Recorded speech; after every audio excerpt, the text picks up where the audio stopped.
Hello. Hello. Somebody. Hold on. Sorry. Audio check. Hello. Yeah, okay, I sound fine. What's up, everybody? We have a fun stream for you today. Fun, super good, awesome, mega cool, fun time. We have some Domination 2v2. It's a pick and ban system I enjoy. It's a little strategic, a little tactical. Left screen. So how the pick and ban works, I really like it. It was the old RTK system of pick and ban back in Warhammer 2 LAN battles. Team 1 bans 1, Team 2 bans 2, Team 1 bans a final 1. 4 factions total, but all the bans are global, so if you ban vampire counts, nobody in the game at all can play vampire counts. The picks are also global, meaning Team 2, the bottom team, since the other team got to ban first, the other team gets to pick first. They pick one, pick a faction, let's say they pick High Elves. Nobody else out of the other 3 people in the game can pick High Elves. The other team has to pick both their factions, and then Team 2 picks the final faction. So, it is fun, it is good, it is best of 1. And then there's a loser's bracket. What? Double elimination, holy crap. It's the only reason we're on Challenge is it has double elim right now, and Turn Site doesn't quite yet. But next time we host this, it'll be on Turn Site faux show. Double elim is nice. Best of 3 with Domination can take a really long time. And if you get one bad matchup, like let's say you're a brand new player and you get up against Crabbling and Void Laws, well, good tournament, GG, hope you had fun. At least double elim, it's like, all right, I got Crabbling and Void Laws round 1, but at least I don't have to fight them again for at least like 3 or 4 more rounds. You get another go at it. Yeah. I am co-hosting today with the one, the only Platypus on Twitch. He's a cool guy. But yeah. I had as you can see from my attire. Oh, look, it's so fancy. Oh, I had a meeting I literally just got done with. So we started the tournament. Platypus is already casting over on Twitch, and he will be joining us shortly. Or more accurately, I'll be joining him shortly. But he's finishing up, I think, his first game right now, which is why I am all alone, waiting for someone. Let's check on his Twitch and see how far along he is in that game.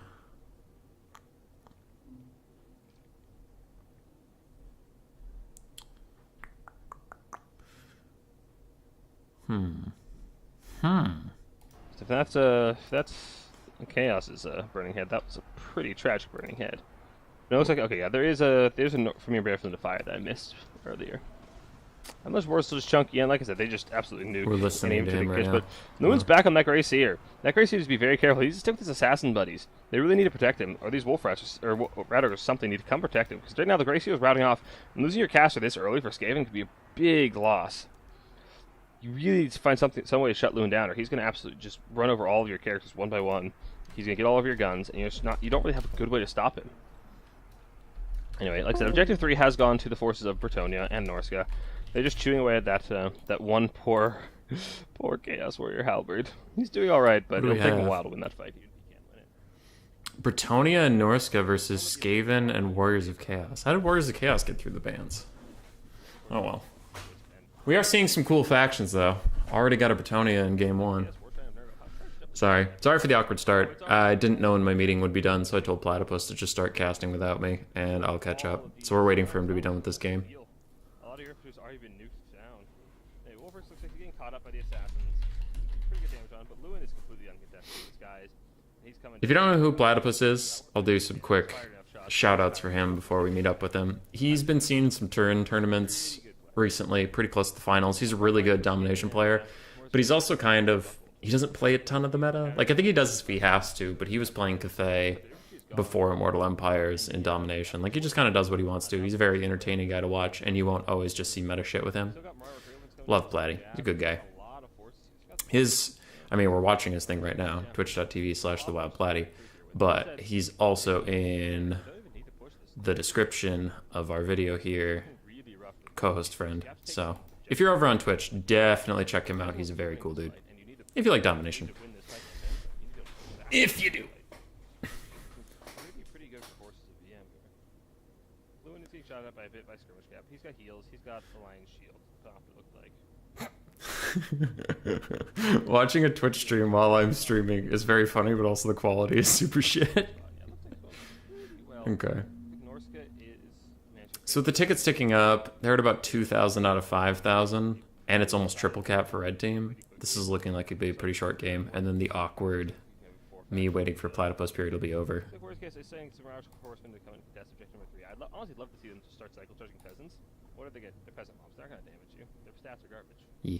Again, sorry for the awkward start. We didn't quite know when my work meeting would be done, and we didn't want to hold up the tournament just for me because I scheduled poorly. I started the tournament at 11, and I was like, wait, Tuesday at 11?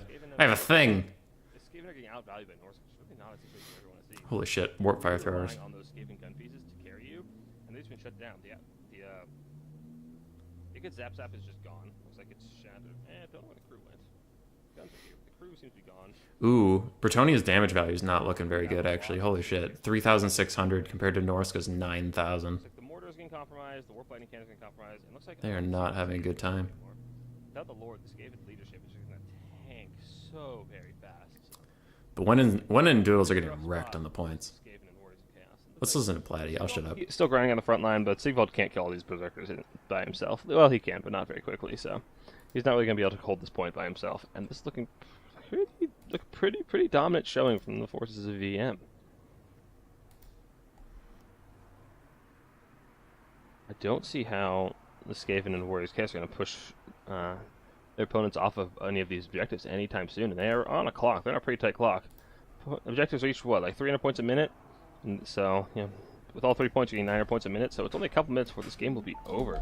If Skaven and Warriors Chaos can't find a way to force their opponent off the point, which they do have the cap weight advantage. They are starting to push them off, but with Marauder Berserkers just grinding against the Skaven and Chaff, that's no contest. The Berserkers will chew through them very, very quickly, and yeah, the Skaven are getting damaged quite a bit. The Berserkers taking them a little bit of fire, but yeah, Skaven can't really stand up to Norska in melee. They can't really stand up to anybody in melee. It's quite pathetic. I mean, if they brought some Storm Vermin, maybe, but alright, Platypus. Alright, just neglect the OP Storm Vermin.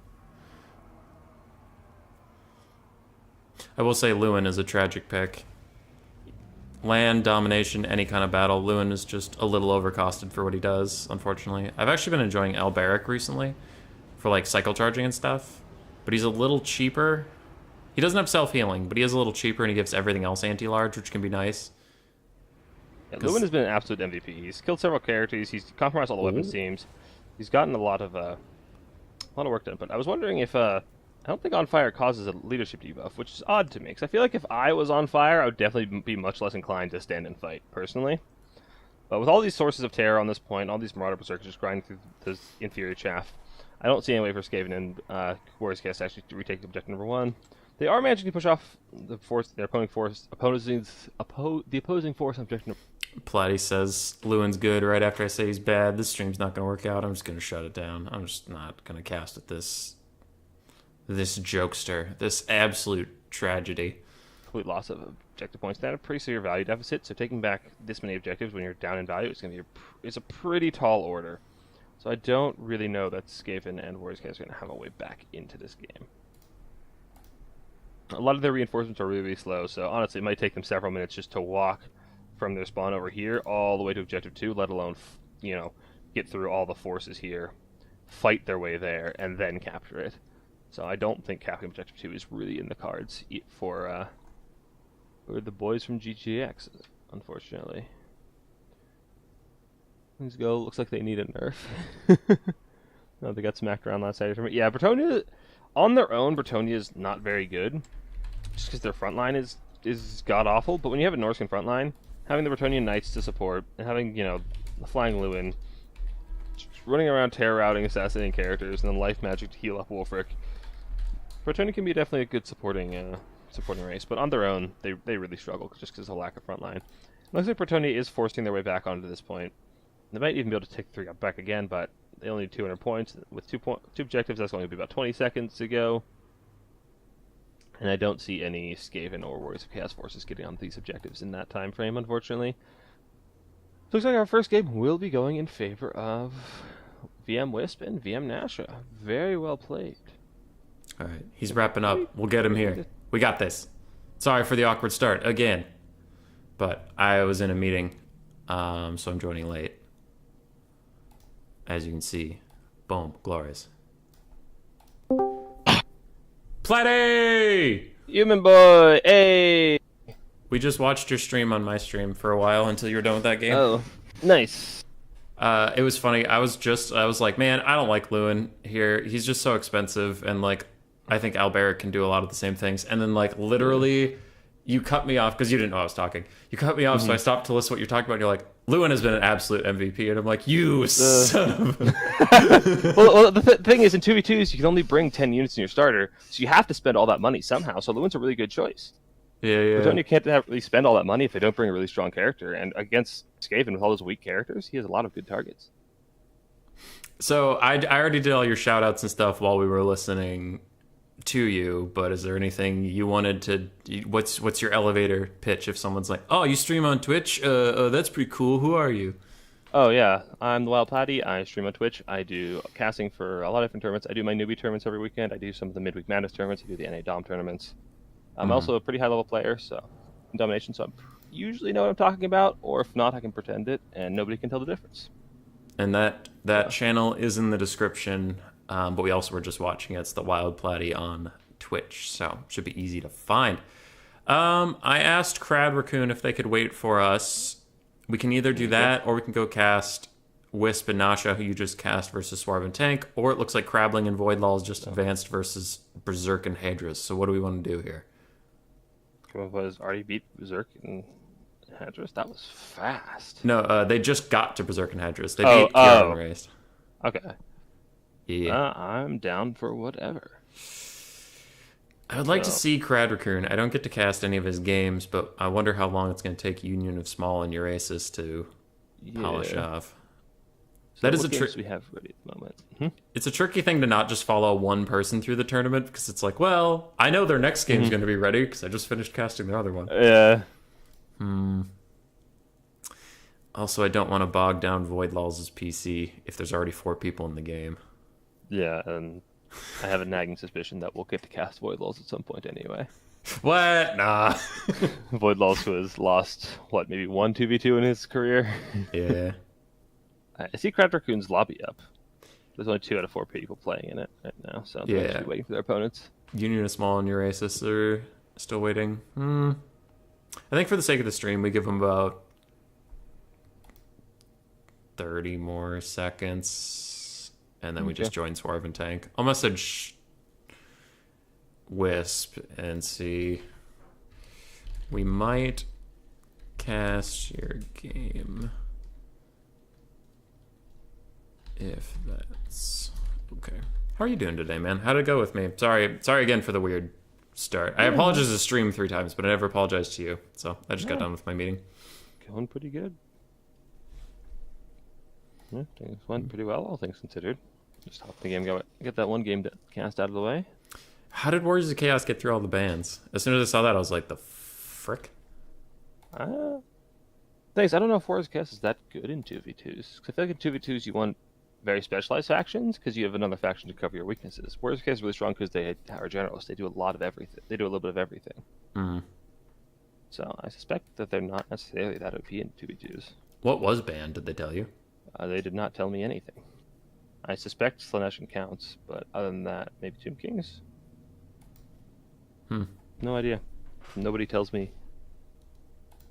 I like doing picks and bans in public channels, but that would probably just spam things out very, very quickly. Dude, why don't we have an in-game chat? Yeah, that'd be kind of nice. Ugh. We need it back real bad. Yeah. Well, I heard it was something about having in-game chat would increase the rating for it on the Epic Games Store. So that might be an influence, but also fuck the Epic Games Store and fuck Epic Games in general. So I'm not really motivated by that excuse. Yeah. It's a pretty meh excuse.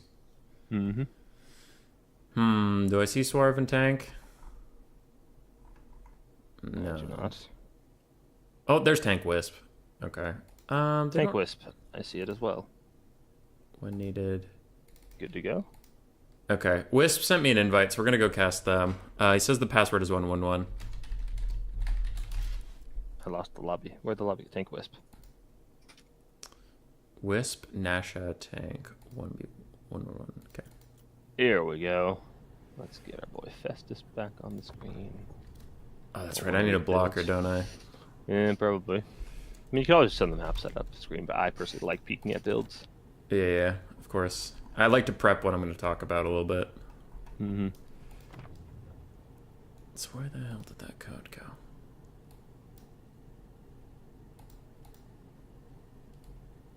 Okay. So it's tank wisp, spectate, and the password is 1. Okay. So our pick's done. Are they picking their armies, or are they just baiting me? I don't know. This lobby was like just created, so I have no idea. Okay, so they're probably still doing their picks. Yeah. Boop. I'll message Wisp if he could tell us. Can you tell us the picks and bans when they are done? TY. So I know we haven't had that many 2v2 Dom tournaments since IE launched, but what were a lot of the really strong 2v2 combos before Immortal Empires back in Warhammer 2? What did you see a lot in 2v2 tournaments back then? Vampire Counts and Tomb Kings was a common combination, and it was in theory very good, but I never saw it win. Just like they both had the map-wide healing passives they could stack, or yeah, but then like the thing they always lacked for me was killing power. It was like, man, we can just heal each other and heal in stacks on stacks, but then that would be quite good in Domination, where you can just slap your sweet ass on a point. But I feel like Counts don't need any extra help heal capping their entire army. Yeah, in Dom that is definitely better, but in land battles it was just like, I mean, we'll still kill you, it's gonna take a while.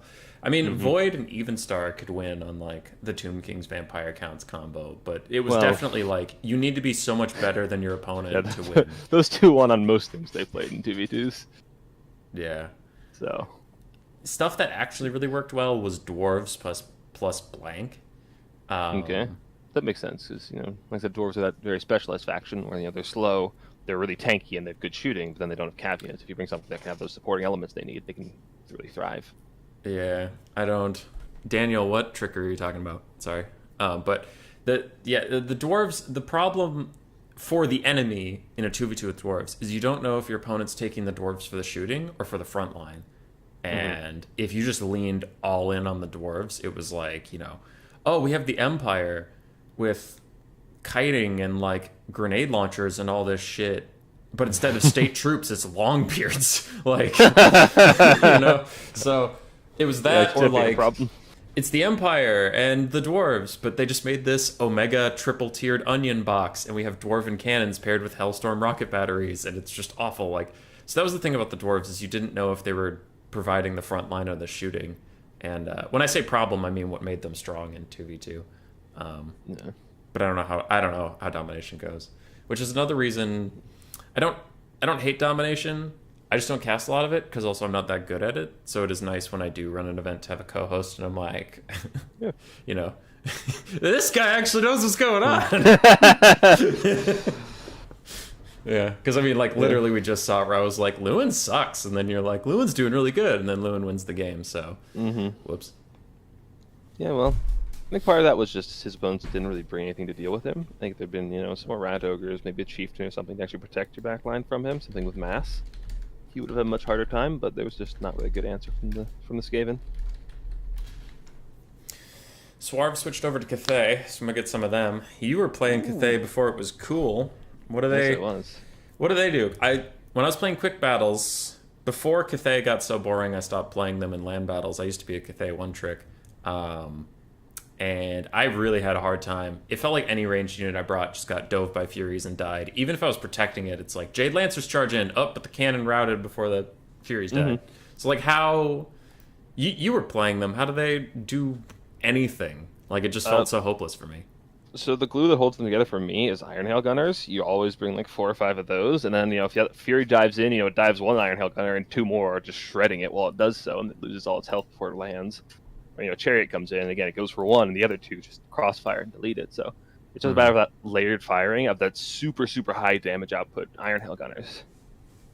That said, I doubt we'll see as much of that in 2v2s, again, because of the smaller roster size, you really need to spend a little more money, and because there's going to be a lot more counter shooting, I suspect. They were really good against all those melee rush factions because they were short range and high DPS, so when their opponents are coming at you, it's really easy to get their value just shooting whatever's coming at you, but they really struggle into other ranged units because they're lightly armored and short ranged. So Swarv just mind-gamed his opponents. Wisp told me the bans. So Wisp... Wait, hold on. I have to make sure I'm saying it right. Okay. Swarv and Tank banned Slanesh. And then Swarv hovered Cathay. So Wisp and Nasha banned Nurgle and Cathay. And then Tank and Swarv banned Vampires. So Which vampires? Counts. So Okay. Slanesh, Nurgle, Cathay, and Vampire counts are all out. Nurgle's an odd one. I wouldn't expect them to be that good in 2v2s. Yeah, I wouldn't think Well- so either, but I guess it depends on what Nasha and Wisp are thinking about playing behind the scenes and what Nurgle could really mess with. Maybe, I guess the other question is, what can Festus heal? That would be really, really strong. yeah. Yeah. Or even do you bring Kugath since you have all the extra money? Because as anybody who's playing Ogres, Dom in the past 6 months knows Kugath's an absolute chad. Ogres Ogres? became the Norska of Warhammer 3. Yeah, a little bit. Are they doing any better in Dom? In land battles, they're honestly a No. meme. They're pretty bad. So Ogres, the cap weight changes in IE made Ogres garbage because now Noblars have cap weight of 2, Ogre Bulls have cap weight of 3. So combined, they have the same cap weight as a state troop. No, they can capture Okay. anything! What the hell? Yeah, they can't capture a point worth a damn. They can literally outnumber opponent 2-1 on objective and not capture it. It's God hilarious. damn it, dude. The light belcher nerfs really hurts them as well. There's all this talk about, at least in the circles I run in, about like, man, CA balancing around domination is going to be the death of land battles, and like, there's some argument to that. But it is funny that even if you take that mindset, it's like, we're going to nerf the shit out of ogres, and it's like, why? Wait, you created this faction in game 3. You knew they need to do domination stuff. Yeah, but you don't need to capture points in domination. Wait. Exactly. You just need to shoot. Oh wait, we nerfed shooting. Lead belchers are so hard to use now, man. Yeah, I've been they were trying. so good for so long. Yeah. They were, but like now they have the same range-ish as most archers. At least Cathay archers. I guess I haven't compared to like Empire Britonia. Wait, did they nerf the range on them? They're only like 190 now. I thought they were still 200. Let me check this. I don't know. I think they slightly outrange Jade Warrior Crossman, but it's not by a lot. So unless you're playing absolutely perfectly, you're going to be trading with archers, and that's a bad trade for lead belchers. Yeah, it usually is, but I could have sworn they still had 200 range. Yeah, they have 200 range. You're lying to me. Well, I like lying Yeah. to people. Well, there's also Okay, now, archers. like, The archers I'm looking at right now for the Britonia that Wisp is hovering have 160. So it's not like they massively outrange them. well, that's the other thing. Before IE came out, ogres were really dominant because there weren't any of those long range archers. Kislev archers were the longest range, and they had 140. And then blue and like pink horrors had 130. So there weren't any of those long range archers that could actually like contest them in the shooting game. Yeah. So they had that real range dominance. So there is actually a lot more that can counter shoot them now that just didn't exist before. So they're in a much worse spot because of it. Okay, Wisp did first pick Britonia. Interesting. I wouldn't expect Tourney to be that good on a map like Death Pass. Uh-huh. The sides are a little congested, so there's not a lot of space for that real big cav play. We're waiting on Swarv and Tank's pick, but the first pick Britonia is really interesting to me. Like, you'd think they're a good counter pick if it's like, oh, we're going to go, like, Cathay Slanesh or something. Like, I know Slanesh is banned, but hear me out. Cathay Slanesh, like, we're going to have fast, light cav with low armor and a bunch of ranged units. And it's like, okay, I counter pick Britonia, heavy cav that don't have great armor piercing, but they can kill the Slanesh cav, and then we'll get around Cathay. Like, I get that, but first picking Britonia is ballsy. Well, it was my understanding that Britonia was pretty good in 2v2s and Warhammer 2 because they could just flood the field with really cheap infantry and just control space that way. You had 5 peasant mobs, you had men-at-arms for 250. Like, you just control a lot of space with a lot of cheap chaff. Mm-hmm. But you can't do that in Domination because you're limited to only 10 units in your starting roster. You can have some of the reinforcements, you don't get all those out very quickly. So I suspect that what made them strong in Warhammer 2 2v2s will really be mitigated in Warhammer 3, or in Domination specifically. They'll probably still be fine in land battles for that job, but it's very interesting. I agree. On paper, lead belchers should be good. They don't they have 220 range? No, they have 200. I just checked. Yeah. Mr. Casual, I wish the Ogre Legendary Lords weren't absolute garbage. Yeah, dude, I had a brief moment where I thought Grease's Goldtooth might be secretly actually good, and then that moment passed when I lost 7 games in a row. Yeah. The problem is Scrag is really specialized, where if Gorgers are good, Scrag will be good. And as long as Gorgers suck, Scrag is never going to see use. Mm-hmm. So the Gorgers nerf really hurt them. I think Gorgers won me one game just because they're nerfed, but they don't it's not like they literally do nothing. So I took one Gorger that my opponent didn't expect because they've been nerfed for so long. I ran around the edge of the map, and then I sat in their spawn. And in the late game, this Tzeentch army was trying to spawn blue and pink horrors, and all of a sudden a Gorger was there. And it didn't kill anything, but it just stopped the blue and pink horrors from getting to the points. And then eventually he looked back at his spawn point, and there's 4 or 5 infantry units just all stuck on these Gorgers. And he's like, son of a bitch. I trolled one of my clan mates doing that against Cathay, where he had the cannon line that stuck a Gorger on the edge of the map, just jumped on his cannons and sat in his spawn zone. So Cathay can't kill a Gorger in melee. Mm-hmm. So it's what are you gonna do about it? That's pretty good. Warriors of Chaos and Tomb Kings are locked in by Tank and Swarv. That is...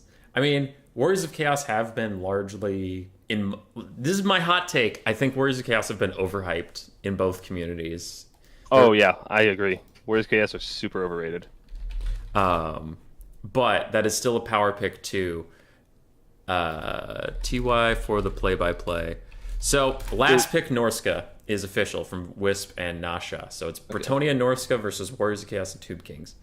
So the nice thing about Warriors of Chaos is a lot of what you're talking about with Dwarves, where they have that versatility. Because of the mark system, they have so many options, so they can actually bring quite a few things to the field. True. In a domination mode, Chaos Warriors might be more useful. But my argument for why I think they're a little overhyped, in land battles, but you can translate some of this to Dom, is Warriors of Chaos were strong at the end of Warhammer 2, but it was not because of Chaos Warriors. Chaos Warriors were hardly ever taken. Only the Mirror Guard were really that common. It was because of their really powerful single entities in their lords. And then Skirmish Cav. And then you'd usually spam Marauders or some crap like that. That was really the thing. Well, Sartorial got mega nerfed, and he was one of their OP ones. Because he can fly now, but he lost his Unbreakable. He got Crumbling. And he got shields to make up for that, which is pretty meh. And Final Trans got nerfed. So one of your biggest and best single entities got nerfed. Sigvald got nerfed for what you would do with him. He got changed. Instead of being this ungodly tank, he's now actually a duelist. But people didn't take him to kill anything. People took him to just be invincible. Nothing could kill him. Yeah. Nothing could kill him. So you lost 2 of your good single entities. Archaon's still good, but he's really expensive. So it's all right, one of your strengths got nerfed. But man, we got all these varieties of Chaos Warriors. I'm like, well, Chaos Warriors were shit, so they went from being shit to being okay, in my opinion. The thing is, I think that single entity problem got replaced, though, with Be'lakor coming in. Because Be'lakor is an absolute unit. He is, but he's 3,000 gold. Well, you can take it pretty cheap for 2,800. Yeah. That's usually what I bring him for, but he can be an absolute terror on a battlefield. Yeah. I don't think they're bad. I'm just saying why I don't think they're super mega OP. I think some of their strengths are a little overhyped. Where I don't know. In land battles, man, people have been taking Chosen because they want to try the new units, and every time I just oh god, because they just don't do that well. I mean, you just drop Pit of Shades on them and they're gone. Pit of Shades, but some AP missiles, they're gone. Swordmasters of Hoeth, Hammerers, Kepler Guard. Yes, Kepler Guard are bugged right now, but you get the point. Marauders, with great weapons, trade actually cost effectively into them. Chosen are just so overpriced. They're a bad unit in a bad class of unit. Elite infantry isn't very good, and they're not a very good elite infantry, unfortunately. Yeah. What made... Now, Trader GG's been talking about this a lot, but I'm outside the loop on why Norska is making a comeback. Why are Marauder champions any good? So they got buffed, I believe. Their weapon strength got increased massively. They now I don't know what it used to be, but now they have... Their stats are pretty nutty. They have 36, 53, 50 weapons as their melee stats. On top of that, the Rage passive got buffed. So it no longer like goes up in steps. Now it just scales linearly. So the longer you're in melee, you just linearly increase your stats. So that is just much better because it's much more consistent increase. But like I said, I don't know what their stats were originally, but they just have crazy defense and weapon strength. They're really, really tanky. So they're a really nice pick for Norska because usually you expect Norska to be very lightly armored and very squishy. And then you can bring out a Marauder champion, and if your opponent doesn't have the right tools to deal with that armor, they can just grind in melee for so long and just hold down the fort. Interesting. As for Norska in general, I think Norska is just very, very well suited for domination. They're a fast, aggressive faction with really grindy infantry, and then the right mix of skirmish cav and hunter jabs and magic. It's just very, very well suited for domination. Throg's been making a comeback, at least in land battles, because regeneration buffs really helped him out. Now, like, his percentage regeneration actually keeps him quite healthy through the game. And if he's healthy, then his low leadership doesn't matter. Yeah, the heal buffs probably help him quite a bit, but if I was in domination, you never bring a lord. The Norscan lords are kind of garbage in domination. You just bring a Fimir Balefiend with shadows usually. Because he has, obviously he has magic, which is what you want, and then he has armor sender and melee. He's a pretty tanky caster, so he's a pretty good melee combatant. Applies armor sender to support your low AP units, and then has magic. I gotta say, we have some spicy picks behind the blocker. I agree. Some of the stuff you're saying right now, I'm like, that makes sense. They're not doing that, but that makes sense. Oh yeah. What up, Keaton? How you doing? The Lord of 2v2s himself, soon done with his summer vacation to bless us all with more 2v2 adventures that I also look forward to hosting. If you'll allow me. Did you hear Rubber Duck is done? I did hear about that. No. Secondhand. That was weird. It's not unexpected, but it was weird because I feel like he just did a stream where he was like, I'm going to tone it down. And then his next stream 2 weeks later was, I'm done. So that job must have been much more labor intensive than he thought. Yeah. To be honest, I never really watched him, so it didn't really impact me that much. Like, I didn't really give much thought to it. I didn't watch a ton. I entered the scene through Turin, and that was really all I watched. So I never watched Milk and Cookies, never really watched Dav Plays, but I do like... It was funny, I was talking to Everchicken the other day, one of my patrons. If you can go to Patreon/HumanBoy, give me all your money. Shameless plug. I was talking to Everchicken, and it's like... I used to, when I was a really small channel... And everybody was doing land battles, obviously. I used to host these like fun tournaments that I wanted to play in to make a niche for myself. So it was like sub-faction tournaments or siege tournaments or kill the king, the 2v2, where if you kill the enemy lord, you win, that kind of thing. Yeah. And those are fun. I enjoy those. But I also needed them as a YouTube channel to get any light of day. And now it's funny because we entered Warhammer 3 and streamers are dropping like flies or... playing domination mode, and all of a sudden there's too much shit for me to do where it's like, hey, can we get a new person tournament? Hey, can we get single faction tournament? Hey, we need to host a land battle faction war. What about these fun 2v2s? And I'm like, what about Vermin League and all this stuff? And I'm like, and I also want to do some domination stuff once in a while. So it's just like I went from being this, man, how do I carve out a niche to fuck shit, there's so many things. So yeah, we're doing good though. We're doing good overall. Payoff of sticking with it. Good. How are you and your family? My family's good. Anything 2 OP or meta? This is the first game I have watched. Platy watched the first game while I was in a meeting, which is why I'm all dressed up like I work at a gas station. One thing that seemed pretty strong is Wolfric's Seafang is bugged right now, where there's no indicator for your opponent, so you literally can't dodge it ever. So that's pretty strong right now. Which is not something I learned about until the other day. I didn't realize it was bugged because I never take Wolfric, because why would I pay for a lord? But Mr. Casual is going to start streaming Warhammer 3. Good. Perfect. Take some of the good pressure time. off. Like you were saying, streamers are dropping like flies. Yeah, it really is a good time to try and be a multiplayer caster, because there's just not a ton of us right now. There's a lot of tournaments, but like I think you host most of the tournaments that like Subotai sets up and Houseplant sets up, and those kind of things. So yeah, there's more events than there are people to stream them. Yep. Yeah, I'm kind of RTK's go-to host at the moment, and RTK is hosting half the tournaments these days or more. Yeah, especially in Domination. So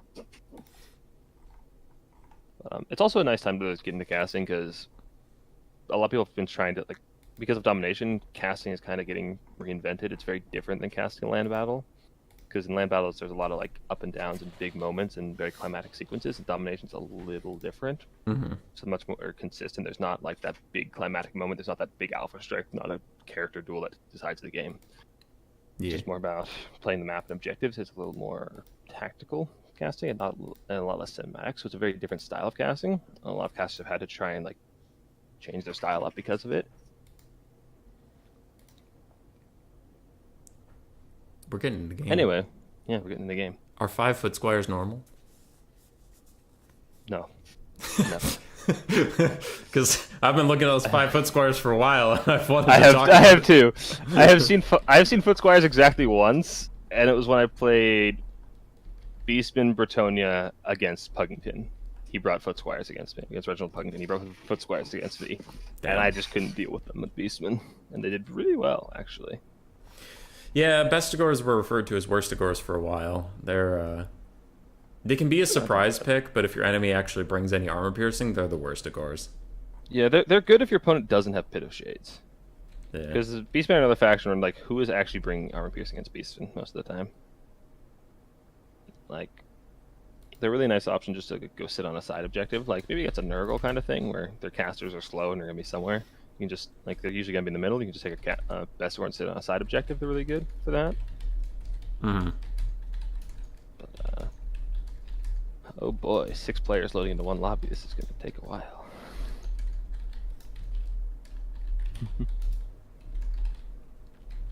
Yeah, it looks like we're just waiting on Swarf, so hopefully we'll get in soon. Hi all, glad that I am here. Happy to have you. I wish I could pronounce your name, but I am illiterate in that language, unfortunately. Content creators. Oh, yeah. So Platypus, I'll toss this over to you. I gave my answer in text form, but Robert's asking, would you say that content creators and casters like Dom more than land battles? My answer was, casters seem to overall like Dom more, but viewership is lower overall in my experience. Now, you grew your whole channel on Domination, so maybe people expect that out of you. But for me, it's like people sometimes show up to Domination like, ugh, and then wait for me to do land battle stuff, which kind of sucks because I do want to do both. Yeah, I don't have that experience because I am the Domination guy. I started playing multiplayer for Domination, and that's, like I said, that's where I got into competitive scene. That's where I grew my channel from, so I didn't have that experience. I know a lot of tournament hosts prefer hosting Domination because it's so much easier. It is without easier. having to implement all the community rules. There's a lot less like subjective or eye test kind of rules, so it's a lot less work from an admin standpoint, which just leaves you free to actually stream and cast and not have to worry. So it's a much less stressful experience for the host. Yeah. So I know a lot of people prefer hosting it, but yeah, it does seem to be a little bit harder to spectate. But to be honest, I think part of that is what I was talking about before, where we haven't quite learned how to cast it properly yet. I was talking to Bob Tresh, and I'll do this real quick because we have to actually talk about the game, but I was talking to Bob Tresh. It's kind of like boxing versus chess, and like both are fine and both have people who want to watch them. But if you're a channel that's built on boxing, like explosive moments and all this crap, but sometimes a blowout, like, and then all of a sudden you're casting chess, some people are like, well, this isn't what I signed up for. Where I feel like if you start out casting chess, then people like aren't disappointed, if that makes sense. Where it's like, no, this is what I came for. Yeah, it's a very different pacing. Yeah. Anyway, let's look at these builds. I see, like you said, 5 foot squires. Are there any melee attack buffs for them? Because they have decent like weapon strength. Just their melee attack is pretty god awful. You're talking about the foot squires? Yeah, the foot squires. Seeing if there's anything to buff them up and try to actually get them, or if they're just gonna be tanky. They're just here to be tanky and expensive. See another Lewin pick.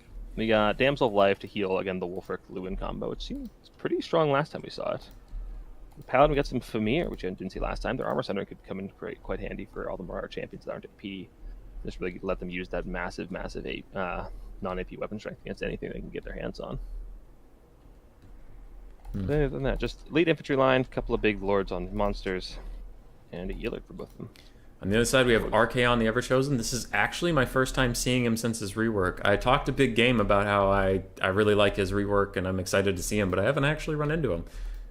Tomb Guard, Skeleton Spearman mix, Skeleton Warriors. We have a couple of Ushabti Great Bows, which is pretty good. We have the Kepra Guard, Skeleton Warriors, Katep. Katep's going to spam spells and reset his opponent's cooldowns. We have Hellstriders of Slanesh, Marauder Horsemen, Throwing Axes, Marauder Horsemen, Chaos Warriors of Halberds. So pretty heavy metal front line coming in from Chaos, and they're just going to get to points and sit there. The Undead have a lot more chaff mixed in, but that is to be expected. So one interesting note, in Domination plus Land Battle, you don't actually see Katep take the cooldown increase item all that often. Really? And he doesn't have it this time. You usually just take Katep because he's the cheapest Nekar caster, and Lord of Nekar is... The passive is banned, and do they have it? He has They have the passive, which we banned. Yeah, we'll see. So we'll talk about that after the fact, but yeah. If they lose, then it doesn't matter, so...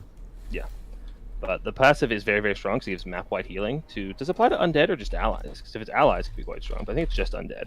So it's just Undead, so it applies to all the Tomb King's units, but the bug is that high-health artillery units, which includes Ushabti Great Bows, will restore ammo instead of health when that passive goes off, so they effectively get infinite ammo. Mm-hmm. It makes Tomb Kings incredibly strong, especially with their missile penises, which is why you've been seeing a lot of Screaming Skull catapults in Domination lately, and I think that'd be a very excellent addition to this Tomb Kings roster. Yeah. Their leadership nuking potential is just exceptional against a lot of the infantry lines we see. I did... sorry, I got a message. I was just checking to make sure it wasn't about this game. I did have a video this morning that released about the Tomb King's passive, but it also kind of works for Lizardmen. And technically the Nurgle Plague Bearers, though that one is extremely hard to pull off, so it's not really effective, but... So if you... For Lizards, does it work with, like, Rev Crystals? Yeah. If you Rev Crystal something with full ammunition, you can double its ammo. Wolfric just dunked on the Mirror Guard. He just ran through and took half their health off. He ran through, turned around, took the other half of their health. Jeez. And he's blocking Lewin. Lewin's trying to land. All right. Yeah, Lewin's trying to fight Archaon. We got Wolfric and Lewin versus Archaon. So we got, is that a Burning Head? I think Wolfric's I already saw just wind spell after wind spell. Yeah, Wolfric's just out. Wolfric's just fighting Double infantry. Burning Head! Double Burning Head, baby! They're both going into chaos. Oh no! You're coming with me. They're both overlapping and just torching both sides. I don't know whose is whose. It doesn't matter. It doesn't matter. But that was just a big character blob fight. Lewin's trying to take out Archaon, but he's getting surrounded by knights he's halberds. Running. He's out. He's running, but Wolfric is still here to support, so Archaon might be in a bit of trouble if Lewin and Wolfric can both get there and beat on him. Especially since I doubt Archaon has that much dedicated healing. Actually, he doesn't have any healing, so all of the Tomb King's healing is targeted at Undead. And obviously Archaon is alive for the moment. So we have a gentleman's agreement. Swarv and Tank get 0.3. Then the VM lads get 0.1. They're not really contesting it, though. 5 peasant mobs versus 1 Chaos Warrior of Slaanesh with Hell Scourges is actually going to be a slaughter. Well, yeah, but it's going to be a very, very slow slaughter, because Chaos Warriors of Slaanesh with Hell Scourges are a very defensive unit. Their damage output is pretty slow, so it's going to be pretty much what we had on Black Ark, where it's just a halberd trying to chew through 5 peasant mobs, which still win, eventually. Yeah. It's going to take him several minutes to do it. What was that spell, by the way? Which spell? Oh, was that... There's a Firestorm. I think I heard a Lore of Metal cast, but I don't know where it came from. Searing Doom looks like ice shards now, which is very weird. Yes, it does. Right. Yeah, it looks like maybe off the fire. Where is that Metal caster? Is it Warriors of Chaos Metal caster? Archaon does that.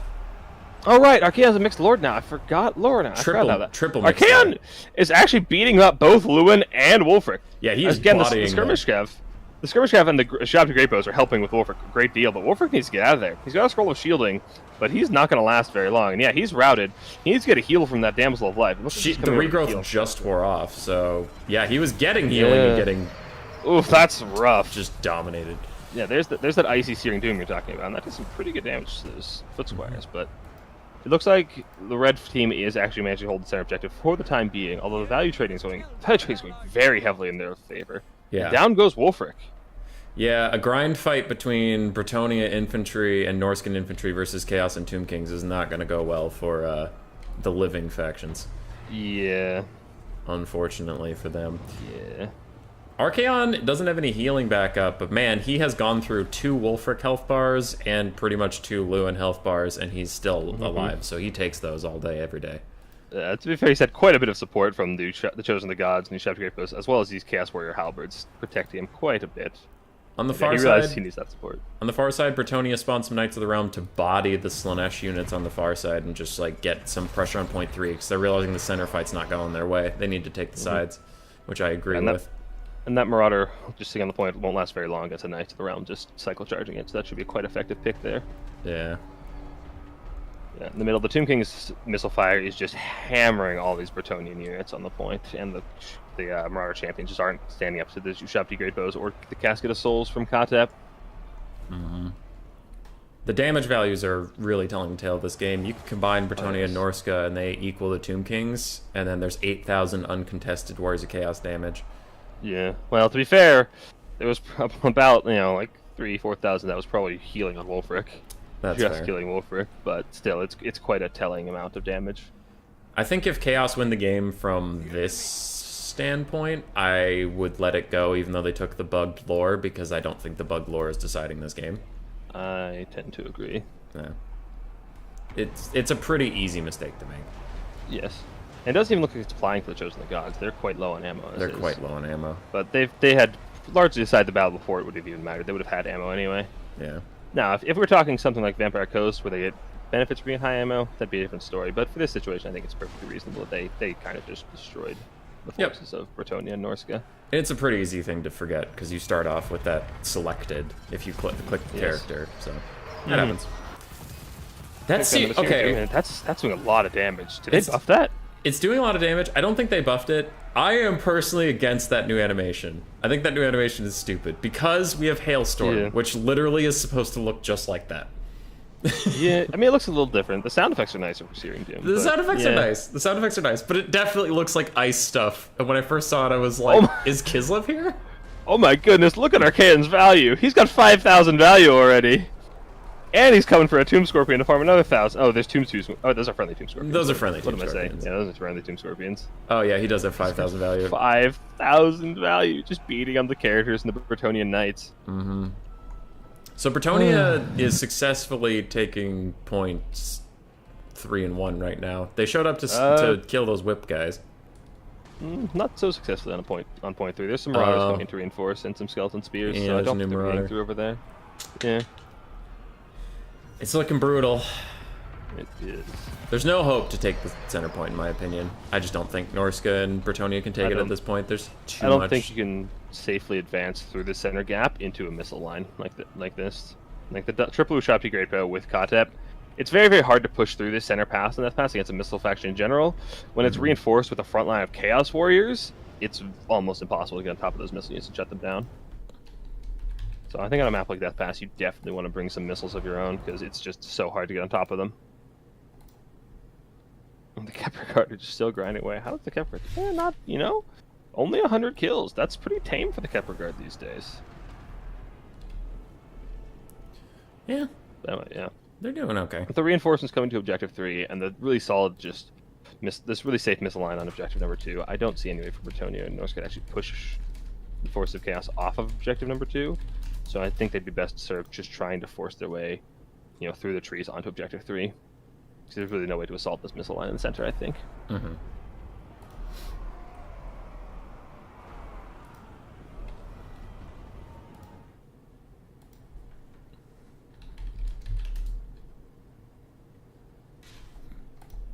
All right. Just getting a little bit off. I was letting you solo cast for a little bit while I got our next game set up, so we hopefully won't have such a long wait time. There's a game doing their pick and bans right now, and I was like, hold up for casters before you actually start. Alright. So sounds good. Teamwork. Point 3 does not look to be going for Bretonia. They're just too many infantry for that one Knights of the Realm to cycle charge, though they're giving it hell. Yeah. Center point's doomed. Those Chaos Warriors of Slanesh with the whips are just over here like, please, somebody. They're into this. They're Slanesh Warriors. They're super into all these peasants ganging up on them. They got 169 kills, and then they routed. Nice. But they only got 360 value because they're fighting peasants and dogs. But those Tomb Scorpions coming over will probably be able to force off all these peasants, just terror outs alone. We'll take care of a lot of them. And the center's doomed. We're getting into the range where, honestly, Chaos would just have to hold the center point and win the game, and they're holding 2 points, so I think they'll be fine. Swarv and Tank are probably going to win. We are also getting to the point where the fact that these Shopkeepers still have ammo is making it nearly impossible to assault the middle. Yeah. So. And again, if the ammo bug was helping them at this point, they would have full ammunition. So I think the Casket of Souls is bugged. So it definitely, because it is full ammo still. Yeah. But I think the Chosen of God, they've been on a third ammo for several minutes at this point. yeah, I'm just saying that I think like the Casket would be about out of ammo now, but the game is also like the game is long since it's been disguided. So yeah. But I'll message Tank afterwards and be like, hey, remember to not do that. Yeah. I think it's safe to permaban them from all future tournaments. Just kick them out now. Cause a whole thing. The lore passive or tank? Tank, for sure. Okay. Just never let him play again. Okay, that seems What reasonable. a disgusting human being making one mistake once. Fair enough. Seems reasonable. I'm a reasonable guy. Yeah. Alright, we got some armored skin wolves. I really like armored skin wolves, but not against a million infantry. I think you're the only one who does, to be perfectly honest. They're good boys. They just need a little bit of trust. They're going to get last samurai by these Shabti Greatbow with their heavy armor piercing values. They're just getting terror off. What's even causing terror in there? Is it Archaon? Yeah, it's probably Archaon. Does Archaon cause terror? Hell yeah, he does. I never knew Archaon caused terror. He causes terror. Yeah. Oh. He's the Lord of the End Times. What do you want from him? I don't know. I mean, you'd think Valky would cause terror, and Valky doesn't cause terror, so I don't expect much from anything making sense at this point. The Lord of the End Times is not some overrated fury. I don't know. I'm also surprised Valkia doesn't cause terror. Yeah, Valky really should cause terror. Archaon's up to 6,300 value at this point. Oh, what a Chad. Yeah. Kotep did pretty good. Yeah. Even with optimal targets, whips don't. Even with optimal targets, whips do bad. Yep, I think we could all agree. The Hell Scourges are pretty bad. Well, like I said, there's a really tanky. They're not really meant to kill anything. Which, if you ever needed that job, sure, but you never need that job. Yeah. Kotep's only gotten 1,500 value. I mean, yeah, but he's also casting spells and healing his entire army. So. Yeah, but I was talking about the Infinite Casket of Souls. Like, yeah. Well, usually you don't take Casket of Souls with Kotep. You just take him on foot for real cheap. Yeah. And then you just have him spam spells. So most people haven't been taking the Casket of Souls in Domination, but I think in a situation like this where it's completely safe, like it's never going to be threatened, it's fine to take it. Dom doesn't need rules. Also, this match, Tomb Player takes literally bugged lore and Kepler Guard. Kepler Guard are fair and balanced. I don't know what you're talking about. Yeah, there's nothing wrong with Kepler Guard. I messaged CA about the Kepler Guard. They know. And Tomb Kings in general are pretty strong. So are VC. So they're all gonna get nerfed next patch, which they said was next week. Yeah, patch next week. About that. How'd those foot squires do? I'm guessing not well. Not well. Not well. Not well. Together they paid for about 1.5. All 5 of them paid for about 1.5 of them. Yeah. And Archaon's final tally was 63-73. Yeah, he did great. Mm-hmm. Shows the God's got 5,600 value. Yeah. Yep. That's amazing. That's amazing. All right. What's this next game you got for us? The next game is a bunch of newer players. We have... I will send you the code. Boop. It is Deadly Sin and Starukin versus Lord Beast and Ruckfang. Okay. On our way. I'll message Tank. Password what I think it is? 1, 2, 3, yeah. Oh, I didn't join a spectator, did I? Oh, I did join a spectator. Hey, I know what I'm doing. Alright, we need Festy Boy back. And now we have team... what are we calling these teams? A message Tank. Let's see.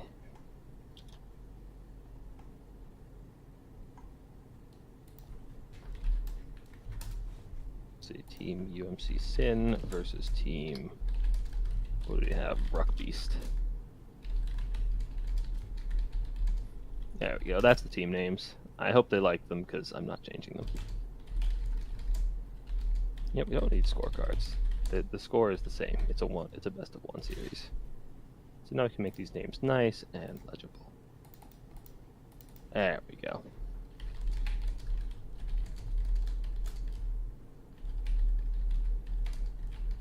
So, have they done picks yet?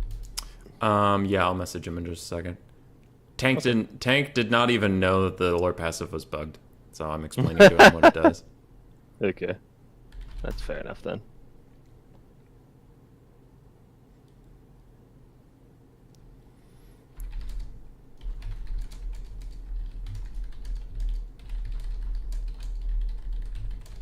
So, where are we at in the bracket these days? So we got most of our first round games done, so we got a couple of lower bracket rounds gaming. Looks like... Oh my goodness, Berserk and Hard Russ actually beat Void and Crabling and sent them to the lower bracket. Holy That's shit! very impressive. When was the last time Void lost a 2v2? The last 2v2 tournament, but he definitely did really... Well, okay, he didn't lose... The last 2v2 tournament, there was a best of 3, and he lost one of the 3 games, so, like, eh. He didn't lose the series. No, he didn't lose the series. Berserk, and though that was a banger fucking series. I think I saw that. That was the Kill the King 2v2? It was the Kill the King 2v2. Yeah. They would have lost the series if Nakari or Bellicor landed one more hit on Kugath, but they missed, and then Nakari died first, so they lost the game because Kill the King was like... Yeah. Yeah. For anybody who didn't know in my chat, like, the Kill the King event was like chess, so there's a king that if you kill it, the game's over no matter what. And Nakari was the king, and he died just before Kugath. And Voidlaws and Evenstar would have... Well, Voidlaws and Crabling would have been 0-2'd in the finals, but they clutched that, and they honestly dominated Game 3. But Game 2 was so close. But yeah, as you can see on the screen here, Berserk and Hard Russ did defeat Crabling and Voidlaws. Now it is double elim. Crabling and Voidlaws could climb their way all the way through, but something to note in the finals, we are doing the Super Smash Bros. Version of... That's what I know it from. Double elim, where the winner in the finals has to be beaten twice. But if you come up from the loser's bracket, you only get to lose once. Because it sometimes sucks. If you went through the whole winner's bracket and you lost your only game in finals, you could lose the whole tournament. So that would be... Yeah, so whoever wins the winner's bracket still has to lose twice to lose, just like everybody else in the winner's bracket. Yeah. So sometimes the winner's bracket is stupid, where it's like, if you get to finals, you get no advantage from never losing. You lose the safety net that you've had this entire time. Yeah, I definitely like the Smash Bros. Version, where it's like, if you come from the loser's bracket, you're the underdog and you have to behave as such. But yeah, you have to make it up. So Wisp and Nasha are also not out. They're down in the loser's bracket now. We might see them again soon. Who knows? Mm-hmm. But we're currently in this game that I'm circling with my mouse. Deadly Sin, Stark, and Lord Beast and Ruckfang. Yep, and that is... Where is that? It's right here. And I have the pick and bans for us. So Deadly Sin sent me. Nice. The bans are Slanesh, Warriors of Chaos, Tomb Kings, and Greenskins. Interesting. Pick so far... Tomb Kings, Greenskins. Okay. Pick so far Nurgle, Norska, Vampire Coast, and we're waiting on the 4th pick. A lot of Norska today. A lot of Norska today. I mean, Wolfrick's definitely pretty solid in 2v2s. Being on man, he's really tanky and obviously causes terror, so it's a pretty solid piece. As long as he doesn't get shot. Well, you know. That's always been Wolfrick's problem. We kind of saw what happened to Wolfrick last time. I don't recall. I don't know what you're talking about. Anyway, I feel like Coast could be really strong in 2v2s. They don't have a front line on their own, but bringing Norsk front line instead and just bringing a Coast gun line to back it up could be quite potent. Yeah, it could be pretty good. While we wait on the last pick, I did get asked a question. What do you know about patching balance? How CA let the creators have input? So, the patch thing, that wasn't some insider information. That was literally in the Immortal Empires beta release. They said they were going to have a patch every 2 weeks for the month of September, August and September, and then they would slow down around October. So they said that.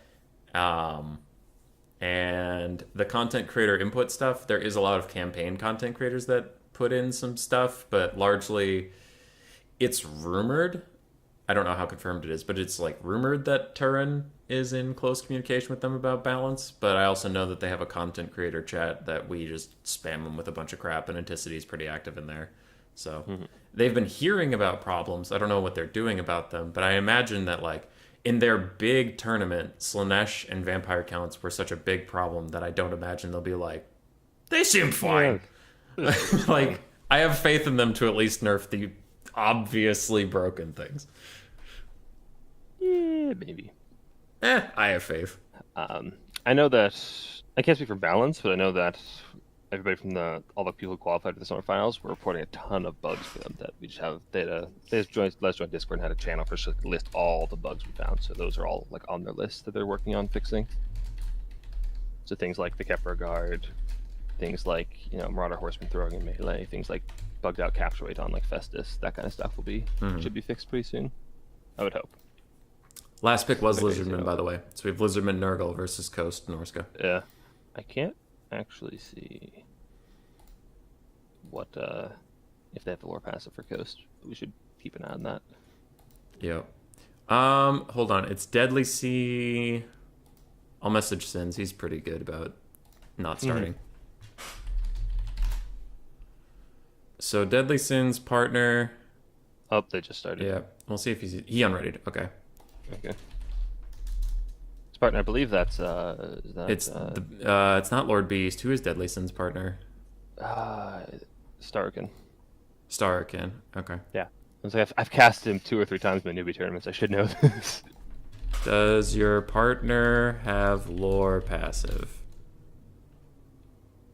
Just if he is taking lore vampires, which we can neither confirm nor deny. True. Though I mean, it'd be silly not to.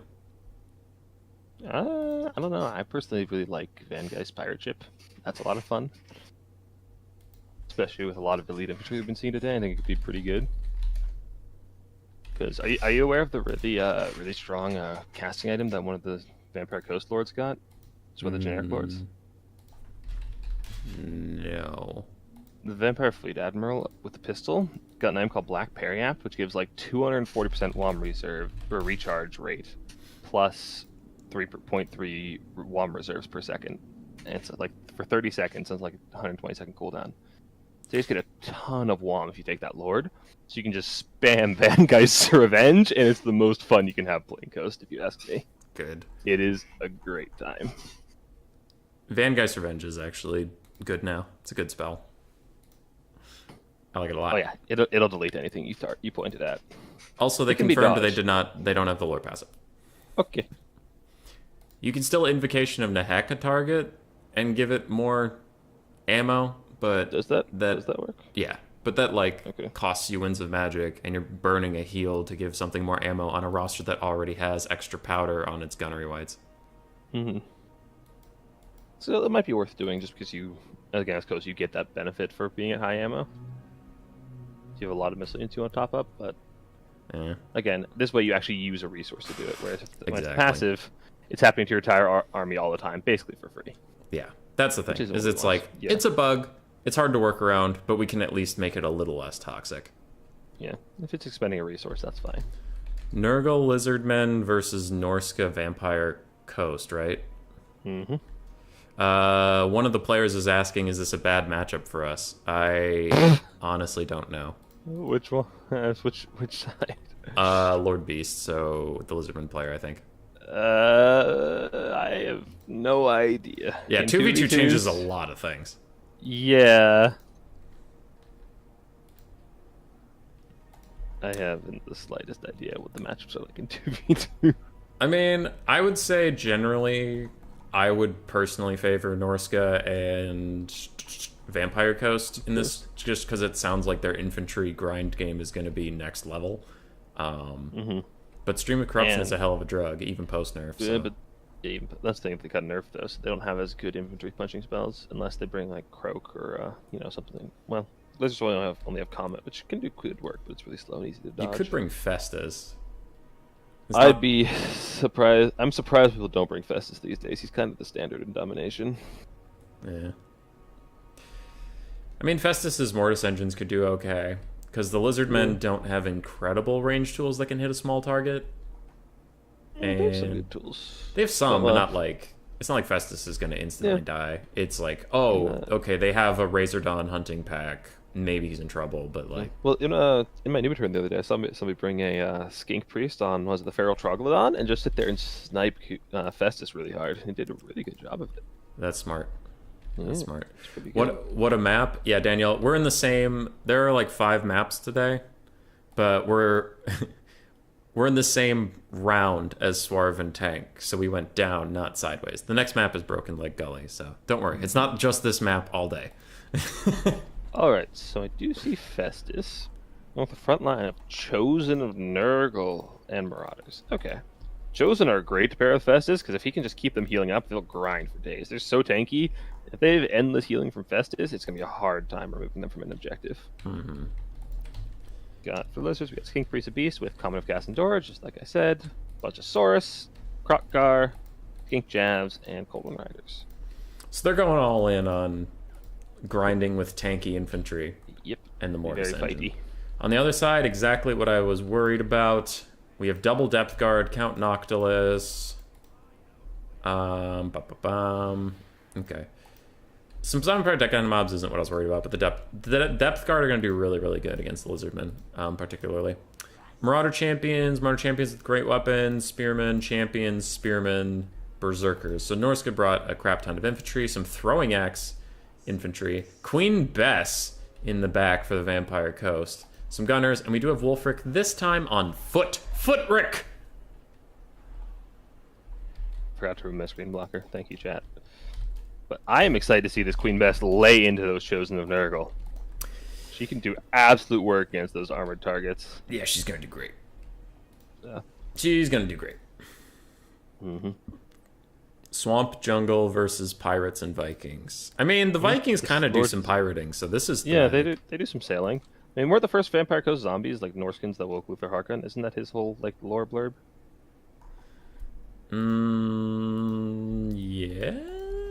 I think so. Yeah, it was like Norskins that found Luther's coffin or something. I don't know. I played Luther campaign a long time ago. Luther's a weird duck.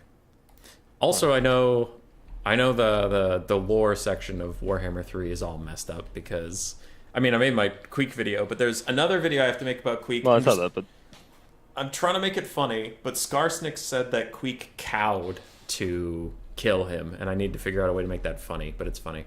And then also someone pointed out that Thorgrim, Grudgebearer, kills Queek in the lore, not Ungrim, so the lore is like entirely wrong. And I was... So they did my boy Queek dirty, is all I'm trying to say. Yeah. He's a queen cow who got killed by someone else. By the wrong dwarf. Yeah.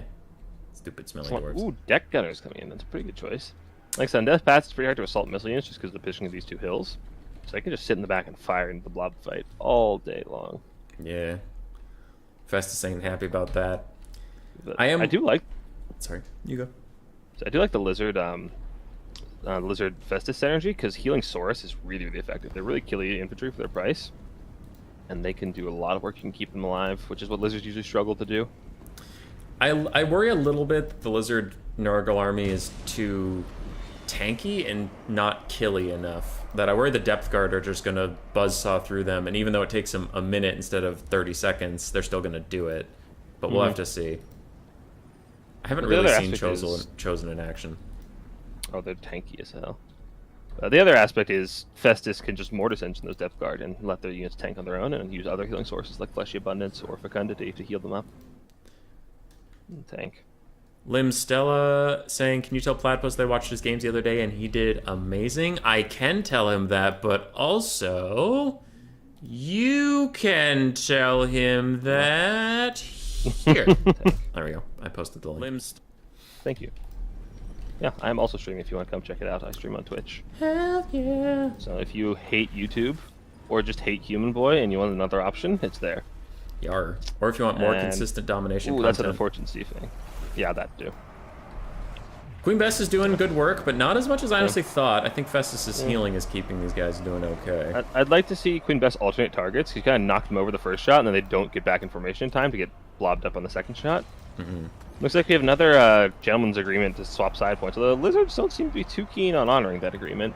Some skinks running over there to fight Marauders. They'll need a little help if they're going to win it, but they'll be annoying. We have Croxigors! Fuck yeah, dude! Croxigors! Croxigors! My favorite They're gonna model. get wrecked. They're gonna get wrecked by deck gunners, but Festus is actually getting roasted by all this DACA from the from Coast. He's got to run. Oh, that blob! Oh, that blob! There's a big old comet coming down. A massive blob berserkers. I see it. Hold them in place, Chosen. Come on, give it to me. Little offset. Little bit of a dodge, but still, that's some pretty good damage for a dodge. Bess is getting absolutely beat on by... Is that Horse Rick or is that Foot Rick? That's Foot Rick. It's Foot Rick. By the way... Okay, so Spawner getting in the way. The backline's a little compromised. We got Furies, we got Cav. And my Armored Skinwolves are doing work against Coldwind Riders. Take that, Platypus! Well, everything does work against Coldwind Riders. That's why nobody uses Coldwind Riders. Take that, Platypus! Armored Skinwolves OP! So I'd love to see these Furies come onto the deck gunners instead. Queen Bess is really, really tanky, and they're all attacking the model instead of the crew. Oh, God. So they're not going to kill Queen Bess. They need to kill the deck gunners. I thought they dealt with that. The Coldwind Riders are trying to pile in, too, but they're just going to run into Marauder Spearmen. Oh, you're right. The deck gunners are out in the middle of nowhere. Yeah, they could be getting roasted right now. But these throwing axes... What is the range on those throwing axes? They're firing at twice their range! Pardon? Where are we looking? They're the ones that are peeling back for Queen Bess. They fired a volley at twice their range. Oh. I'll need to look at that for bug stuff. Yeah, that was interesting. I think the Cold Riders ran in their range and ran away, and axes followed them. Anyway, the grinding in the middle is going pretty well for the force of Coast and Norska. These throwing axes seem to be doing pretty well at chewing through the heavy armor of those chosen of Nurgle. And Festus is getting pounded. Yeah. He can't even be on healing because he has to be undamaged to actually trying to win this blob fight, but that means he's taking a lot of damage from these deck gunners. Looks like Listeners attempted to take objective on some skinks, but just the chariots and the horsemen actually responded pretty quickly and just routed them off almost immediately, so... Yeah, at least you got your opponent to spend some resources over in that area that you had no intention of winning. I guess that is nice, but the center point, as you mentioned, is going really badly for the grind faction. Like, the damage value on their opponents is almost 2 to 1, which, yeah, you have a lot of healing, but it's still... Big stream of corruption coming in. Yeah. A lot of damage, but now your Marauder Hunters are in melee, which isn't exactly what... But you gotta get these monster infantry active. They're just kind of sitting here idle. Get them in the blob fight. Get them spanking people with their spanking battles. Maybe get Krokor to go beat on Wolfric. Wolfric is not having a good time. No, he's surrounded by Spawn and Krokar. Wolfric's a goner here. There's no way he gets out of this alive, is there? What is that affecting me? Okay, he's 100% dead, because he can't get healing. He can't get Invocation Heck. That's not a thing. Yeah, exactly. So we got a Burning Head coming in. Those are monster infantry for the most part. They're not taking a whole lot of damage. Nurgle and the Lizardmen need to move up their forces onto the point. They currently have a lot of units standing off the point. The problem is that also on Objective 3, all it's holding is a Nurgling, and there's some Skinwolves coming in. Armored Skinwolves. Nurglings are going to scratch Armored Skinwolves. They could be taking this point pretty quickly. What was that? Sirens coming What's that in as unit? well. What was that? Regular Skinwolves will do this job just as well. For a lower price. Oh, okay. Because I thought Nurgling's low armor-piercing values might actually hurt Anything can beat a Nurgling, except for the Sirens, because Nurglings actually have magic attacks, so you need to kill those Nurglings before the Sirens get there. They're going to take a lot of damage for no reason. While you were busy bashing the best unit in the whole game, you missed a comet that hit 4 melee units, so... Okay, we can both agree that Queek is the best unit in the whole game. Okay, yeah, we win that round. Yeah, okay. Toads have actually managed to break through and they're getting on top of this gun line. This could be really bad for Coast. If their gun line's compromised by these Toads, there's no getting them off. Dude, they're the Toads. They're just going to die to the gun line. Nah, look at these Toads. They're running over the gun line. They're compromising multiple units at a time. There's running over. There's Furies coming in to screen out the one gun unit that they're not disrupting. These Toads are disrupting 3 units. You want to talk about best unit in the game, baby? They're shutting down 3 Gissel units right now by themselves. Look at the Furies. The Furies did twice as much damage in like 2 seconds. Yeah, it's not about damage. It's Nurgle. Everyone's you don't need about damage. You don't need damage in Nurgle. All right, Nurgle and Lizards lost point 3 to a bunch of dogs and Sirens. They did retake the center point, but they need a second point somewhere, and that could be tricky for them. The Coast, massive loss, as you're pointing out. This gun line getting messed up, tons of value off the map, and Nurgle and Lizardmen slamming back into competitive status with the damage value. And since they're the much more Healy duo, damage value being even is really benefiting them. So Lizardmen, Nurgle getting a second wind in this game, really trying to bring it back. But they got to do something about those side points. They need one of them. Yeah. They have a lot of idle units on the middle. I like to see them either push up or push to the side points. Start getting on the map. You need to take another objective. You have won the center fight. Get those resources somewhere they're more useful. Mm-hmm. The spawn mucking up the start position is really, really good too, because they're unbreakable. They'll be here forever. And now if you spawn any gun units, they're just going to get compromised. So we're going to have a rotation of melee units spawned for Coast that don't go to the points. And it's awkward. Yeah, this is like a worst case scenario for Coast. Your spawn zone's disrupted, so any missile units you spawn in are not going to be useful. So you got to spawn infantry or melee units, and Coast's melee unit options aren't very extensive. They have depth guard, they have Sirens, they have crabs, but that's kind of all they got. They got animated hulks, but for the most part, their missile units are what carries them. So they're in a really rough spot if their missile unit. Krokar is punting Noctilus around, who's staying alive due to being a foot character, but that might not last very long. And if you lose both of your Lord options for these two factions, that might actually really damage them.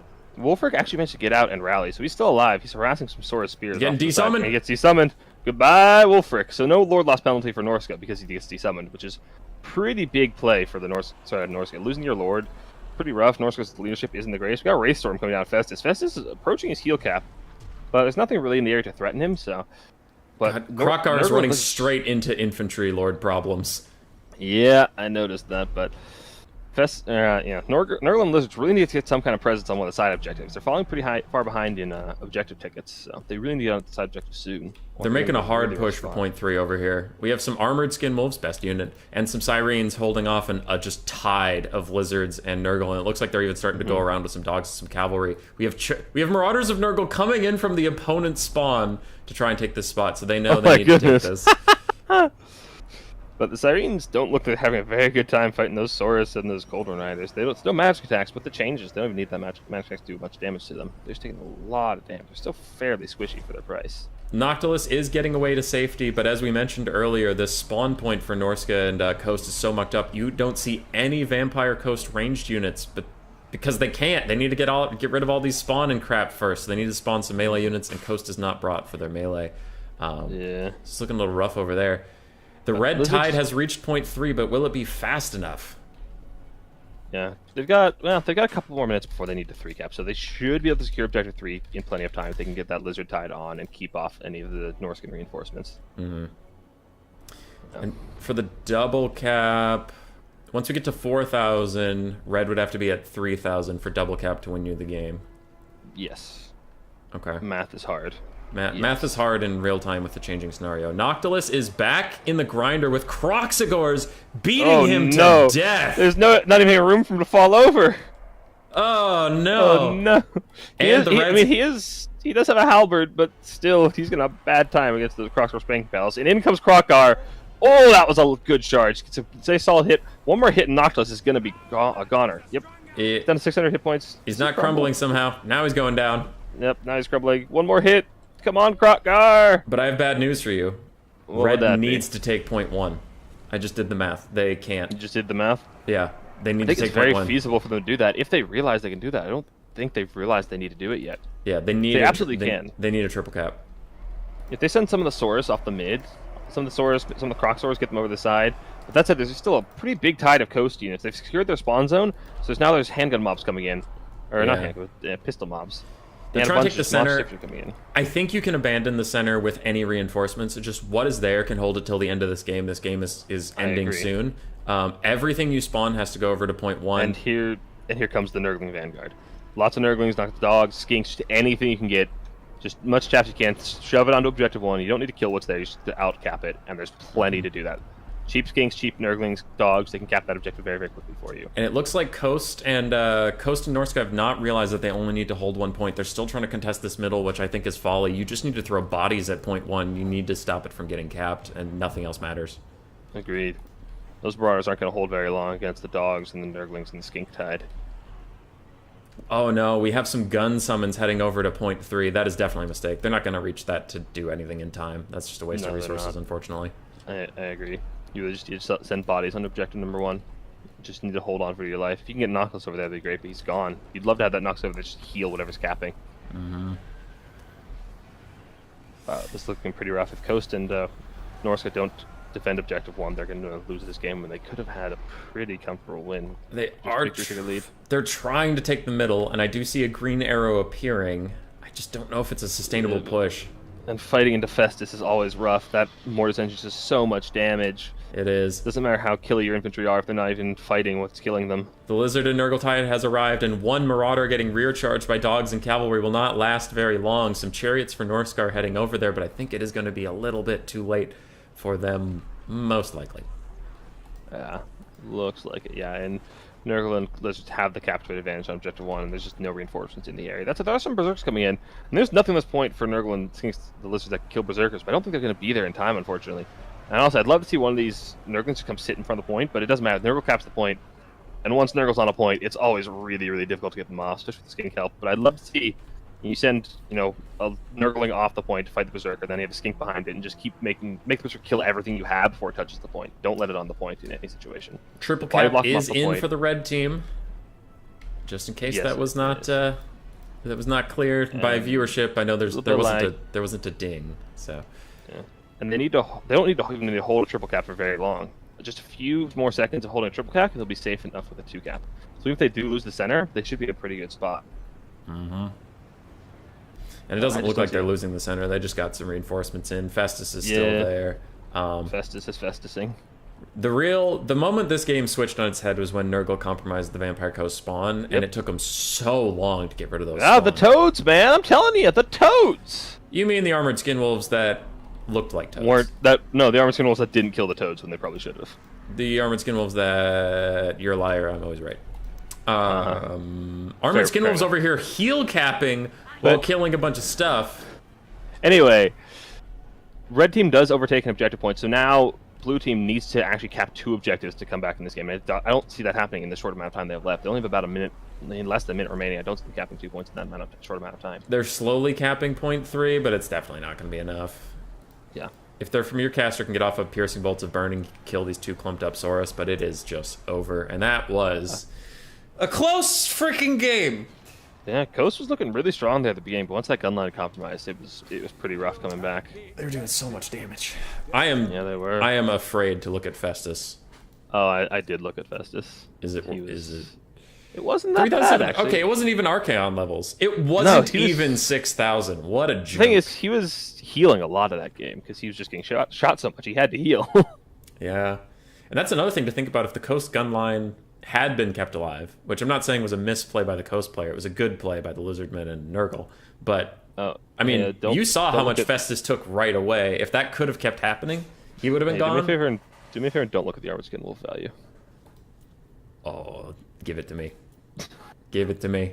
2,600! Best unit in the whole game! It got summoned at least twice. It was summoned at least twice. Yeah, no. Yeah. Armored skin wolves are kind of good in the same way Bestigors are good, where, like, if you have armor piercing, they're a trash unit, but it's just you don't expect to need armor piercing.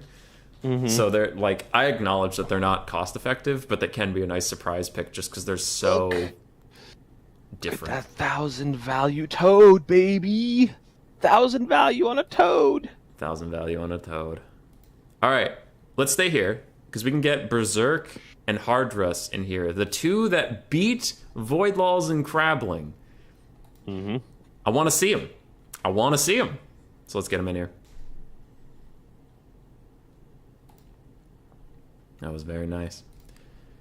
So where is Berserk? I just messaged him before this. Berserk's been a pretty cool player. He popped up with Warhammer 3. Berserk. Yeah, Berserk. He won one of my newbie tournaments a couple weeks ago. He did quite well. Okay, so team UMC Sin is out. So what team do we got coming in? Berserk and VM, isn't it? Yeah, Berserk and Hardress. Both of which are. VM? I actually don't know if Natre is Hardress Warrior / Natre. They go by different names.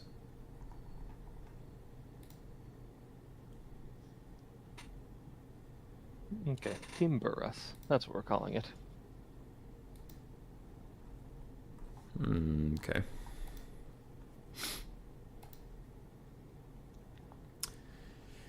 Mark McCarthy, love your 2v2 tourneys. Thanks. Cuden hosts most of them. He is around, and he has some exciting new tournaments coming up for us soon. This one was an idea of Platypus and myself, because we've wanted to CoCast for a while, but just had a hard time making it work. And then eventually just got it in there. Really like all the tournaments with the boy. Aw. Thanks. I actually had another idea for a tournament we could do. Ooh. Do an auto-gen domination tournament, which I don't think anybody's done yet. I wonder if the autogens are still kind of like pseudo-coded or if they're actually random. That could be interesting, though. I haven't looked into it at all, but I think that could be a lot of fun.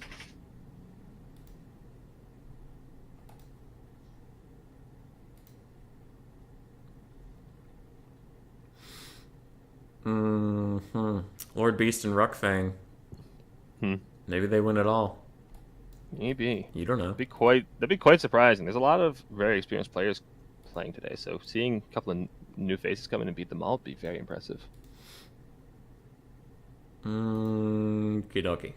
I did send Berserk the code, and I have to go to the bathroom. So you're going to be alone for a little bit. Are you going to be okay? Probably not, but you do you.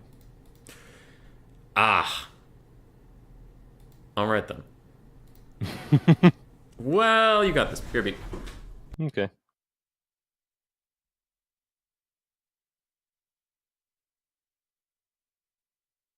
Oh, why can't I see human voice chat? There's human voice chat. Okay, now I can see both chats. How are you, chat? How are things?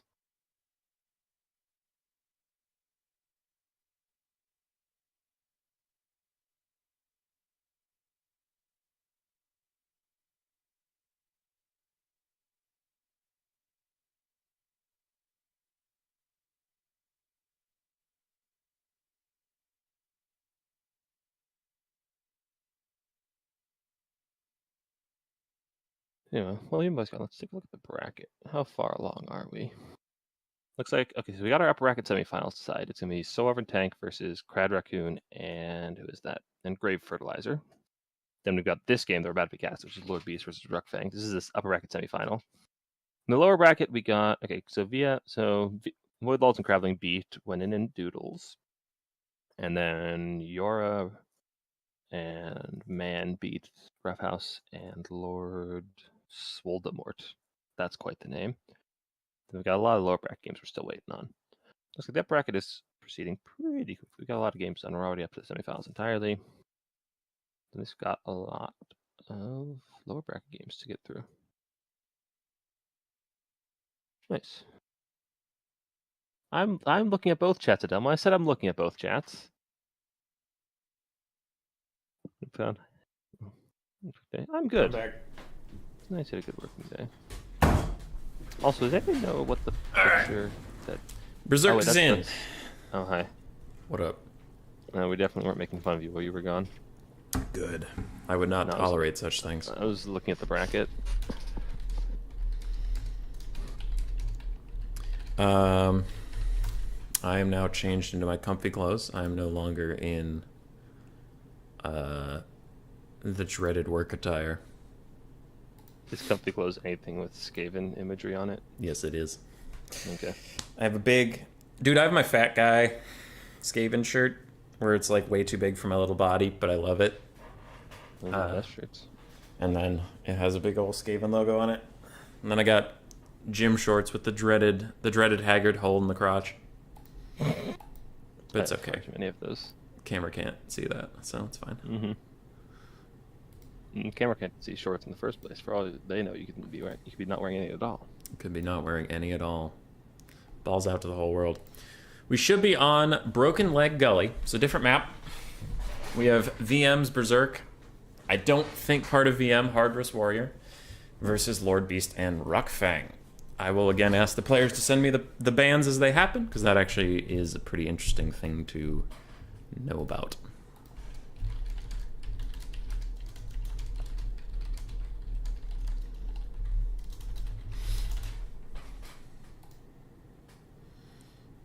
You're out of my working Lederhosen. Lederhosen? It doesn't seem like a pain. Mr. Casual. That's a good song. When the Marauder Chieftain isn't picked. I'm kind of surprised how much Wolfric we're seeing, but maybe Seafang is just really prioritized in Domination. Because we didn't see it again, but at the start of that game that was funny. Seafang, burning head, piercing bolts. Mm-hmm. I think the Seafang completely missed everything. It tried. Yeah, it tried. It was just wind spell. Just as soon as the collides collided, just like 4 wind spells come down. I don't know. We've been seeing a lot more Norska today than I expected. I would expect some more shooty factions, maybe some more Skaven, maybe some dwarves kind of things. Again, like some of those like front lines that you can augment them with from other factions. Yeah. Don't know. Norska is rising in popularity. I think it's kind of the Beastmen thing, where everybody was like, man, we love Beastmen because they're such a shit faction, and then they get buffed, and everybody plays them, and then you get sick of seeing it. I think Norska's getting a similar treatment, but I don't know if everybody will get sick of it because they're not S tier. They went from like D to A, or D to B, depending on your argument. But I still think people are riding that high of like, yay, we can play our fun faction again, you know. But also Norska doesn't rely on toxic chariot or single entity blobs. True. Which is nice. Slanesh banned first. Shocker. Come on, just give me 4 Slanesh. Oh wait, that's right. That's why Slanesh keeps getting banned, because it's no mirror picks. It's unique picks, so you can't pick what your opponent picks. Yeah. I will say it is a shame the state of Slanesh, because Slanesh was... Ogres and Slanesh was all I was playing at the end of pre-IE, because I was just bored. And it was like, these are high agency factions that are fun. So I'll play I don't know what you're talking about. I shamelessly enjoy playing Slanesh as is. I feel no shame for playing busted-ass Slanesh. Ugh. I don't like when anything's too gross. I enjoy Slanesh, and I feel no shame. That's allowed. You're wrong, but that's allowed.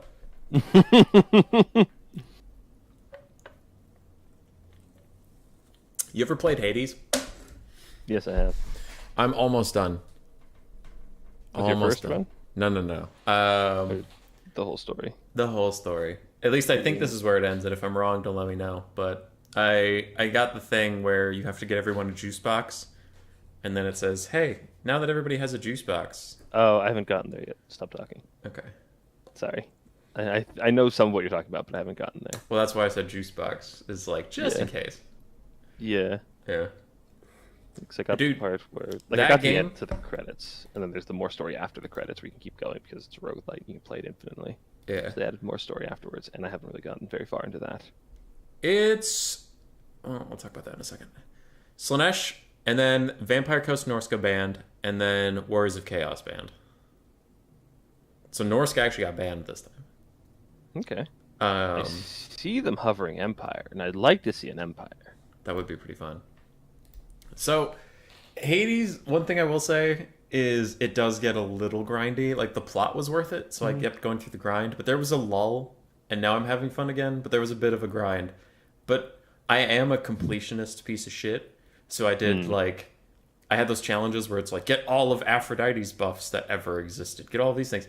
And there are ones that I didn't get for a reason, that I had to do entire runs where it's like... Oh, yeah.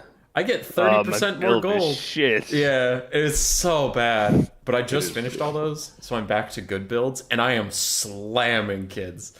It's awful. I mean, fun for me.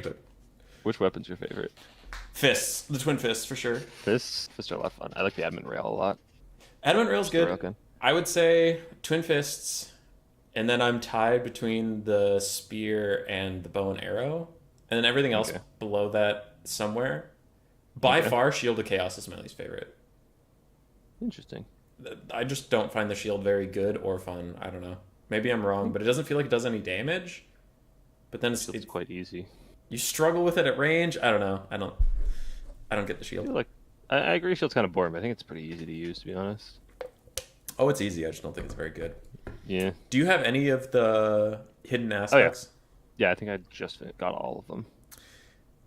Is the spear trash or am I trash? The spear's trash. The spear hidden aspect is legitimately like the worst version. You get like a quarter max HP, but you get lifesteal. So it's like, okay, what about when there's one of the 12 things that can one-shot you from that low HP? Yeah. It sucks and blows. It's like, well, yeah.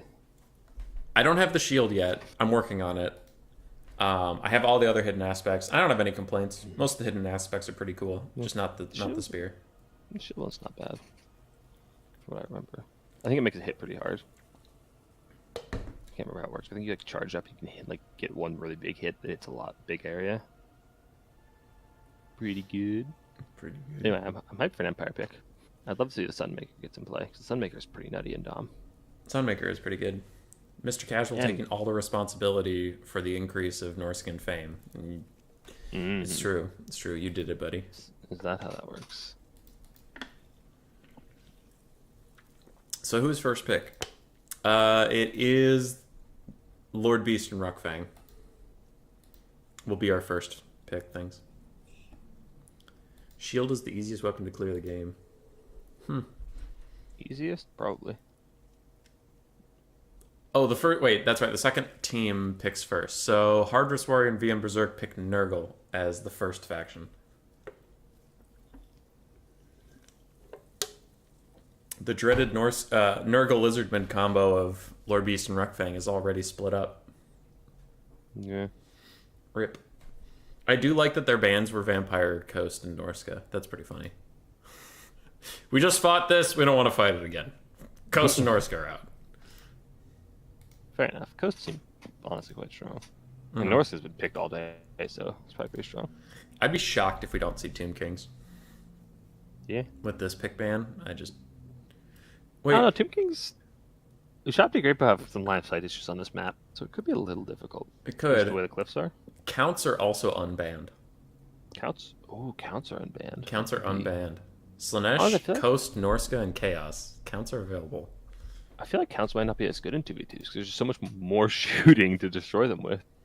Maybe. Especially if you bring something like Empire, you can just bring like, a million grenade launchers and some cannons. 1, I respect the Empire hustle. 2, I think Vampire Counts is going to be a very scary last pick if you don't have something to deal with them. Like, let's say you go, I don't know, like Beastmen Bretonia, and then like a last pick Counts could be pretty intense. Yeah. Yeah, definitely could be. So, we'll see what they do.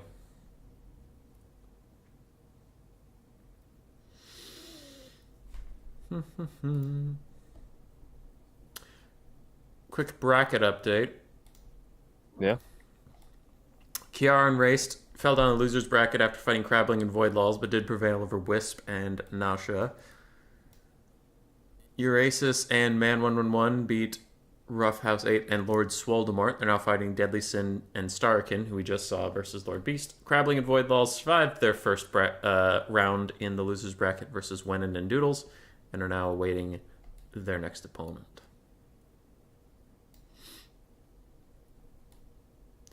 Who's your favorite for the tournament, knowing that Crabling and Void have one less life than anybody in the upper bracket? I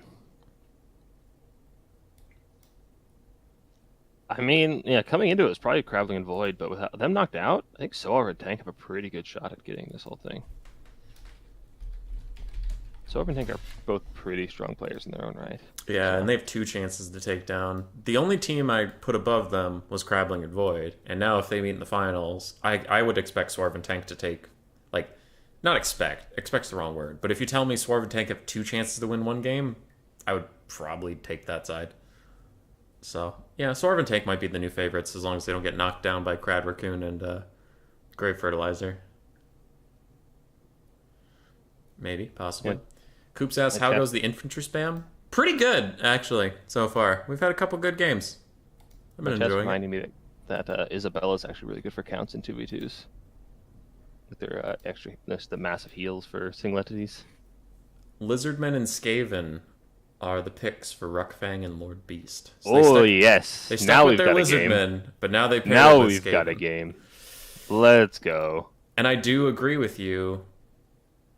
I think I do agree with you. I think Skaven is actually pretty okay into Vampire Counts in this 2v2 because Counts and Nurgle could be in some real trouble if they just got shot the whole game. And Lizardmen could take the point. I mean, yeah, if you bring Skaven against Counts and you bring 4 mortars and 4 plague claw catapults, they're getting Nurgle and Counts can be kind of sad. Slamming kids. Mm-hmm. Or if you just go a bunch of Death Globes, because Death Globes are really, really damaging. They can just kill a Graveguard outright, like in an open field. It's insane.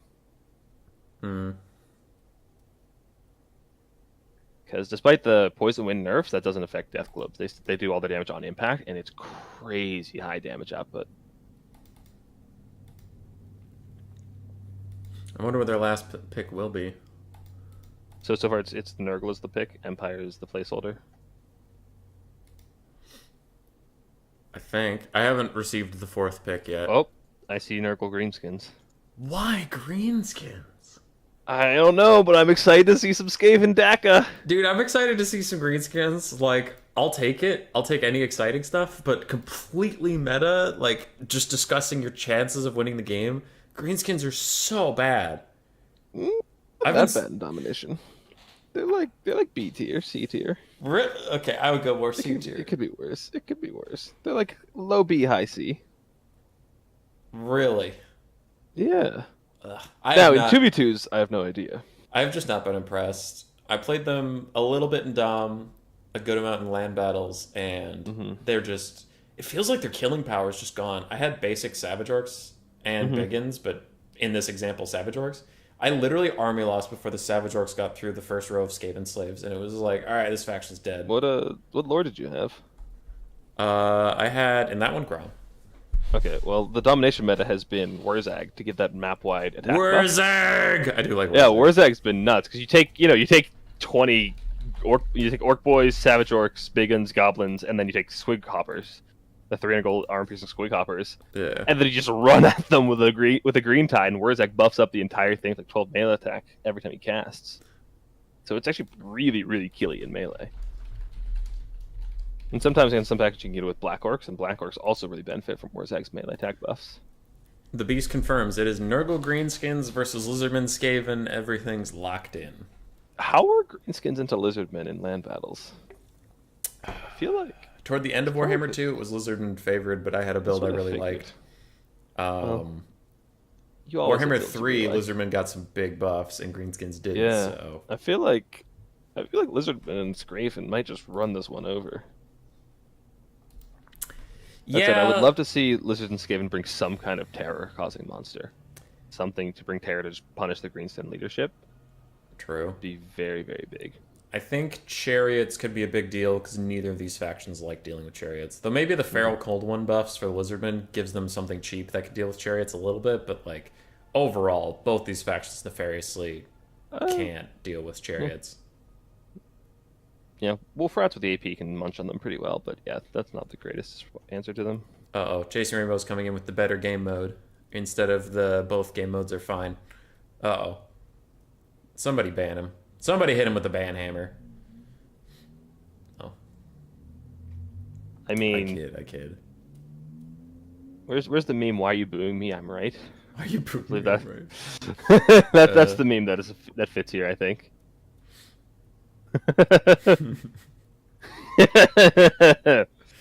What is that? I'm trying to think of that. Hold on, don't tell me, because I've seen it.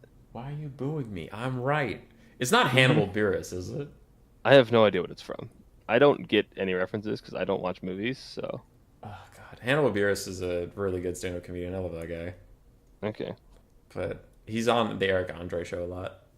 I just know there's somebody in RTK who should have that as their profile picture because it's so applicable. Why are you booing me? I'm right. Yeah. That is quite the Nurgle build. I'm looking at it too. I'm letting it go. I'm letting it go. Squigs counter chariots. Against Skaven it wouldn't be that bad. Actually, yeah, the Squig herds. Well, yeah, but yeah, I'm not worried about this. I was about to get that. Yeah, it's Nurgle and Greenskins are the ones that should be bringing the chariots against the Lizardmen and Skaven. Greenskins have the Squig herds, so they wouldn't need their own chariots. But yeah, I think Feral Cold Ones and Cold One Cav are both quite good answers to chariots, though. Hey, I apparently got it right. My problem with that is like, yes, they can. The Feral Cold Ones are good. They got some buffs, so I'll give you that one. But the Cold One Cav, it's like, it is a counter, but it's a shit unit otherwise, and it's more expensive, which is why I still think it's a cost-effective trade. If you get your opponent to bring a shit unit, the basic ones are the ROR Cold One Spear Riders have been pretty prevalent in Domination because their Vanguard deploy ITP. They've been really, really solid all around, and they've Spear Riders are good. Cold One Riders are not. Well, yeah, Spear Riders. The specifically the ROR has been pretty popular in Domination lately. Yeah, no. Basic Golden Riders are just a waste of gold, in my opinion. I hate that unit. I've tried them so many times, and they never work. Never used it. I've never tried them, and I don't intend to. It's not worth it. Just take Feral Cold Ones. You know what lizard unit I have seen people get pretty good success with? That's a lot of fun. Ripper Dactyls. Yeah, Rippers are good. Rippers are pretty good, especially in Domination. You can just summon them in, they go wherever the hell they want, and then just jump on infantry, and they can't do anything about it. They're great. Yeah, they're pretty good. I liked them a bit in Warhammer 2, but I think the flying changes really would benefit them, because, like, I haven't seen them in action, but I did see Void Lulls, or was it Mofet? Mofet or Void Lulls was playing the Vargeist build versus Loopy's Dark Elves, and, like, Vargeist do a lot of damage on the charge now. Oh yeah, the extra models is huge. Yeah, I have to imagine that change also helps the Ripper Dactyls.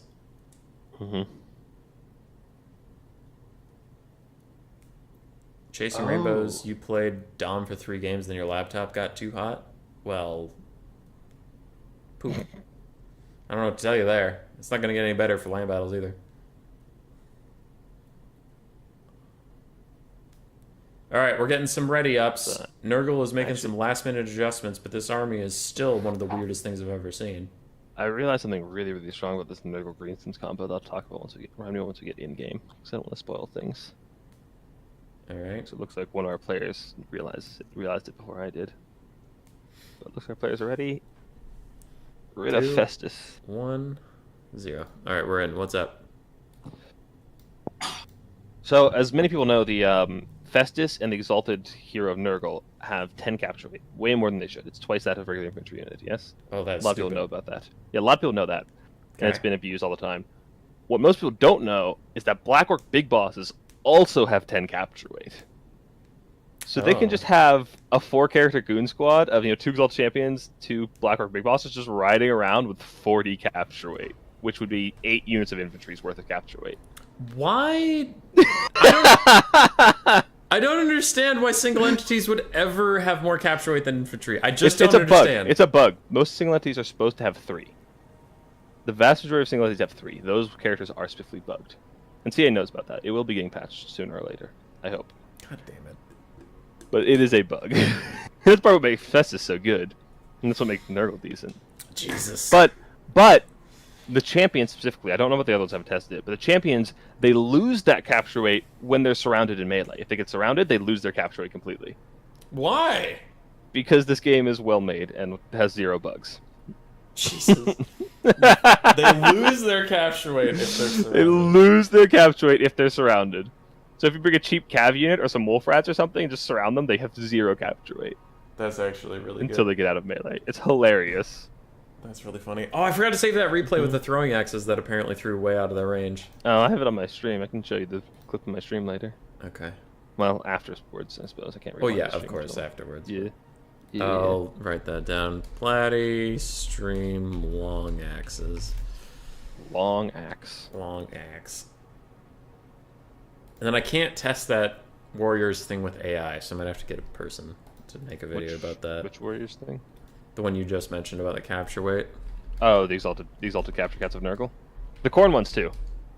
It's the exalted heroes of the marked exalted heroes, Festus, Village, and Black Orc Big Bosses. Don't know why, but those characters all have 10 capture weight. Unless they're surrounded, or... Unless they're surrounded. God, that's weird. Sometimes if they're just in normal melee, they do too, but it's much more consistent if they're surrounded. Weird. And I don't know if you watched the Domination Summer Championship Finals, but I used that in the finals, and Turin had no fucking clue. So I just backcapped with a Nurgle champion, and Turin's just like, wait, what the fuck? I was in and out, but I didn't watch a lot of it. I don't watch a ton of content, because after, like... Yeah. I spend most of my time making content. I'm like, I don't really want to watch more. Yeah, you spend all day making content. You don't really want to spend your extra time watching it. I get that. Yeah. But like, it's so silly that 5 zombies have the same capture rate as an Exalted Hero of Nurgle. Balance. Yeah, it's balance. 900 models versus 1 model. Same capture rate. How good is Hellebrand now? She's pretty bad. She's still pretty bad. So she is, but her chariot might be bugged. Uh-oh. I saw it double hit the other day. Uh-oh. I saw it double hit when I was testing with it the other day. I honestly don't think that would make her meta, but it would. No, probably not. But it is pretty funny. Okay, build. So we got this Nurgle build. What do we have? We have Festus, to no surprise. What is that? Is that River Troll? River Trolls? River Trolls! Well, the overwhelming ogre. Yeah. Stacked with some of the Nurgle melee attack buffs could be just really, really tough for the Saurus to overcome. They already have low melee attacks. So we have a sampler of trolls, by the way. Yeah, I see that. We have river trolls, we have regular trolls, we have stone trolls. We got Wurzag. I assume Wurzag's Bonewood Staff applies to all allies. Yeah, so it applies to all the Nurgle units too. Morgrove's Managing Marauders, the Warlord Boys, Nurglings, Festering Stooges, Exalted Capture Cat of Nurgle, Orc Boys, Savage Orcs, and a Soul Grinder. Interesting. A little bit of everything. I'll bet. Picking the good things. For Lord Beast and Ruckfang, we do have some Temple Guard, Saurus, Temple Guard, and Feral Cold ones. With Mazdamundi. Wait, no. It's a Salon Mage Priest of Life. Mazdamundi. Oh. I wish it was Muslim Mundi. But Regrowth, Earthblood. We have a Solar Engine. That looks like it for the Lizards. For the Skaven, bunch of Clan Rats. We have the Avalanche Mortars, double Warp Lightning Cannon, Lord Skrulk with Libra 1 Nerficus for some reason, and a single Brood Horror on the far side. Alright, Skaven bring cheap infantry, Lizards bring good, Skaven bring shooting, Lizards bring monsters. Seems I like the Brood nice. Horror for terror. I said before the game started, I was saying I would like to see terror to abuse the greenskins. Yeah. I think the Brood Horror is okay, especially in Dom. Its speed is actually worth its cost, kind of. I mean, 1,200 is still pretty expensive, but at least it's 100 speed is more useful than in land battles where it's like you chuck it into a fight and then it's pretty much there, and it's like, all right, I'm paying for all the speed for nothing. And it also benefits from the healing buffs to regeneration. Ooh, true. I hadn't thought about that. But I'm a little worried about the Warp Lightning Cannons getting line of sight on this map.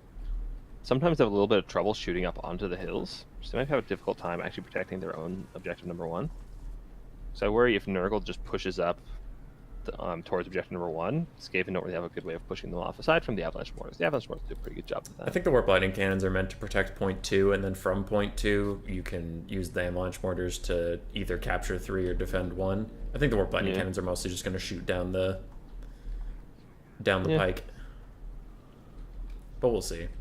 Yeah, they should outshoot that Soul Grinder pretty effectively. That Soul Grinder might be in for a very rude awakening here. See if they can hit him up there, because his Arc of Fire might help him if he can sit behind some terrain. But he has pretty low range, so he might have to come up on the lip. Yeah, he's pretty heavily outranged. And Warp their bonus Lightnings versus large, they'll do a pretty good job of killing him. Warp Lightnings are moving up right now, though, so they might end up in his range, and then he could be back behind the cliff. I don't know. We'll see. Arc of Fire on artillery pieces is always a little funky to try and predict. Yeah, it is, but looks like okay, it's shooting into some Saurus. Is there any return fire coming? No, the Warp Lightnings don't seem to be interested in him. He's in that range. Don't know if they have line of sight, though. Oh, there they go. Warp Lightning Hands decided they don't like that Soul Grinder existing anymore. They're gonna try. I see their attack orders is dropped, but Yeah, we'll see they if might that not have had line of sight. ends up working out. But we got Pretty a little bit of standard lag. setup, though. Actually, standard from the Skaven and Lizardman side. Nurgle and the Greenskins are going like all in on taking point 1 from their opponent. That's actually pretty common on this map, because it's very hard for Skaven to rotate forces over there to defend it. Because if you control the ramp leading between objective 1 and objective number 2, your opponent has to go very far around behind to actually rotate forces around. So you can either, if you push objective 1, then they have to choose to send their forces to 2 or 1, and it's a long rotation, and then you can just use the ramp to go quicker between. So you can just use it to out-rotate if you control the ramp. But it looks like we have a drop from Lord Beast, so we're going to We did lose Lord Beast. I suspect this is early enough that we can just copy the builds and restart. Yeah. Okay. I'm screenshotting builds. Or do you got it? You got it. I'm talking to players.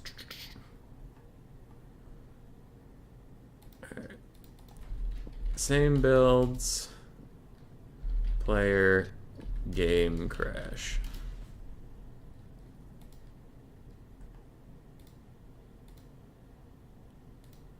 Okay. Get a new lobby up real quick. Just take a second. Uh-huh.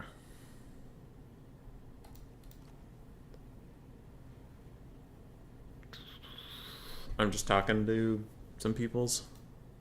Okay. If we have lag, I'm trying to set up a backup game we can go to. Sounds good. So, yes.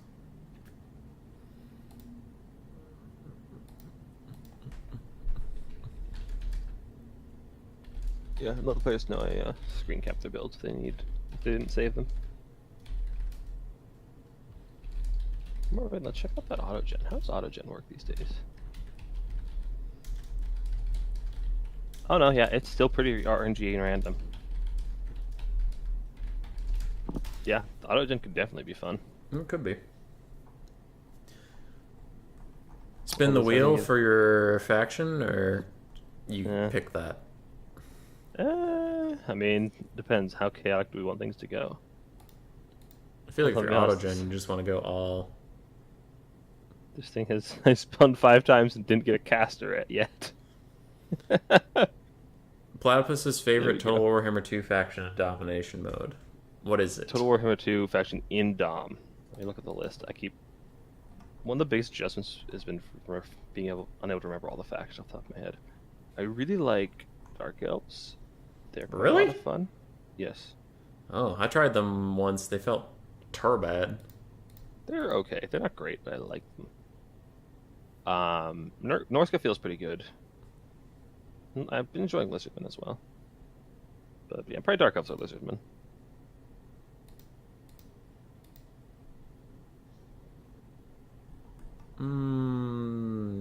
Okay. Lobby's back up according to Mr. Beast. Well, not Mr. Beast, sorry, the Beast. Yeah, we have fucking Mr. Beast in this tournament. We just didn't feel like telling you that. Yeah. What was the lobby called? I don't recall. I don't know yet. Failed to join, no response from host. Oh. Weird. I don't know. Hold on. This is Beast Narc. Okay. See, Crad Raccoon is a lobby. Yep, that's not what we're looking for. That's not what we're looking for.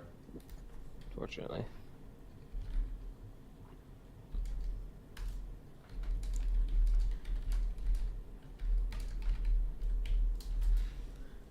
Alright.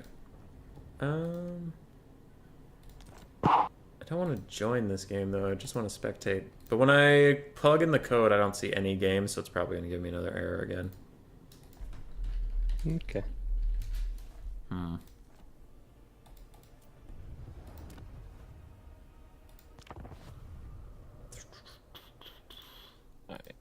While we're waiting, I'm going to run and grab a drink of water. Okay. Use the restroom. Okay. Back.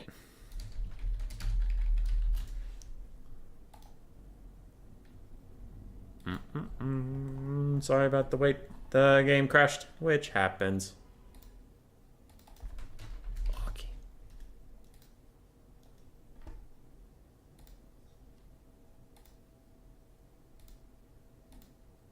Okay, they're in the lobby. I'm showing up. Join with code.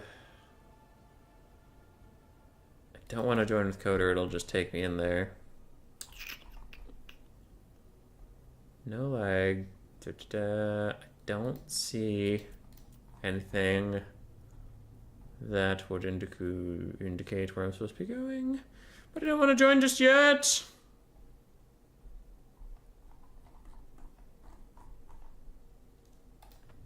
Okay, join with code. Yes, game full is exactly what I wanted to see.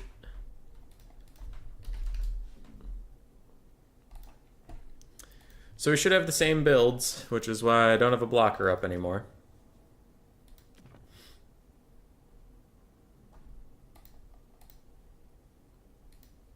If you're gonna autogen, you want full chaos. Hell yeah. So the Nurgle build is coming back together. Everything else looks like it's ready to go. But we'll get into the game. I do have a backup game ready for us.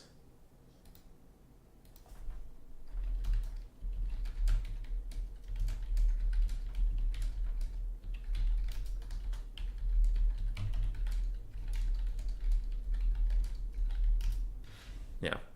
Kiara and Raced in losers bracket are waiting for us. If this game proves laggy, we will hop out and go over to that one. If it seems fine, then I'll message them and say they can start. But it's good to have a backup just in case this all goes to shit. Just in case. Now Platypus left me. I am sad. Lizardman's ready. Skaven looks ready. Greenskins look ready. Nurgle's figuring it out. His start looks the same.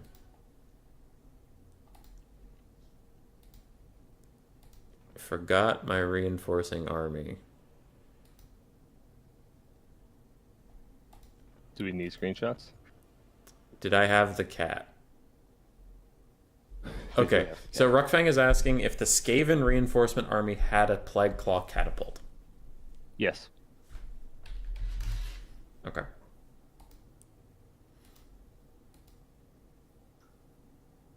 I responded yes.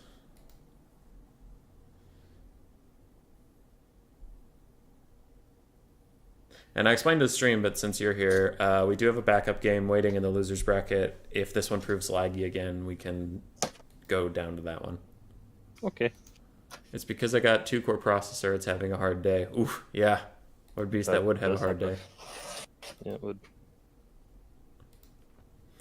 All right, the Nurgle army looks like it's together. He's readied up. We're all ready except for we need you. Yeah, can you send me the invite code? Yeah. Kind of important. I forgot that you weren't here. Oh, shit. No, they started! No! There. I mean, you can just screen share and I can. I can. There. I got you, buddy. Yeah, that works.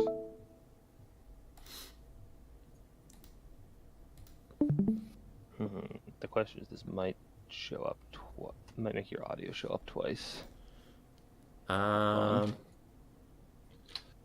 We'll see how it works. It shouldn't. I have no idea. No, yeah, you're right. It shouldn't. Sorry, chat. You're gonna see a black screen for a moment.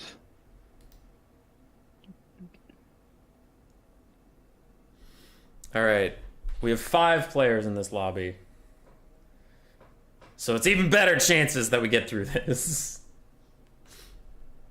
Nope, that's not the right one. This one. There we go.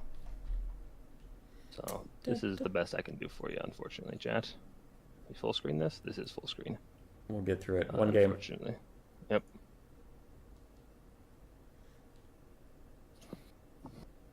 This is a very barren domination map. Where even are the points? That's not a domination map. Where is anything? Is that actually a domination map? It is way back there. Oh, I'm okay. far off the map. Okay. Dude, look at how tall those mountains are in the distance. Like, compared to where we are. That is obscene. Ah! Hey, the world is flat. Who knew? At least the Warhammer world. There's mountains underground. Water. There's no water under this map. Usually there's water underneath maps. Usually. The Equinox. Mysterious. Beautiful. Strange. Do mountains go up? Do they go down? Tonight, on Dateline, we find out. Boom. Now it's just a screensaver. Basically, yeah. Where do you think they got that picture? I imagine somebody went outside and looked up at some point. Yeah. Because that's like... That's 100% someone just took that picture. Mm-hmm. Oh, it's 100% screensaver. Like, that's the exact kind of, like, landscape screensaver you get. It's just a Windows screensaver. Basically. Like, it's not even intellectual property, it's just a Windows screensaver. Mm-hmm. Alright, this thing should flash us back to the game as soon as we get loaded up, but just in case, I'll start my journey. Nope, we're here.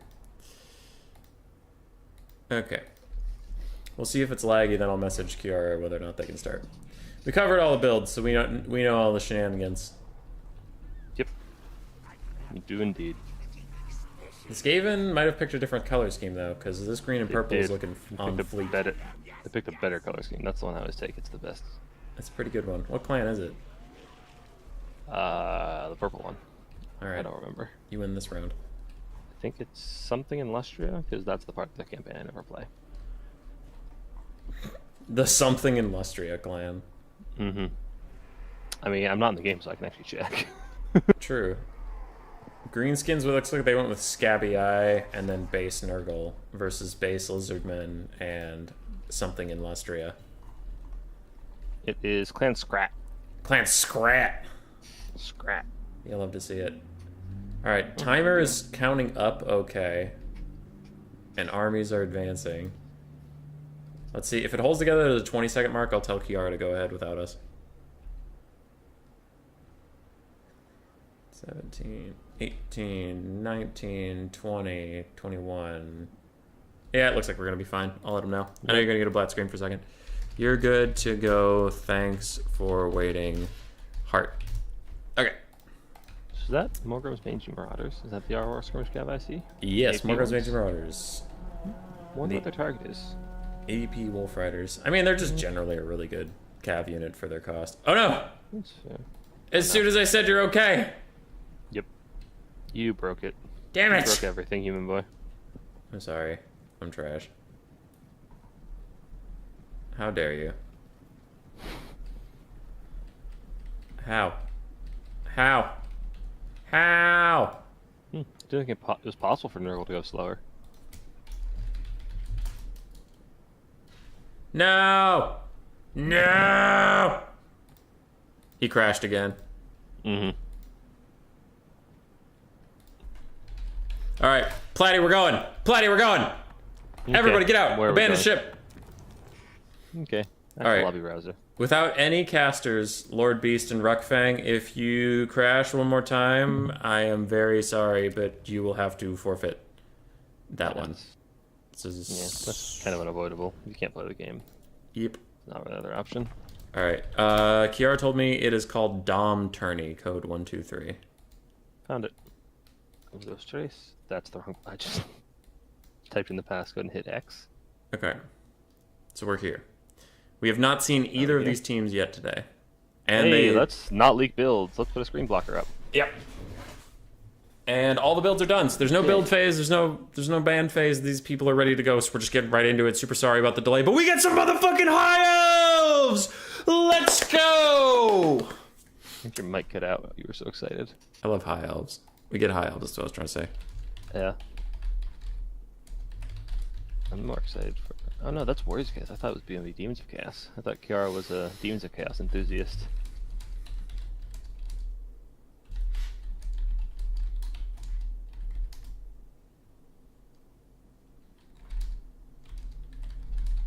Oh my goodness, is that an entire battle line of Bone Giants? It is.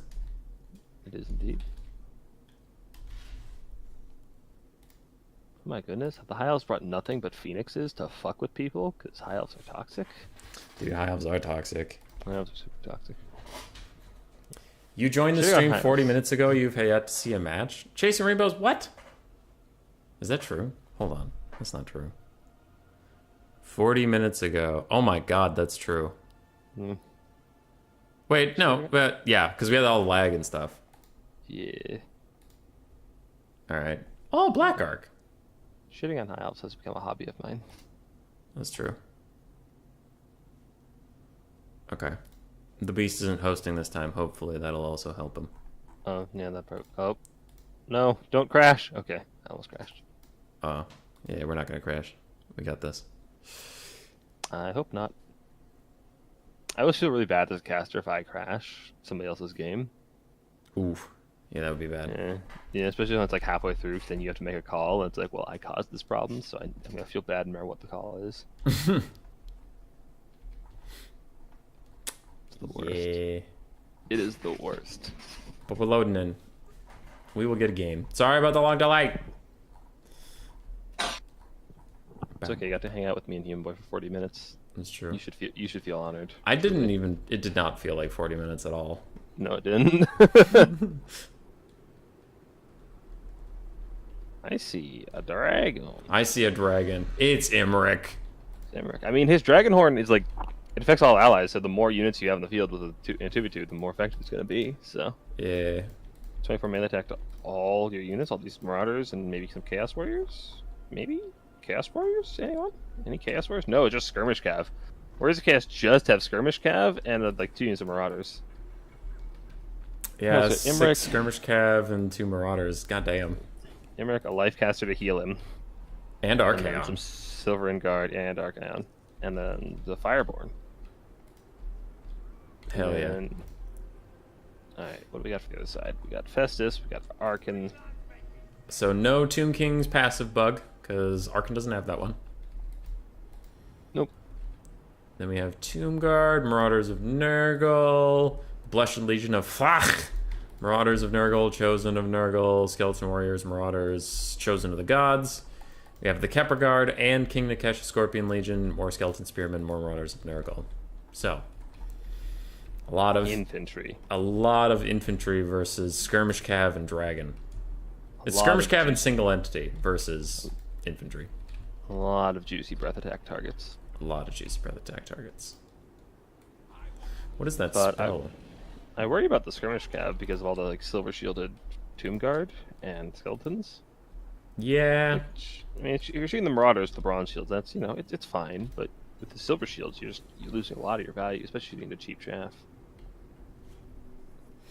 We'll see. I mean, they'll have the mobility advantage over all this infantry, so maybe they could get some good cycle charges in, or run around the lines and attack the Chosen of the Gods. Just be annoying in general. Which spell were you looking at? Dwellers Below has a new symbol, and I just didn't recognize it offhand. It looks weird. It looks like a guy riding a green something, waving his like sword above him. But then in like the zoomed in, I can see it's a guy getting dragged down by roots. But for originally, Yeah. I'm like, what the hell is that life spell? Real quick before we get too deep into the game, the most the spell that makes me the most sad that it sucks is "Here we go." I love when he casts it and he just says "Here we go," but it sucks and blows. I think it's that bad. Actually, Dom it might be okay, but land battles is tough. Ooh, Yeah, especially with black orcs. you see those Marauder Horsemasters take half their HP in one volley from the Chosen? I don't. Beast is asking for screenshots of his build, so I'm hooking him up real quick. Oh, okay. Alright, back in the game. So what happened? Marauder horsemen are getting nuked by all the shooting. One volley from the Chosen of the Gods took half health off of Marauder Horsemaster. That was brutal. There they go again. Chosen Gods doing Chosen of the Gods things. Yep.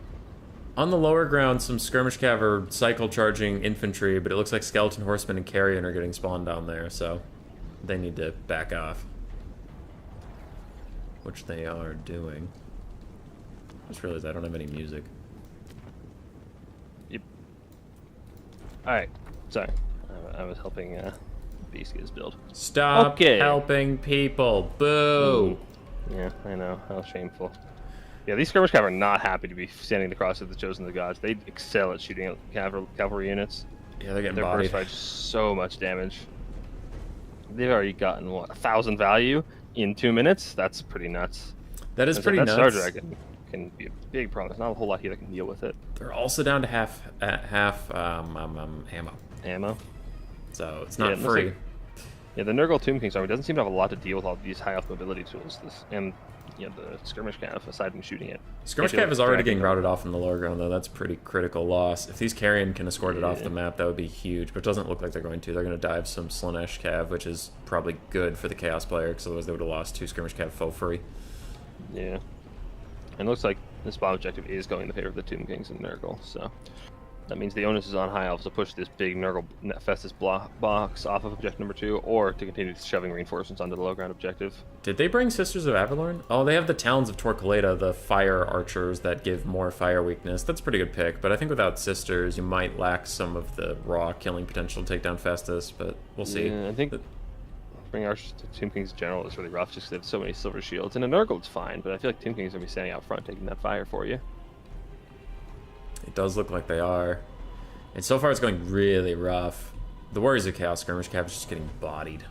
Yeah, those Shabby Great Bows are just going to town on them. They've got so much value, and even just the basic archers, and the Blessed Legion of Fact. Is that actually how it's pronounced? I genuinely have no idea how to pronounce anything Tomb Kings related.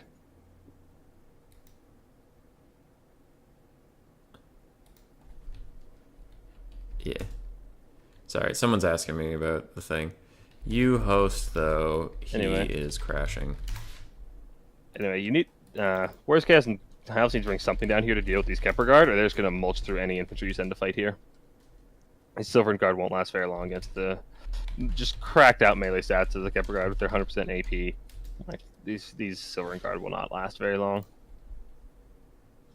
So yeah, die trading is going pretty heavily in the favor of Tomb Kings and Nurgle. Just their shooting is just having the much better end of all of things. But looks like they are deciding to push out and take objective 1. Looks like they don't think they can hold objective number 3, so they're gonna try to push objective 1, which is fair. There's not a whole lot here defending it, but you just got some Marauders and some basic archers, Yeah. so you can definitely win this blob fight. So probably a pretty solid play, but I think they can also honestly also win the low ground fight pretty handily.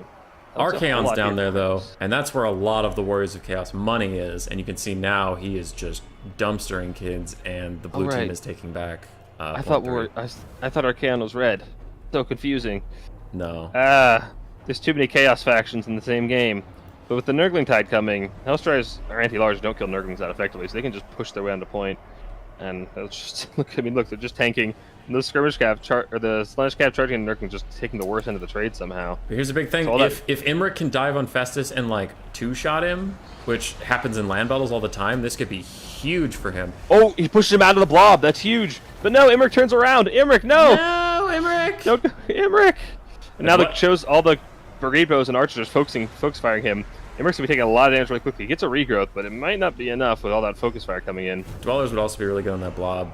Dwellers would be amazing on that block. They just had to pop their wom in the regrowth, so I don't think he'll be coming in.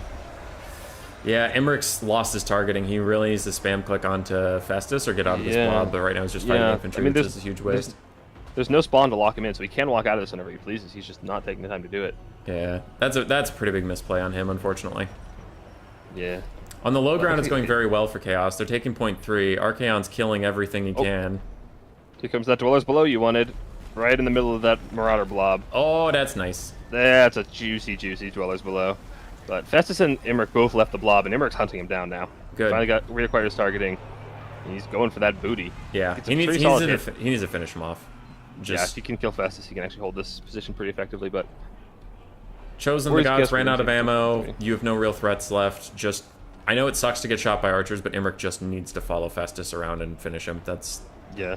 You got healing, you can tank through it, you'll be fine.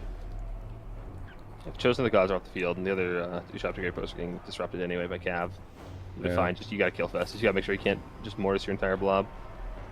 So I heard one point flipping over. Which one was it? Low ground.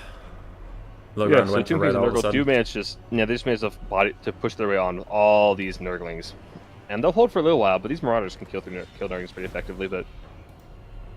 A lot of what's here is Cav, and there's just not a lot of room for cavalry to maneuver.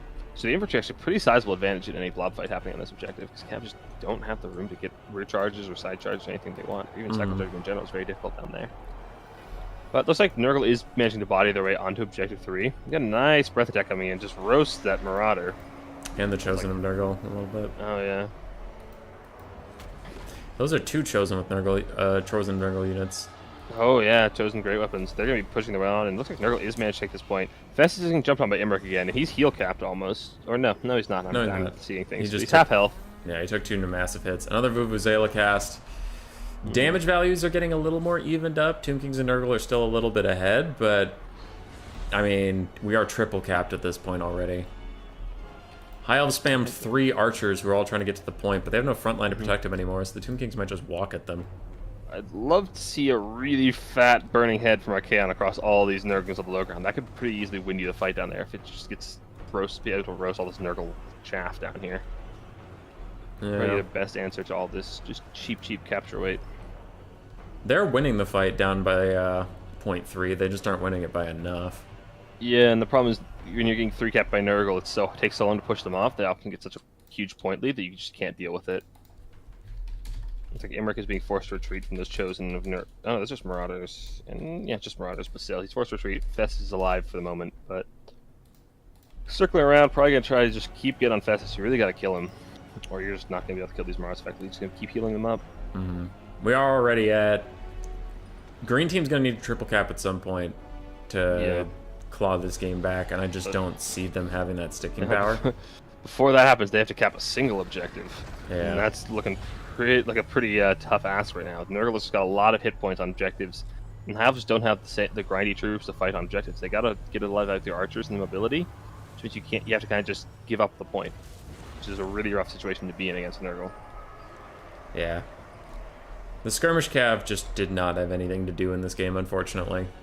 I think they could have been fine if it wasn't for the Chosen the Gods. They just excel at deleting cavalry units like that very, very quickly. It's kind of their specialty.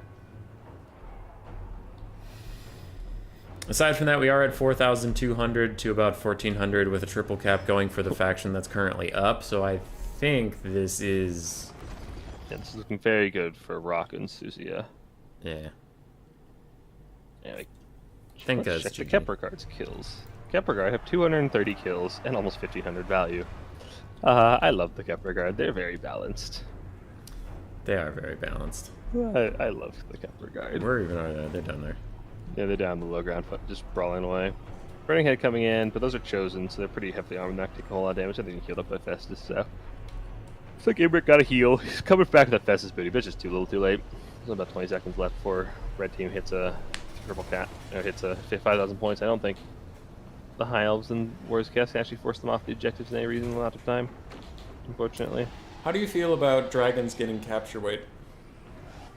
I think it could be incredibly toxic based on landing mechanics. And because you'd have to park something slower underneath and just leave it there, basically. Like, you just have to leave a halberd unit on the point the entire game, because otherwise a dragon can be fighting in another objective, terror routing, doing its full job, and then at any moment it can just fly over and capture the point. So you have to park a halberd there the entire game just because the dragon exists. The dragon can still be getting its full value elsewhere, and you still have to leave a halberd there because it exists. True. Though dragons are very expensive. Chose the Gods 3,100 value. Pretty good for them. Not seeing any other values that really impress me too much. Capoeira did pretty well. Arcane did he got 2,000. It's not the best we've seen today. Yeah. Rest in peace, Skirmish Cav. Rest in peace. They got fucked up. Yeah, they did not have a grand old time. Yeah. Alright. Where are we at on the bracket? Let's see if I can find something. Just refresh. Oh, I don't have to refresh on challenge. It's just auto updates. I do things in total I have to refresh every time. It's like Lord Beast and Rockfang have advanced to the lower bracket semifinals, as well as Crad Raccoon and his partner Brave Fertilizer. On the top of the bracket, we have So Arvin Tank versus VM Berserk and Hard Russ in the upper bracket semifinals, and then we have these shenanigans after that. I think they called the game before actually playing it, Berserk and Beast, because there was some miscommunication that I was dealing with during our last game. So I think they're playing just now. Okay. I think. We'll see how that goes. Well, then I look forward to seeing the winner of that. So do we have a game to spectate at the moment? It does not look like, because yeah, Berserk versus Lord Beast isn't real, I don't think. Yeah, we're waiting on that game to finish up. Let's go cast Crabbling game. I wish, but is he not in Crabbling game? Crabbling, yeah. Crabbling and Void Lulls are facing off into Yura and Man. Don't know if the game is started or not. That's a possibility if they're ready for us. Yeah, I'll ask Crabbling. Go for it. Okay, he's in game. Okay. I will bother him no further, as he is busy. He is busy boy.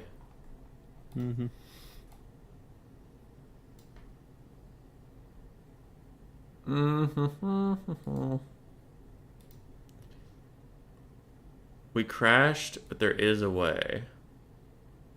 What is that? I'm a little confused. Okay, so you fight in loser bracket.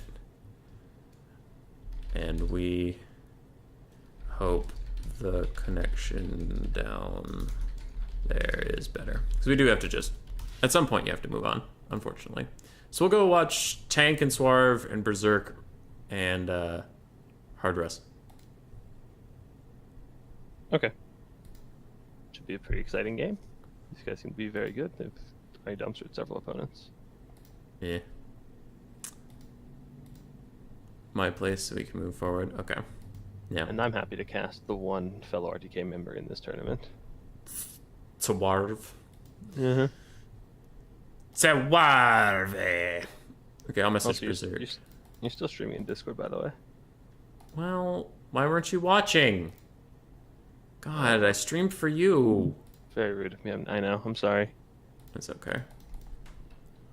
Okie doke. We cast you and Swarv and Tank and Hardress. Sorry for the whole crash thing. Chasing Rainbows in my chat and asked me to ask you what your favorite Total Warhammer 3 faction is. thematically ogres, gameplay-wise, Slanesh, originally Cathay, but then Cathay became toxic and I didn't feel like playing them anymore. And Slanesh is not toxic, is what you're implying. They're not inherently toxic right now. They're just their stats are too buffed. But Cathay's like thesis of how their factions should exist feels pretty toxic. Where it's just like blob up and get stats. That's it. Mm-hmm.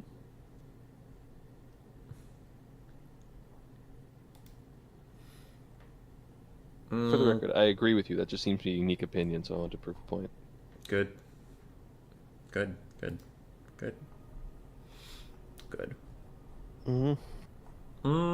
Where? It's like, Slanesh is fun. Like, Slanesh isn't fundamentally broken, they just have too many stats. Whereas Counts, on the other fucking hand... Fuck Counts. They might have an walk issue. at you. Yeah. They might have an issue with their design philosophy as well. Yeah. What if we give them all of the AoE healing? Yeah, the problem is they just have... Like I said, they can heal cap their entire army for about 2,000 gold. Yeah. Without spending any WOM. Yeah. And that comes with a Mortis engine. Yeah. And Wind of Death. Yeah. And 3 Winds of Magical recharge items, so you can keep spamming those spells. Yeah. Like, Counts have a lot of other really good units on their roster. Black Knight's really good, Blood Knights are always good, Fargulls, Fargeists. But you never see any because you don't need them. You don't need them. The Black Knight buffs were weird. That they made them a very expensive unit now. I don't mind them. They feel really good to use now. Before they just felt kind of meh, but now they actually feel pretty solid. And the Lances and Barding will kill most infantry units on a charge. I think they do pretty good damage. I think they're now they're your good like anti-infantry cav. Like yeah, which I mean they were before, but now they're actually like, better at that job.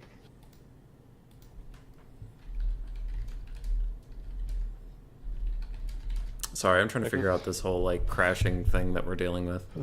Like how somebody says a lobby that's labeled "No Pit of Shades" in all caps. Somebody heard them.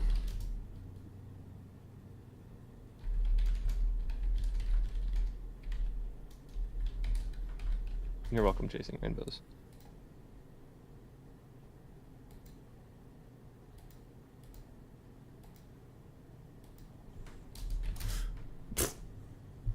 Alright, apparently they're finishing out the game that crashed, so Ruckfang is just playing 1v2 in Domination.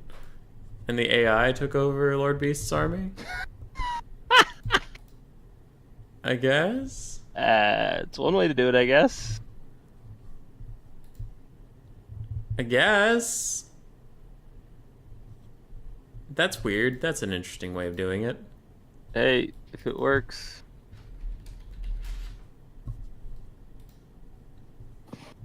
Alright.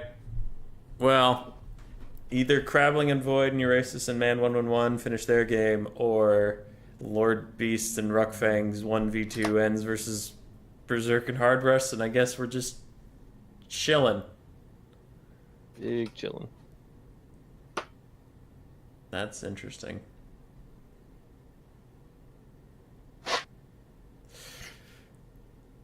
I would offer to just like fight you, but I have no idea how much time we have. Like I feel like if we get in a lobby as soon as we do, Crabbling and Void are gonna finish.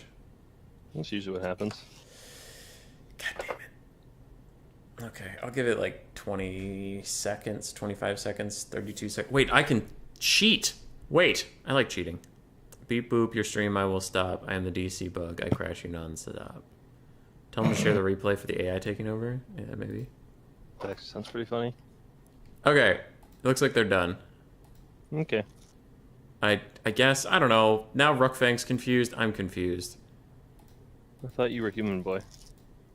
Yes, I am. Thank you. Okay, Berserk made a match, so we have to go find it. Join with code, copy, That's paste. helpful. That's very helpful. It's Warhammer Battle Royale is what it's called. I can get you the code. Platypus. Do one game with a spectator slot. It is not named that. Hold on. I got you. All right, so we have a game. We have a game. Nice. It's fine, but now Ruckfang is confused. Apparently his partner didn't say that. I don't know. Game full. Oh, I need to spectate. Is the password that? It is the password. Nice.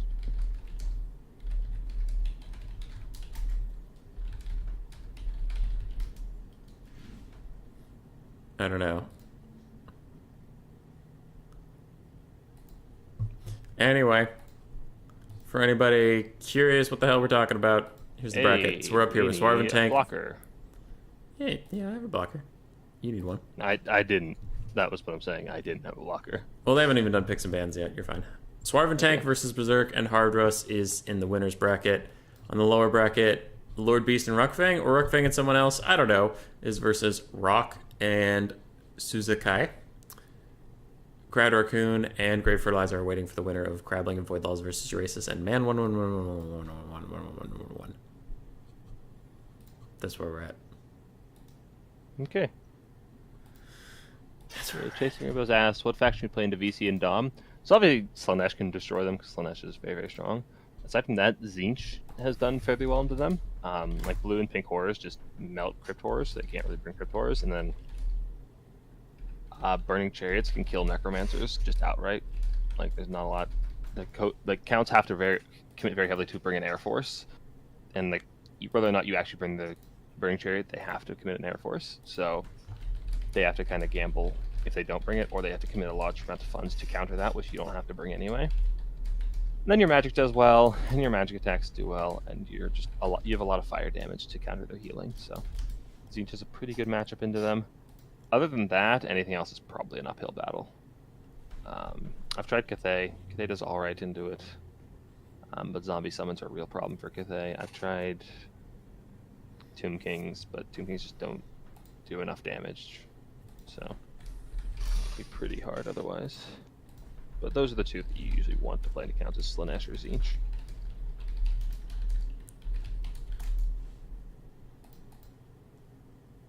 Oh, you were trying to give him a chance for the winning side, the Beast, but now that he's going to loser's bracket anyway, he'll be his partner. I see. Okay. Yeah, we can't switch partners and do all that stuff after a game already crashed 3 times. We just gotta give the other team the win and move forward, unfortunately. Also, I have the bans for you. Tank and Swarv banned Slanesh and Nurgle. The other side banned Tomb Kings and Vampire Counts.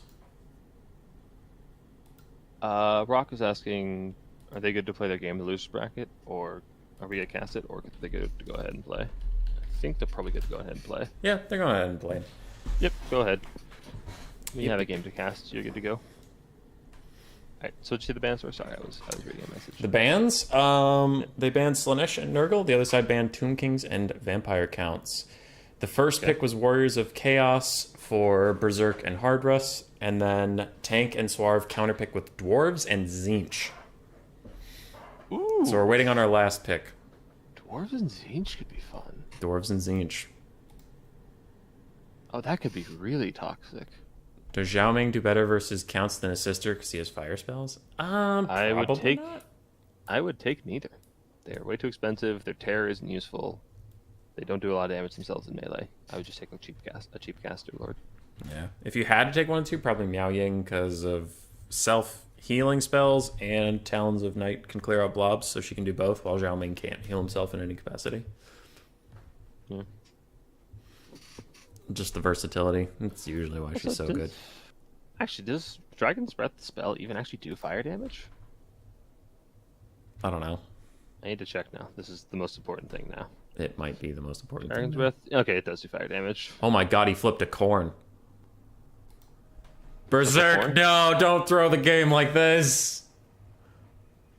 Yeah, Khorne into the Ancient Dwarves is going to have a bad time. Dude, Khorne into anything that has, like, units is a bad time. Khorne is trash. I agree. Khorne fucking sucks. It's so bad, dude. I mean, they're better than Dom, but people think they're top tier in Dom, and I disagree. Oh, they're F minus tier in land battles, and in my experience in Domination, there are better factions that do the same things. They're like, even if they're fine, there's other better options. Yeah, well, it's like they're chaos factions that automatically puts them like B plus, but they're like the bottom tier of chaos factions. But a lot of people keep saying like they're top tier. Even before IE, people say they're top tier, and they've never been top tier. They've never been top. They're not that good. They're missing a lot of really key tools. Mm. And you're about to see that they just really, really struggle to kill armor. Because the only armor piercing they have is bloodletters, and you can't bring bloodletters into the ancient dwarves. I can guarantee you of that. They'll die to quarrelers, they'll die to horrors, they'll die to any kind of shooting very, very quickly. You're about to see. Mm-hmm. Cornet, Colin. zero arms. I'm really curious what this build is going to be. Oh, that could be interesting. It is wild. Yeah, I am looking at it. It's pretty wild. Yeah, well, I think I mentioned to you before what makes that unit good. Yep. Yeah. Yep. Oh Yep. my god. Oh my god. Yep. That's such a troll build. That's such a troll build. Oh my god. Yep. It's good. It's good. I didn't see that. Yeah. That's a very, very troll build. This is a troll game, dude. I'm looking at the other side too. I mean, to be fair, that's not a bad idea. I think. This is a mess. What are their opponents? What are their opponents going to do about that thing? I don't know. I want to talk about these builds so much. I can't wait till we get started. This is something. This is Total War Warhammer. The third Total Warhammer. You know, sometimes you look back at like the early days of Warhammer 1 or even the days of Warhammer 2, and you're like, we've come so far. And then you see this, some of this shit. You're like, maybe we haven't. Same shit, different game. Yeah, basically. Nice. It's a very interesting lord choice. I was just mentioning to Turn about hosting land battles on his site. I was double checking to make sure it was okay, and he's like, I don't know, because it might mess with the stats, so I don't know. Let me check, and I haven't heard back. So I guess I might just be trapped on Challenge forever. Yeah. People are like, why don't you Nice. host on Turn's site? And it's like, well, I guess I can't. It's really nice hosting the Hotel Tavern. It's nice and simple, and everybody sees it. Yeah. Dude, I wish I could host there, but it didn't have double elim for this tournament. And like I Yeah. said, I asked him about land battles, but as of this morning, he said, I don't know, I'll have to check. Yeah. You know, Total Tavern's had lots of players sign up for tournaments lately, so it's been pretty great. Yeah. My newbie tournaments have exploded. It's crazy. Yeah, like 120 people. I was almost 140 that signed up. It was crazy. Pretty good. Yeah, I was not prepared for an 8.5-hour stream. I didn't realize what I'd signed up for.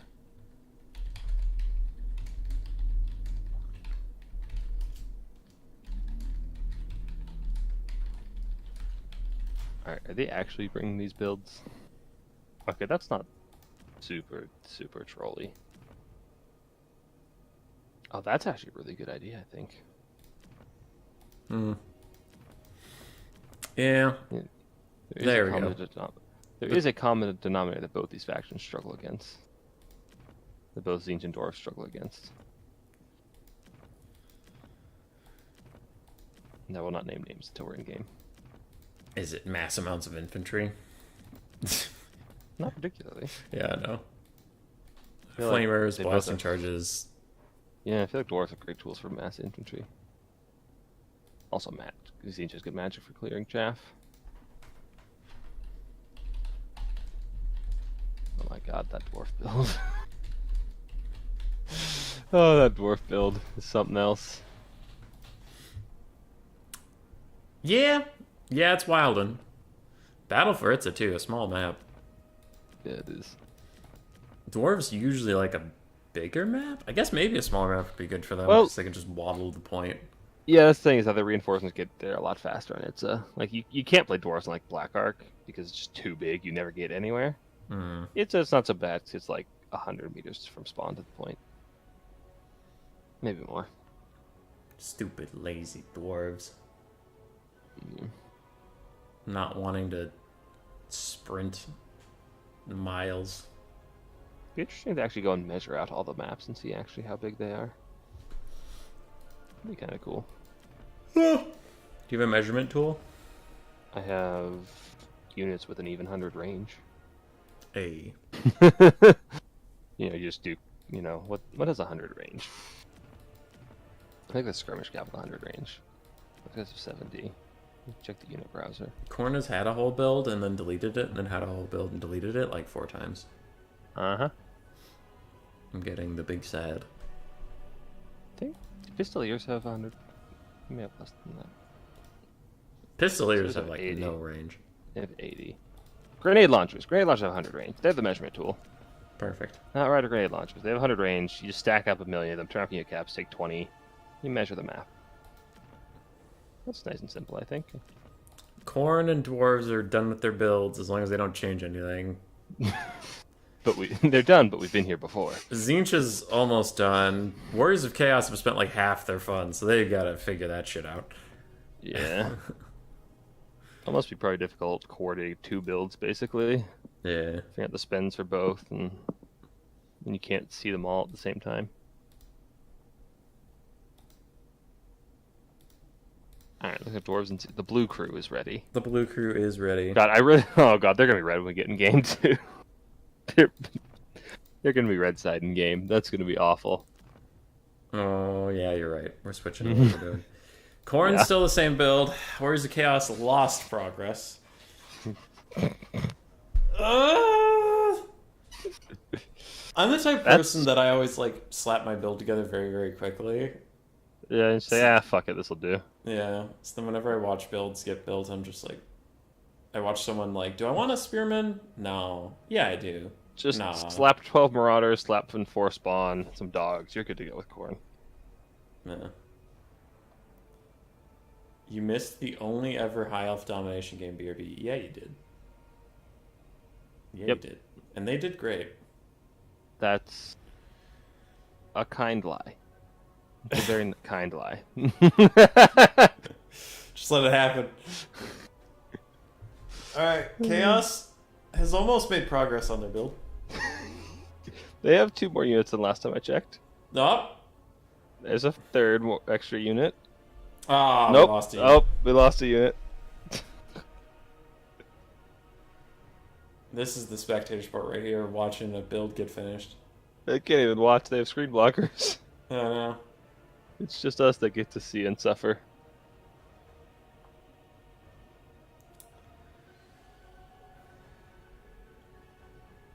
Top build's looking complete-ish for the Warriors of Chaos.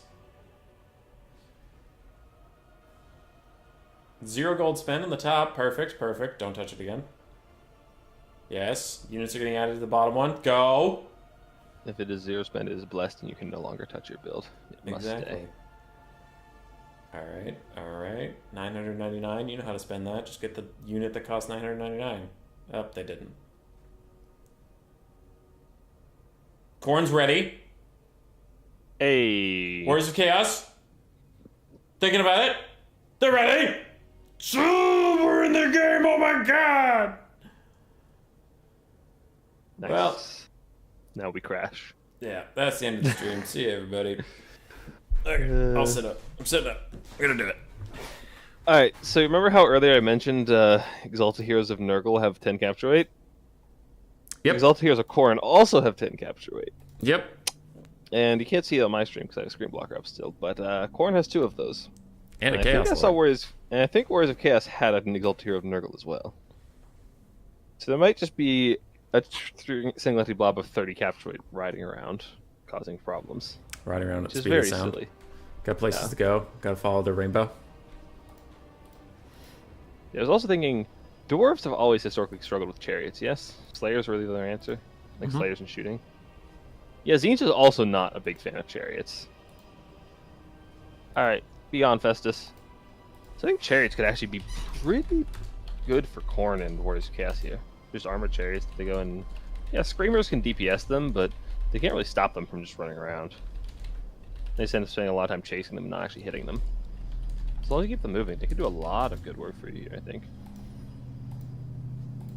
I'm setting up our next game so that we don't hopefully have this long of a wait. The Adrian, all this makes me wonder if this is Season 2 World Championship, DJ Were My Silver Scrapes. Did they even have Silver Scrapes in Season 2? I thought that came later. What are we talking about? The music that is played Game 5 of every best of 5 in League of Legends plays the song Silver Scrapes. Oh.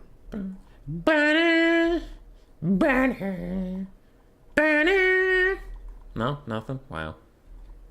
No, Best song remember. ever made. Hmm. Uh-oh. I'm not liking this load time. Hardest Warrior, don't you freaking crash on me! Don't you do it! Also, dude, the Adrian, you made a League reference. Are you watching the LCS finals? Me? Adrian in my chat. I'm watching the LEC finals. Dude, hot take, LEC is trash this year. They're going to get bodied at Worlds. Like, G2 was like... LEC is still much better to spectate than LEC is, or than LCS is. The production value is just so much better on LEC, so it's just much better to watch. Your alt timers on your people are just gray boxes with a number in it. No, it's just a gray dial and it fills with color as the dial gets closer to full. Oh, I've seen it bug a couple times. They just put a counter in front of it. That was during the Rogue Mad Lion series. Was the last time I really watched. They just updated the UI like across the board a month or so ago, so they probably have some bugs. Anyway, wrong game. Fair.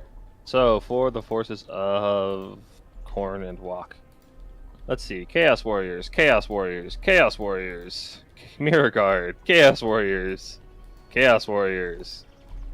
Couple of chariots, like I said, the double champion, Manticore. What are the lords? Chaos Lord of Korn. What does this boy do? He's got Mark Korn and Courage. He's got Rage, and he's got Paragon of Carnage, which is okay. It's a stacking melee attack buff. Like when he gets, whenever nearby entity death, up to 8. And then Festus. Festus the Ever Chosen. You missed double armored Chaos Trolls. How could you miss that? Oh, because they're in the trees. Because they're great. Armored Chaos Trolls, baby. And yeah, there's the Exalted Cure of Nurgle. So there's 3 Exalted Capture Cats. Anyway, the interesting build. Northwing Ironbreakers, Ekron's Miners. We have some Rotter Horsemen of Tzeentch, some Blue Horrors, some Forsaken, more Blue Horrors. Dragonback Slayers, Forsaken, more Blue Horrors. Organ Guns. Chaos Warriors of Tzeentch with Halberds. Some Chaos Warriors of Tzeentch regular. We have Village the Curseling. Skyhammer is the Lord. Go, Skyhammer, go! Lead your people to victory! The new legendary lord, the Skyhammer, and double Gyrocopter's Brimstone Guns. So I love the Skyhammer in Domination. It's really fast, it does a ton of damage, but I hate it as a lord choice. Because it's really squishy, and you want to keep desummoning and resummoning it to get more bombs. So you can pay for it just with the bombs, and you desummon and get half the value back if it's full health. But if it's the lord, you gotta be really careful with it, and that's not really what you want to do with it. Oh yeah, you want to... I have so much to say about League of Legends, but we'll get to it in the next waiting time, because there will be one. I swear to God, I'm chat. happy to talk about League. Yeah. All right. Remember that list of characters that have 10 capture rate? All of Village them are is over also here? on that list. Yeah, Village is also on that list, and he has Blue Fire and Pink Fire. Blue Fire is kind of useless for Village because he's not flying, because he never gets good angles to use it, unless he's shooting at a flying lord, which there won't be here. I usually just take Infernal Gateway with Village. Yep. Pink and Infernal Gateway. Gyros are shooting at Festus, which is probably the best choice target. And there's not a lot that can do about this. They do fire damage. Double Fury Spawn, run! Double Fury Spawn, run! Furies will tear apart these gyros in record time. Oh, take it, Swarf! No, God, get out of there! Or not, because they're armored. Oh yeah, Corn Furies aren't armor piercing. Slash Furies will kill them in record time. Yeah, I mean they're still doing pretty good. But, after the yeah, charge, really they got some good. Get over to these blues. Let the blues cover fire for you. Yeah, that's what you need. You need Correlers, you need blues to protect you. Organ Gunners are shooting in, doing good damage to the Trolls and the Chaos Warriors. Big AP values just doing a ton of damage. Oh yeah, they're doing pretty good. And the you never thought you'd say this, but the dwarves so far are first to 2 of the points. Yeah. Well, the Tzeentch and the Dragonback Slayers are. No, there's Ekron Miners up there. Yeah, those are Norgrumlings, I think. And then Norgrumlings are at the other point. Where are the Ekron Miners? They're in the middle. Oh, they're in the middle. Okay. In the middle. Anyway, Don't you shame my dwarves. They're out there. Anyway, I will always shame dwarves. Anyway, the Furies are fucking up the Gyrocopters, and this is the problem with the Skyhammer. It is so squishy, and it will never escape. But it's the Well, Lord. It can't die. Yeah. It's the Lord. That's the problem. Now, there are some friendly Furies coming to peel them off, but that Manticore, nothing's going to stop that Manticore. Maybe the Organ Guns could start firing at it and try to rampage into some infantry unit, but it's not happening. Got some Pink Fire come in. Pink Fire doesn't do a whole ton of damage to the infantry units, especially in regard that they're heavy armor. We spawned more gyrocopters. Is that going to help this? No. It's an air fight. No, it will not. It's just an and air there's another fight. Manticore coming in as well.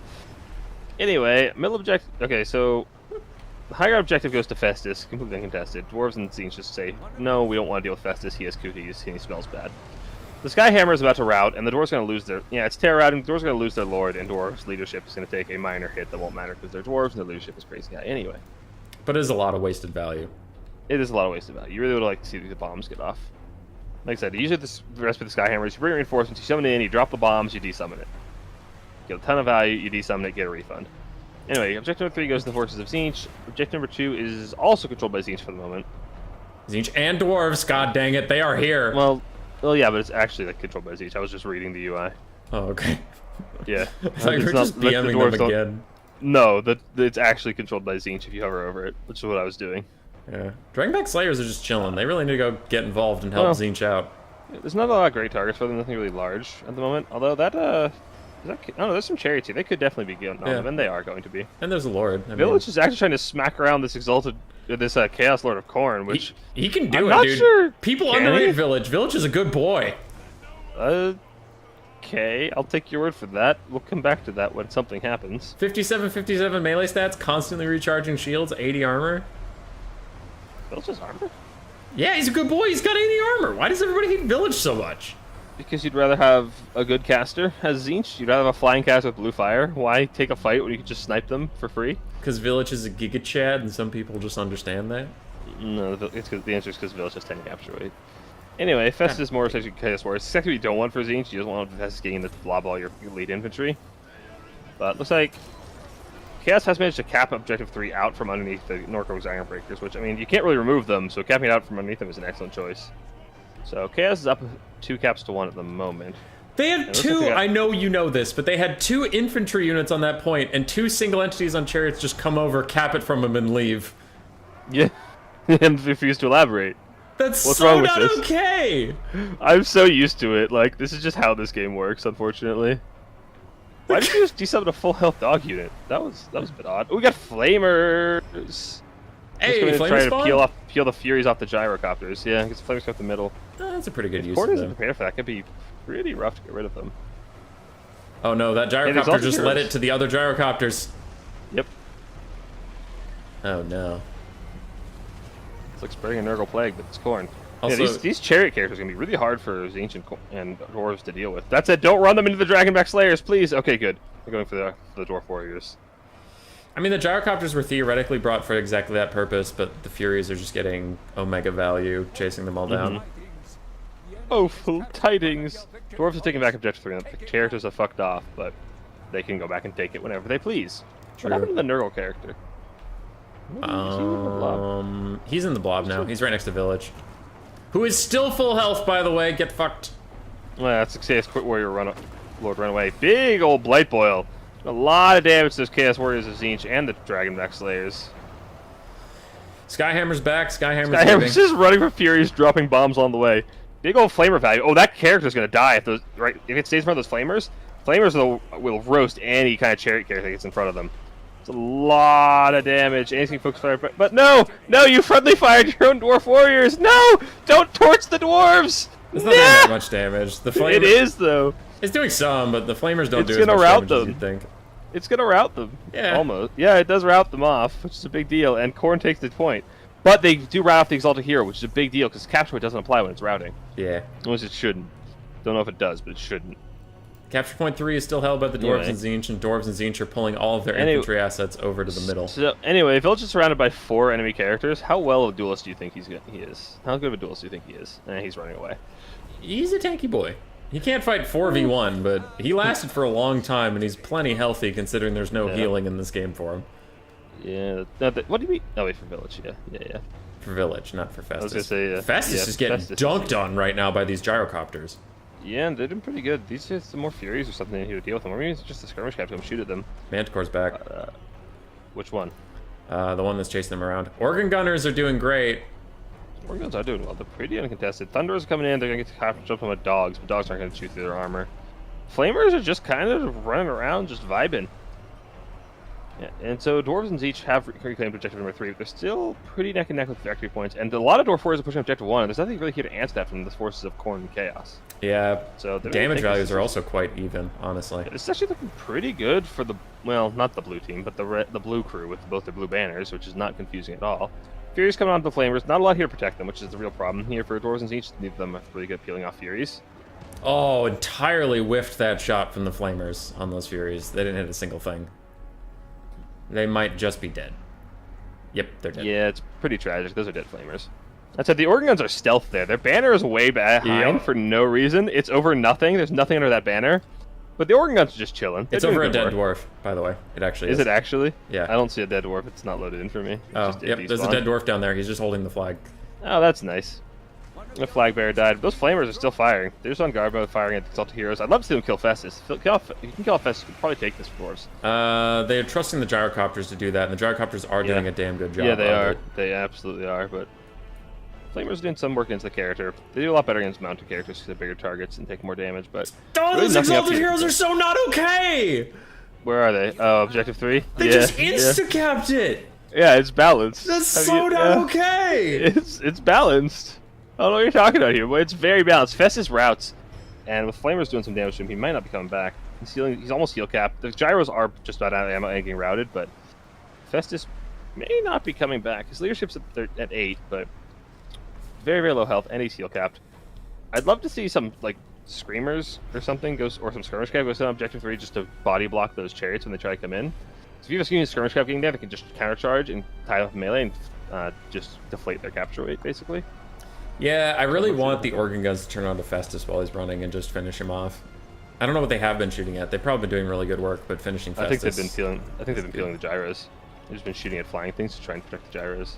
The single entities of Khorne and Nurgle are not having the best day right now. Like, a lot of them are but they're low HP. capping Objective 3.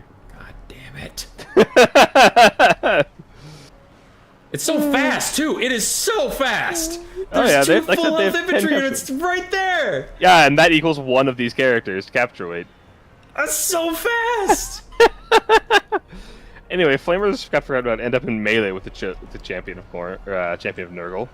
That's a little awkward, but Tzeentch has a pretty strong hold on this objective. Most of the Khorne warriors have died out. Looks like they're trying to counter push onto objective number 1 instead, and there's not a lot of dwarves here to protect it, and not a lot of reinforcements on the way, it looks like. So, looks like the forces of Chaos are going to be able to push their way onto objective number 1 and take it back relatively soon, but if Dwarves and Zeech can deal with those very, very balanced chariot characters, they should be able to hold objective 3 for quite a long time. And it looks like the Dragonback Slayers coming in to do just that. They'll do an excellent job of punching those characters, and the Organ Guns are switching onto the characters now to try and force them off. They miss.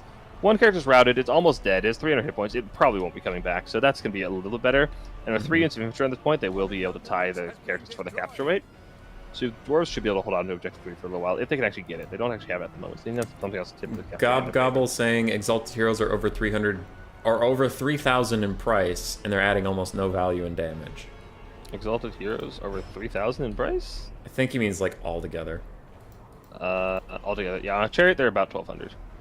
So all 3 of them are 3k price, but they still shouldn't outcap infantry. That's literally not the philosophy of domination. Yeah, no, it's a bug. Do Dragonback Slayers get the slow on that bad boy? They do not. He is a gone. Village died to Manticore eventually, by the way. Great duelist. Oh, Festus healed up and came back, and now he's melee fighting Flamers that are out of ammo. Yeah, these pink hordes of Tzeentch. Pink hordes of Tzeentch are shooting up at a Manticore. They should definitely turn and shoot at Festus. Yeah, and there's a horseman helping, but that Manticore's gonna die. You want to get the Manticore so it can't disrupt your missile lines, then you can shoot Festus with whatever. At this point, Festus can die in melee. Like, anything can kill Festus at this point. He's not very tanky. Well, he's a 50 melee defense, but he's got not a lot of HP and nothing to protect him. So you can just put some dogs or some Forsaken on him and he'll die off on his own. The stealth Organ Guns are on the point, and no one knows that. Oh my god! No one knows the stealth Organ Guns are just sitting here! Oh, we need to save this replay. This is amazing. This is just a comedy of bugs. Okay, worst case, Domination take Objective 1. They got a pretty good Marauder tied up there. We got the Mirror Guard up there. They're pushing down to Objective 2 now. Yeah. But Dwarves do manage to recap Objective number 3, and they should be able to hold it now. The characters are just about dead. The backcapping characters are almost dead. They're pushing to Objective 3 now. Or objective 2, excuse me. The Skyhammer's back, baby! Oh, the dwarves are some of their lord. That's actually pretty big having your lord back on the field in this situation. But it can actually do a lot of it. Where's the Skyhammer? I don't see the Skyhammer. It's over at point 3. Oh, the Skyhammer. Hey, yeah, nice. He's back, full HP. Yeah, he can go finish off Festus, finish off the characters, maybe get some good bombs on any of the infantry shaft, maybe the mirror guard coming down the hill. Someone, for the love of God, kill Festus. Yeah, he has 10 cap weight and he needs to die for that very reason. If he was just fighting, I wouldn't mind him, but he really needs to die. And yeah, the Skyhammer's doing exactly that.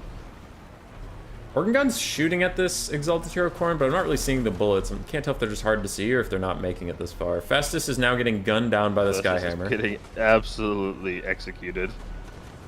That's a lot of damage. Good. And Festus is just about heal capped. He's 2 more hit points to heal, but that, yeah, Festus is dead.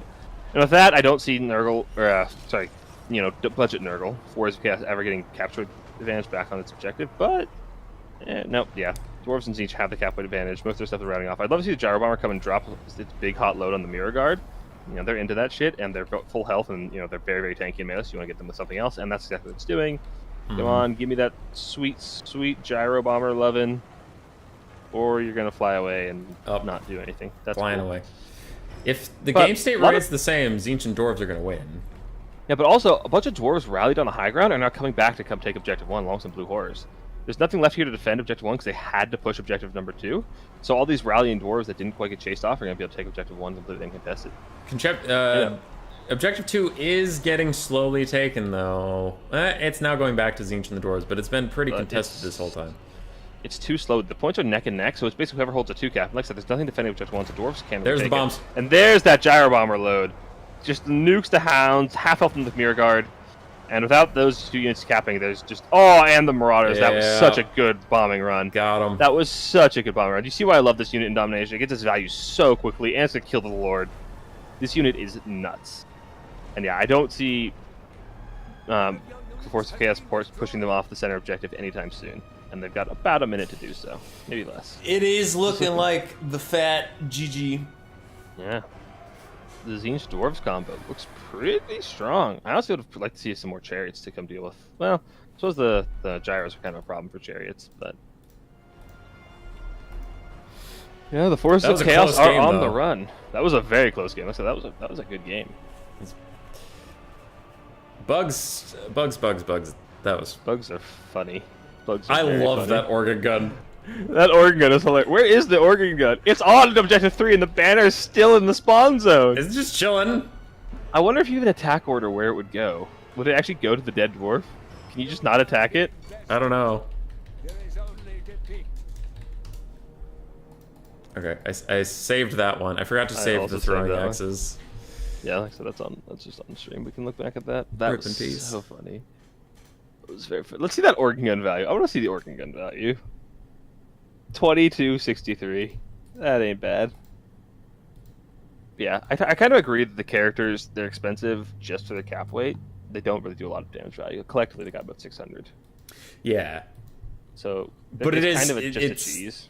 It is cheesy, but it's like explicitly against the theory of what domination is. Like the stated intent of domination is like, yeah, infantry are important and single entities like run from fight to fight and provide support. And then this is like 2 guys on a chariot are worth more than like 90 dwarves. Uh-huh.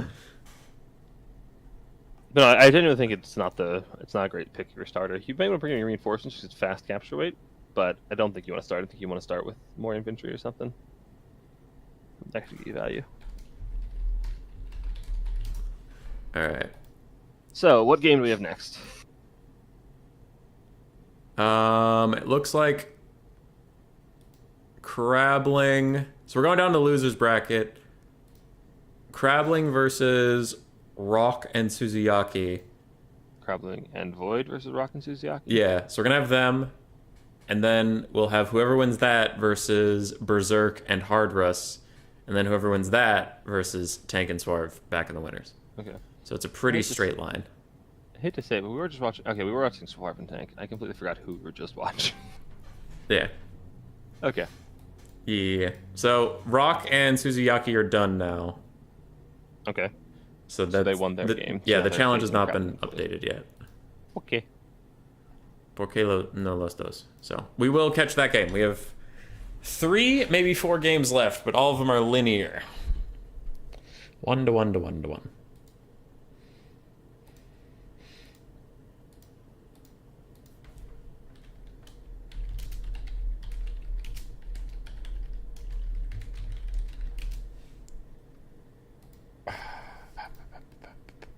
Crabbling has a lobby. It's posted in Find Your Tournament opponent. I see that. Okay. Then I won't send you the message. Code. Crab Boy to 2 vs 2. I like that name. It's a good name. We in it. We are in fact in it.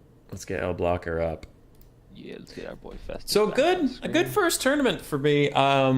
Rock he's in Turin's Discord, so it seems like he's played in a few tournaments. I've never seen Rock or Suzuya though, and they're having a good run today overall.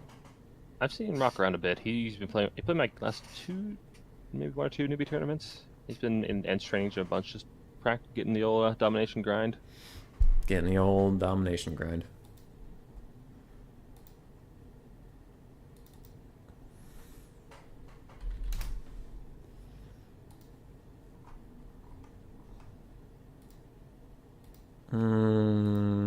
Okay. I'll message. Well, Crabling's probably streaming, so I don't want to put more weight on his shoulders. So I'll message Rock about what their picks and bans are.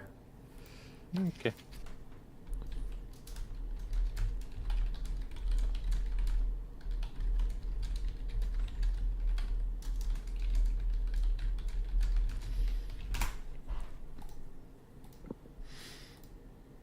Two v two domination is lit. I wish there was a better way to do like the build times between games, the lag and stuff. But like as far as actual gameplay wise, I think 2v2 is really awesome. The combination of stuff's just nice. Yeah. You get to see a lot more diversity in builds than you do in 1v1s because you have the freedom to bring more expensive stuff. Just to give more money. Slaanesh, Vampire Counts, Warriors of Chaos, and Tomb Kings are the bans, and then Rock and Suzuya first pick Nurgle. Nurgle's been very popular today. They picked Wood Elves and Zinch. What else in Zinch? That's a lot of DACA. That is as hard as you could counter Nurgle with no regard for what the second pick is going to be. Yep. Doubling down, saying if Nurgle doesn't exist, it doesn't matter what the other thing is. Yeah. So what would be the best pick into that? Or just like... I don't even know. All right. Maybe Bretonnia? Berserk and Hardruss are going to bed. So after this is over, it'll go straight to finals. So whoever wins this goes to finals versus Swarm and Tank. Okay.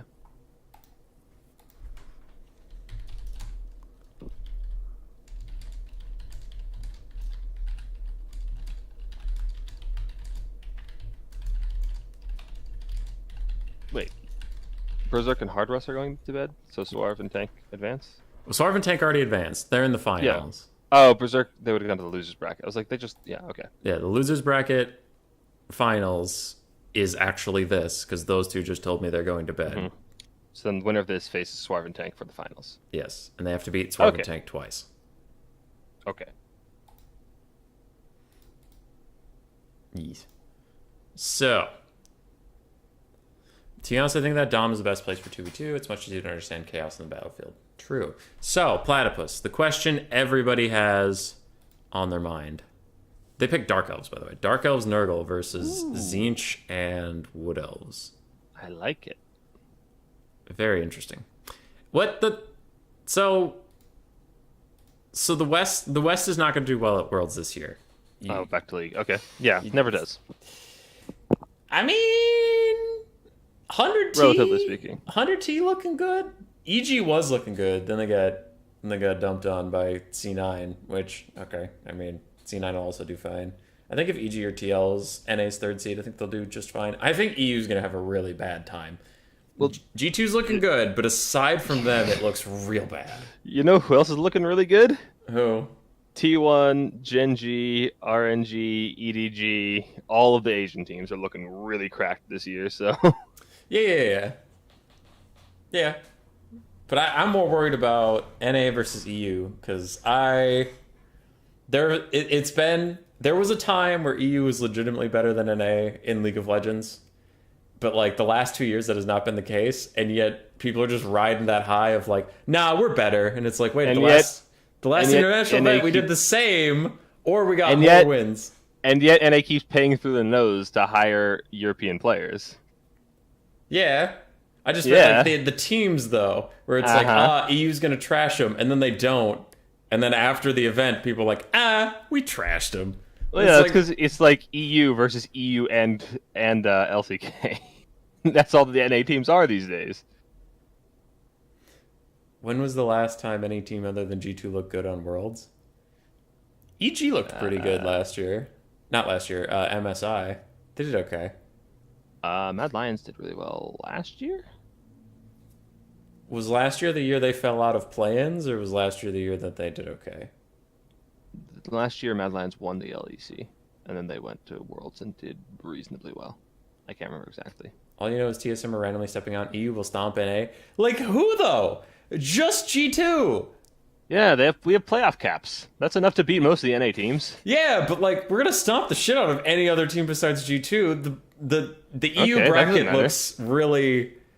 Because, like, both leagues are top-heavy, but it's like... NA has been these 4 teams that have been really good all year, roughly. C9's been up and down, but the other 3 have been really good all year. And the rest of our league is kind of meh to really bad, somewhere in that range. EU has felt like they've all been fine. Like, you know what I mean? Where, like, all 10 of the EU teams would beat the bottom 6 of the LCS, but the top 4... Maybe not the bottom 2. Maybe, but you get my point. Like... The top 4 NA teams, I was looking at EU before G2 turned on, and I was like, oh god, who's going to beat them from EU? Like, nobody. But G2 always turns on for playoffs. Yeah. So now you have 1 good team versus 4. Well, we only get to send 3 seeds, but okay. 3 pretty good teams. And, like, I just don't see Rogue, Mad Lions, Fnatic had a bad year, and they're barely clinging to life. A bad year, despite their pretty stacked roster. They've not done that very well. I just don't see anybody over there besides G2 like doing that well. I think the best hope for Europe is G2 makes a deep run, gets to like semifinals, and then falls out with a good showing. But I really don't think that like the 2nd, 3rd, or 4th seeds for EU are going to make a splash. I just don't see it. That's what usually happens, though. Yeah. NA, I could see, depending on the group draw, I could see them making some like headway. NA like, delusions indeed. NA delusions indeed. What are you talking about? They're good this year. How much have you watched? I've heard that every year. I watched none, but I hear that every year, and they always do poorly. Nah, 2 years ago we sucked dick. Last year we were pretty good, and I think, didn't all of our teams go 3-3 last year? I don't know. I don't watch NA games. They're boring. I meant at Worlds. Yeah. I don't watch NA teams play. They're boring. Unless they're playing against one of my EU teams that I follow. I don't watch them. NA delusions from Vertical Cliff. The NA copium is strong indeed. Interested to see such a Lord Snipe heavy comp from VM. William Crotus in here trying to make us talk about boring games. How many finals have your NA teams made? Depends on finals of what. MSI, I think it's about the same as EU. Because CLG made that finals run, they didn't quite win it. TL made finals and lost it to EU. And then finals for Worlds, yeah, Fnatic and G2. You know what? I'm gonna send you a video that sums up my thoughts on your argument. Do it. Yeah, I'm just saying, I've said that, like, if you were listening, I was saying the last 2, like, you guys, EU bodied NA for many years, and that's true, and that's fine, it's not what I'm arguing. But then the last 3 international events, we performed the same, but then people are like, EU trashed NA, even though the last event and the last event and the last event we did very similar, or NA actually won more games at Worlds last year than EU did. Oh my god. People are like, yeah, but 3 years ago we trashed you guys, so it still counts. Copacabana? Yeah, I see it. I'm just saying I'm excited, but like there are people that are like, yeah, EU won 3 years ago, so they'll win now. And it's like, All right. That's All right, correct. bro. That's how that works. All right, bro. I thought HG looks good, but then the 100T happened. Yeah, C9. Dude, EG looked so bad versus C9. Jojo Pyun looked lost. Just lost. He had no idea where he was supposed to be. Azir was always in front of the front. Like, that was a horrible game. Yeah, remember when that guy was shit-talking EU and then just shit the bed? A little bit, yeah. Yeah, I remember that pretty clearly. Imagine being such a nerd that you talk about Warhammer on a Warhammer stream. We talk about it in the game, but we're not gonna... We're in the build phase. We have to fill time. That was actually a really quick build phase, though, which is nice. No, it wasn't. We were just distracted. I mean, compared to the 40-minute downtime we had... That's true. Anyway, so we have, what? Dark Elves, Nurgle versus Tzeentch. What else? So, okay, so Dark Elves, Nurgle, we have a lot of... Well, we have a reason about Dark Elves shooting. We had 2 handbows, 2 Dark Shards. Malice, no longer a meme blade. That was an insta-ready. That was kind of rude. Oh, wow. All right. Somebody is ready to go to bed. They're just speedrunning this shit. Somebody's ready to go Anyway, to bed. Chaos Warriors of Nurgle, Chaos Marauders of Nurgle, Great Weapons, Festus, Pit of Shades caster. Yep, Pit of Shades and Melkos caster. Yeah, rinse, repeat, win. The other side we have... Just a flying squad. We have... oh my god, that's a lot of flying! 4 Hawk Riders, a Glade Captain, Sisters of Twilight. Then we have Kairos, Burning Chariot of Tzeentch, Doom Knights of Tzeentch, Furies, and 1 ground unit, the Severed Claw. Do you think they're scared of Festus? Maybe, but I also think they know the Dark Elves don't have really good shooting in the air. I left. Why are the EU and America fighting? What's fucked up is we're both NA residents. Yeah, I just don't like watching NA because NA is shit. Blocker's still up. Oh no, Festus, get lost! But then why? If NA is shit this year, that's why you don't want to watch. How did you watch EU this year? They've been trash. No, I was saying the production value of NA has always been bad. So it's just a less enjoyable experience regardless of the teams. Yeah. Like just the production of it is not as enjoyable. That's fair. That's fair. EU is better content, regardless of the skill of the teams. Definitely. For sure. Yeah. For sure. Yeah, that's why I enjoy watching EU, is because the content. The rap battles are really good whenever they do those. Yeah, and like they do the pop quizzes and stuff, and those are fun. Mm-hmm. But even just like the production value on stage and stuff is really cool. No, hard to agree. I like there. the casters. I like the casters better, for the most part. Depends on the caster. Yeah, because there are some stinkers on both, so it depends on who's up. There always is. Yeah. All right. I don't know what to say about this flying squad. There's a lot of flying boys, and they're gonna fly. Air cheese. Their target is probably Festus, but also things that can shoot them back. So they need to get rid of the Dark Shards so they can get to Festus. Although, oh, here comes the bombing run from those ROR Doom Knights. Yep. Come on, give it to me. There we go. That's some good damage. It's pretty good damage. And those guys, for anybody who doesn't know what these do, because nobody ever uses them, they recharge after 60 seconds of melee, so they can do that 4 more times. They have to be in melee for 60 seconds each time. Burning Chariot's coming down. This is just massive amounts of air cheese. They're going hard in the paint, but they just don't have anything to take objectives, really. So I worry, even if they kill all their targets, they just don't want to deal with all of this massive amounts of infantry. Yeah. Gaze of Fate. Oh, do they have double net? No, they don't have the Glady.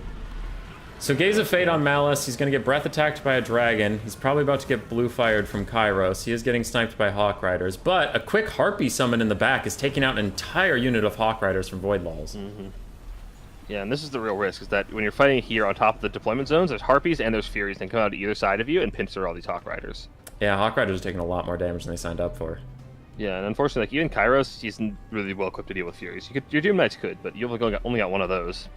Burning Chariot is doing excellent damage against Malice. That's what Burning Chariots excel at. They snipe single entities like nobody's business. Yeah. But he's finally free from the Gaze of Fate, so he should be juking some more shots. And that blue fire completely whiffs.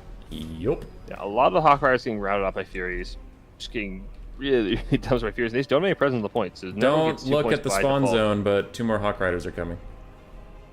More Furies are coming too. Those ones have been on the field. They're just hiding. I think. Oh, they were just hiding. Yeah, that's weird. These Dark Shards have cornered the Sisters and are doing a lot of damage to them. It's a little scary. Double cap for blue and green. As you said, it is going to be so hard to get them off these points. Yeah, I don't see a way to kill all of these Marauders and Chaos Warriors. Okay, so we got some Pink Horrors, some Glade Guard coming in. But they're not armor piercing. Those are Hogbane tips. They're not AP. They can't kill the Chaos Warriors. They can't deal with the Festus healing. How are they going to get on the objectives? Sisters of Twilight are taking a ton of damage. Just sitting there taking shots from Dark Shards. Yeah, I don't know about this one, Captain. Yeah, I think Voidlulls wants to go to bed, I'm be honest. That's what this is looking like. But, like, if you're going to do this kind of shenanigans, why don't you just take the Sister of Twilight and the Hawk so that they're immune to missile fire? The world song is going to be fire. It's always fire. Oh, it is always fire. Sorry, I got Especially distracted. music video.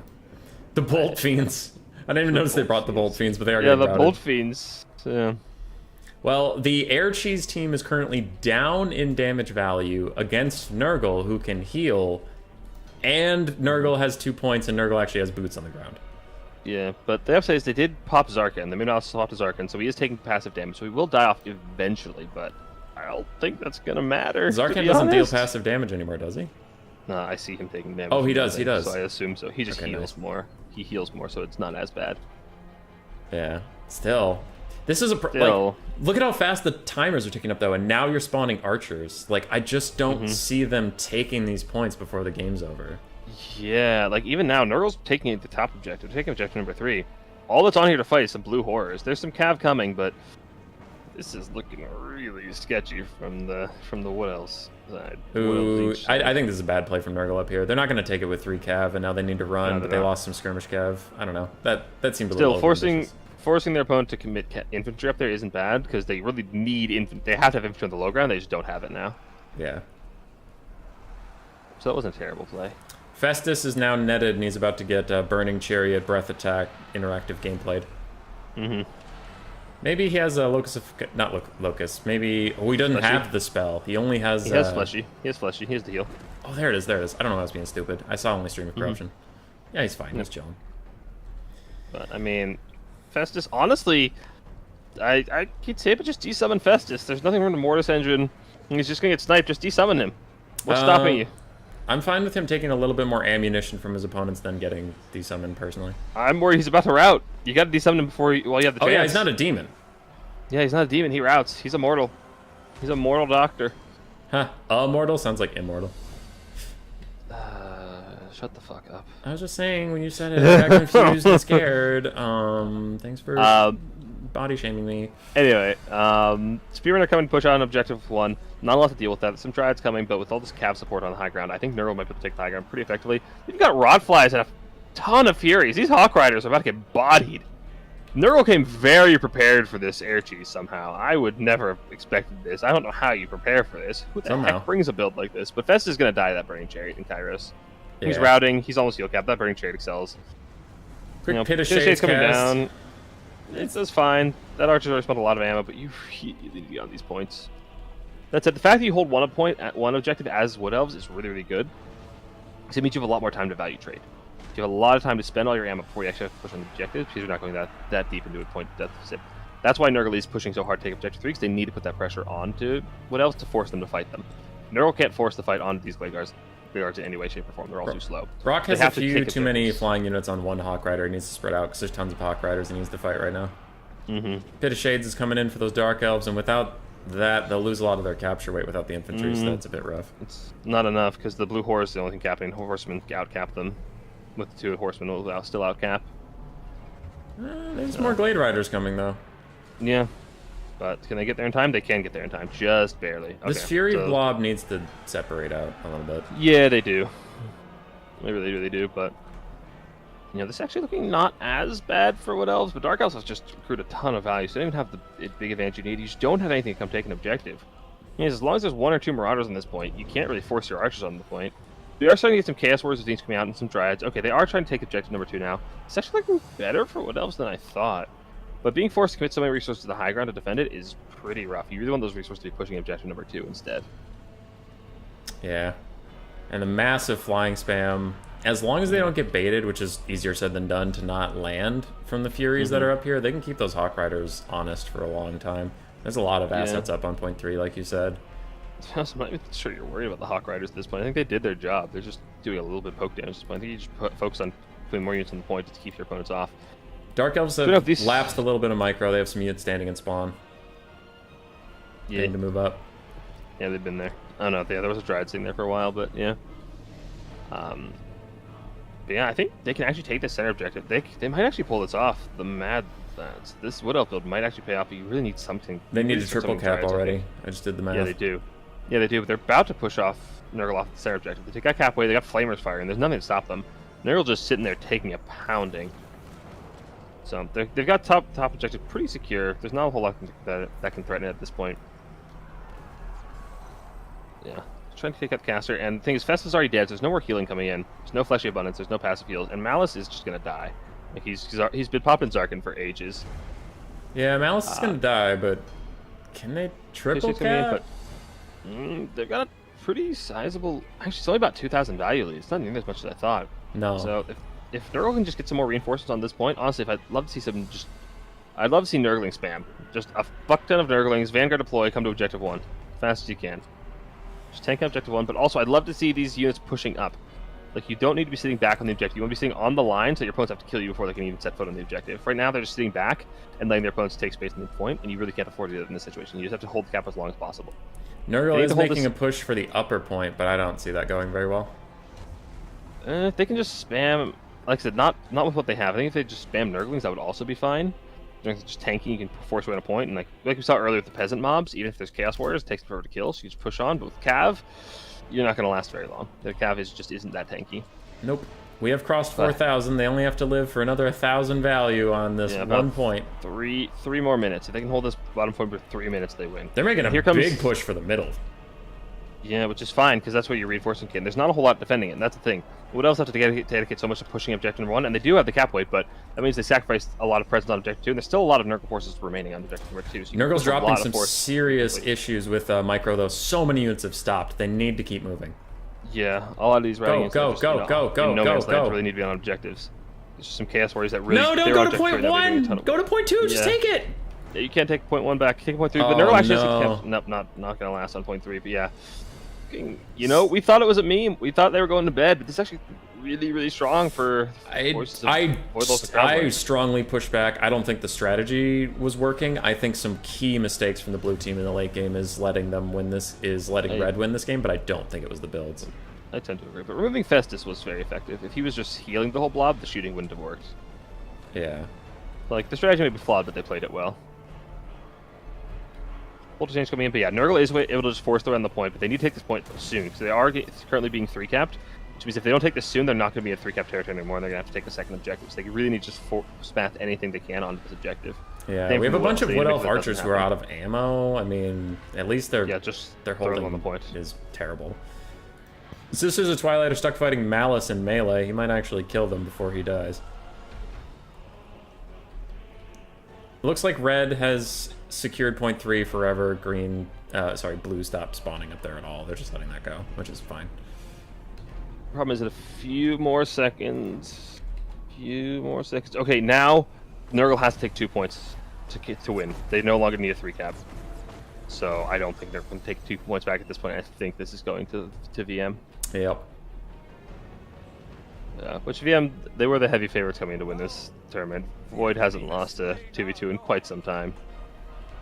So this is looking pretty dominant. I don't think they're going to be able to take 1 point back. So it's a pretty valiant attempt from Rock and Susia. Like I said, never heard of Susia, but I know Rock is a new player. So even coming this far in a 2v2 tournament against some very, very experienced players is quite impressive.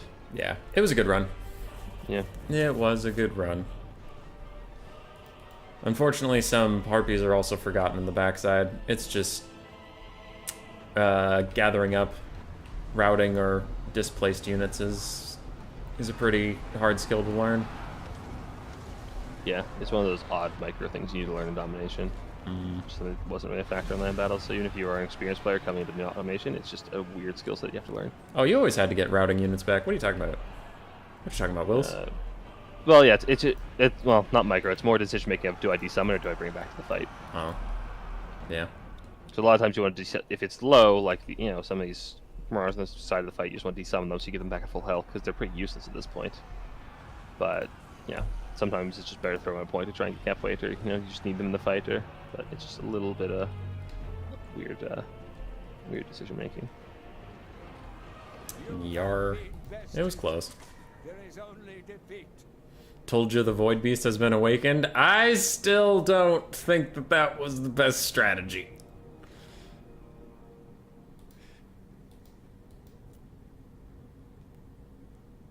Malice did his best to get his value, but Considering how hard he got sniped, that's some pretty good value. yeah, he did pretty okay. Festus got literally 0, but Well, he was He was healing just- the entire game. yeah, he was just healing. Ooh, the Knights of Immolation got 3.2k value. Jeez. Yup. I've never seen those units used, let alone pay for themselves that way. And then Pretty some. good. Let's see what Sisters of Twilight.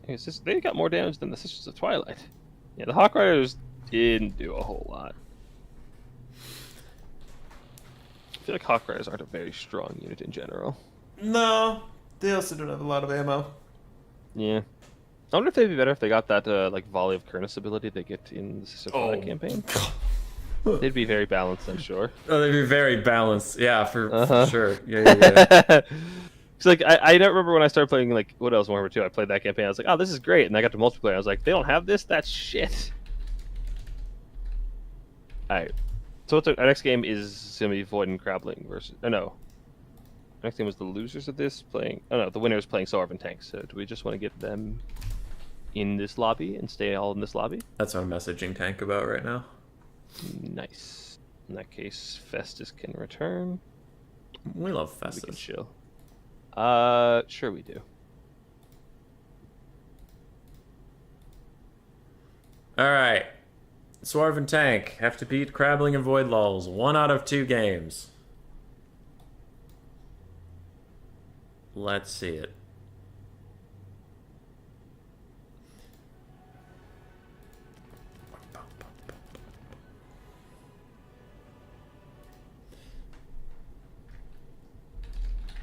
Yeah, Susie, okay. Good job, guys. That was pretty impressive. Whoop. Whoop. Everybody Oh. left. Everybody left. That was a pretty good run for. I don't Yeah. think I've seen you around. So if that was your first 2v2 tournament, that was a very impressive run. Did better than I would have done. Yeah, like Void and I'm not Void and Crabbling. Those are two very experienced players, and they almost never lose 2v2s. So you guys did pretty well for your first run out. Uh-huh. They did great. All right, who is hosting a lobby? I don't know. Everybody left, so I assume Tank, but we'll see. Okay, what League of Legends topic were we talking about? NA's not that bad. Oh, we were talking about casters. That's what we were talking about. Yeah. Oh, That's what casters, I yeah. think. So you have Yeah. 2 games. If you win either, you win the whole thing.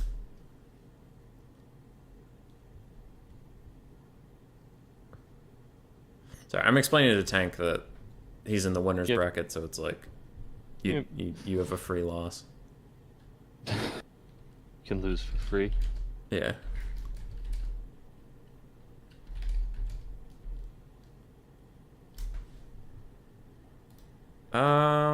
Crabbling had a lobby, then he closed it down, and now Yeah. Tank is asking me.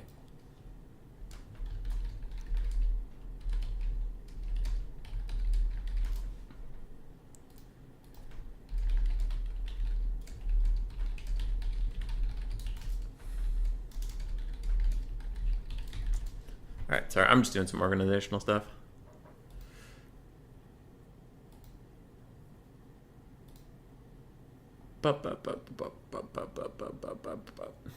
I would host, but there are 4 Eastern European players, and I feel like making them Yeah. all connect to me is a bad idea. Yeah. Alright, Crabbling's hosting. I lose for free all the time. It's my specialty. That's unfortunate, McRae-face. Alright, CR Boyd 2 versus 2 is still there, but I don't know if that's what we're supposed to be going to.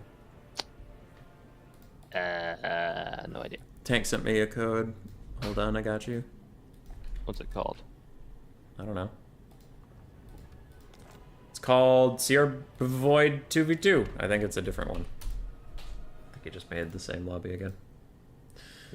Alright. If Tank and Swarv win, stream's over. If Crabbling and Void win, they gotta win again. Haha. Sorry, I got distracted. Where's the lobby code? It's in your DMs. Coming Lobby. up from bottom bracket. You have to win twice to take it all. Your opponent never lost, so they have a life.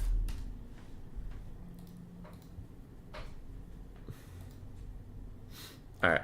I have hopefully explained it sufficiently to both parties, so no one gets confused and angry when all of a sudden, like, you know, hey, we won, we did it, and then I'm like, you have to play again. And they're like, what the fuck? Or, you know. Yeah. So, Tank and Sorf win, it's over. Crabbling Void win, yet they have to win a second time. Correct. Because it's coming from the losers bracket. Yep, because they've already lost once in this tournament. Yeah, it was more for the players' benefit because some people, you know. Well, I'm saying it for my benefit because I've never done Domination either. I don't think a lot of people have because we don't usually do that in Warhammer. I need more Zinch Dowie in your life. You might get it.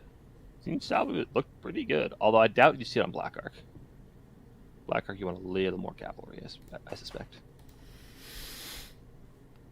No. I want more invisible organ guns. That was fun.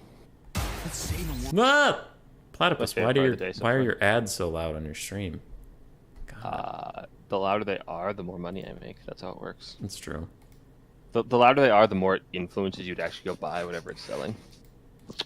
No, I have no fucking control over that. Why do you have Twitch so loud? Why are you opening my stream? You I'm stream allowed sniping to. me? Yeah. Okay. What about it? Alright.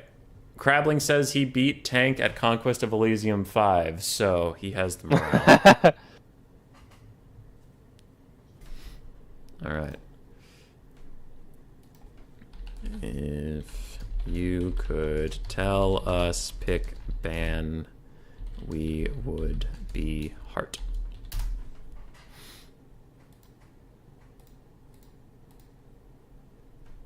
Nakari, not Nakai. What? Oh yeah. Nakari, not I Nakai? don't want to see what Nakai's version of kinky stuff is. No, thank you. Yeah. Nakari's is somehow more PC.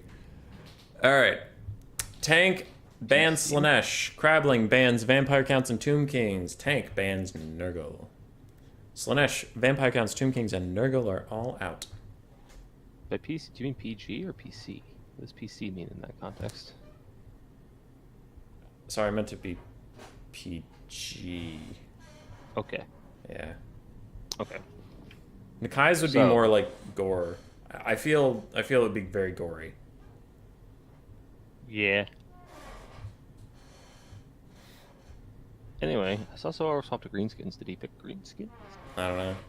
I'm waiting I wouldn't mind a little bit of WA today, so we got cheated out of our WA earlier. Of course he beat me. I was too busy playing in Winners Final. Got him. Fucking got him, Tank. Easy clap. Alright. What do we have? No Empire today so far. You still holding out hope? No. Yeah, me neither. But they're just like dwarves with bad. Their state troops can't hold. I want more Skaven. Skaven are pretty cool. We enjoy the Wrath. We are a bunch of filthy rat enjoyers.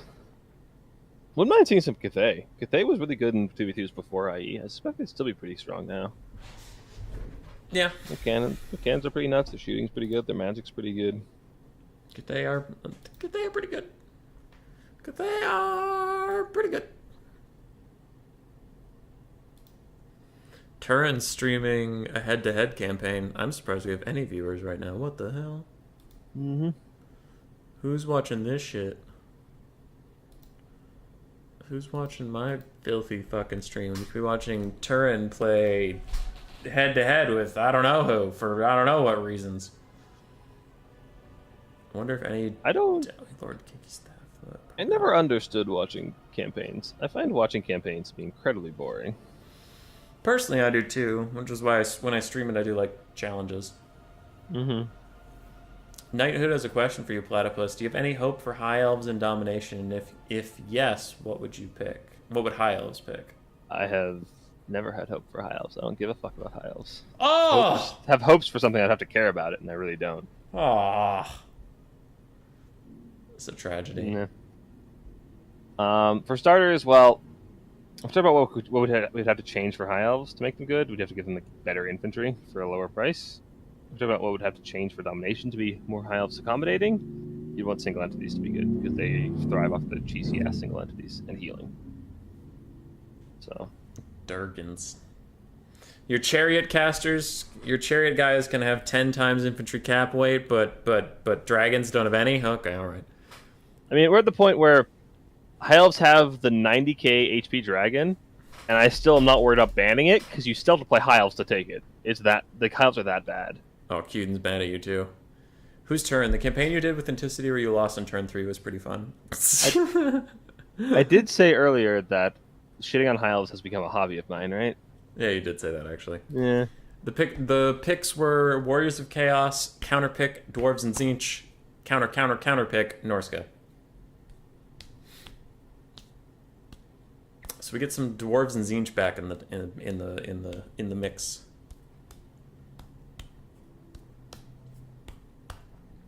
So we have Tzeentch dwarves again? Yep. Yeah. Tzeentch dwarves versus Chaos and Chaos Light.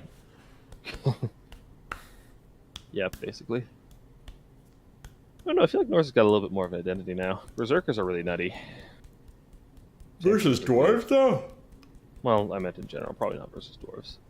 Cuden's still mad at you. Okay, well. Never cheer for Platy anymore. Oh, no. Hey, it's not my fault if you like a shitty faction with bad gameplay and boring lore. Jesus Christ. I'm making so many friends today. Just going all in on them. I really don't care for high elves. Like, I don't actually hate them. I just don't find them very interesting. You know who I feel the exact same about? Dark Elves. Dark elves? That's fair. I honestly just don't care. Though my only experience with Dark Elves in the lore has been through the Gotrek and Felix books, and then Total War Warhammer. And in Total War Warhammer, whenever I play their campaign, it's just like, all right, it's slavery, but that's about it. And a lot of their units aren't even that good in campaign, so it's just like Dark Shard spam and Black Guard spam. Okay. To be honest, the reason I started playing Dark Elves when I played this game was because I played Vermintide, and I mained Shade in Vermintide. And I came over, I was like, oh, I can play that character in this game, too. So. I played a lot of the first Guerrillion. The Way Watcher? Yeah, I couldn't remember if it was Stalker or Watcher, but... I never remember. I just pick one and hope it's right. Saltspire is by far my favorite. What? Sorry. No, Q, and I also hate dwarves. Dwarves I actively dislike. High elves I'm apathetic about, and I like seeing elf mains complain because it's funny. Dwarves I actively dislike. They're fucking irritating. Their lore is interesting, where, like, it depends on the writer. But dwarves, when they're written well in the Warhammer Fantasy Universe, is when their drawbacks are evident. Where it's like, yes, they're great builders, and yes, they're very courageous, but also they grind themselves to a standstill over a minor inconvenience, and they just, like, cannot be flexible. But there are sometimes writers who just don't want to deal with that, and then they make the dwarves, like, omniscient, I guess, where it's just like, yeah, the dwarf characters in this are just right about everything all the time, and everything they do is so perfect, and it's like, not That's interesting. This race has downsides. Yeah. But also, like, I hate how they play in the game. For reasons I'm sure everybody's well aware of.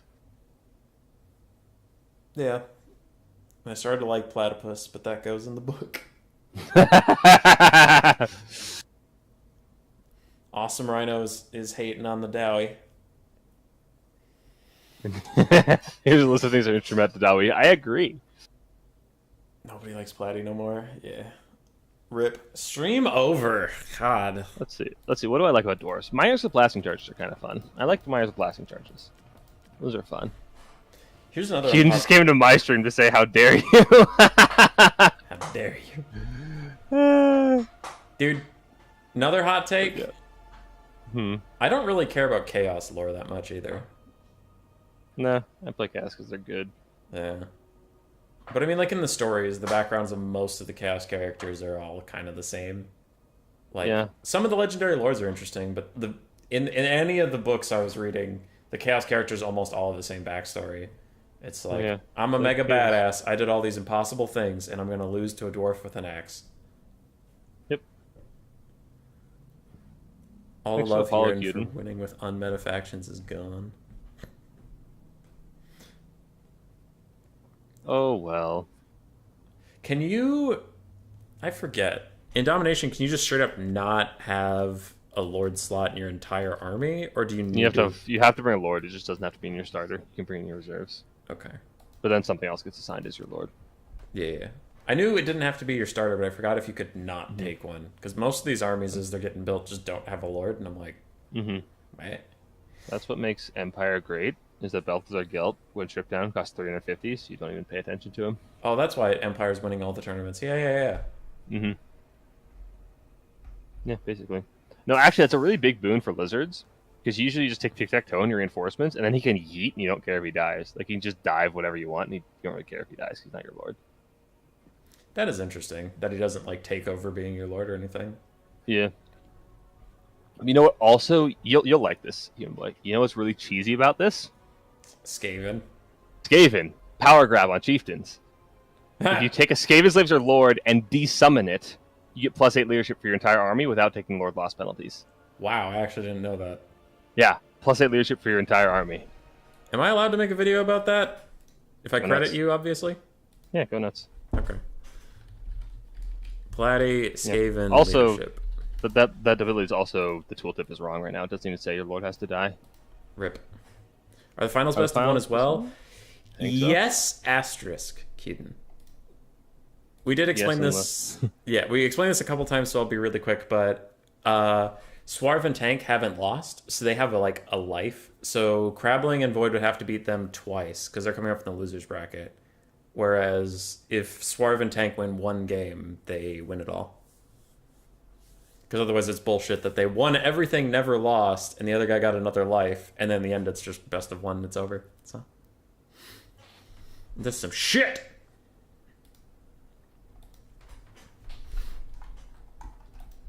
Alright. We ready. We vibing. Okay. So we got Grinders, we got Dwarf, Sinch over here. Hey, the blue crew is the blue side now. Yay. Yeah. And then Crabbling and Void. Oh, that's crazy. So it is best of one. Yeah, it's best of one. We're not doing two best of threes, potentially.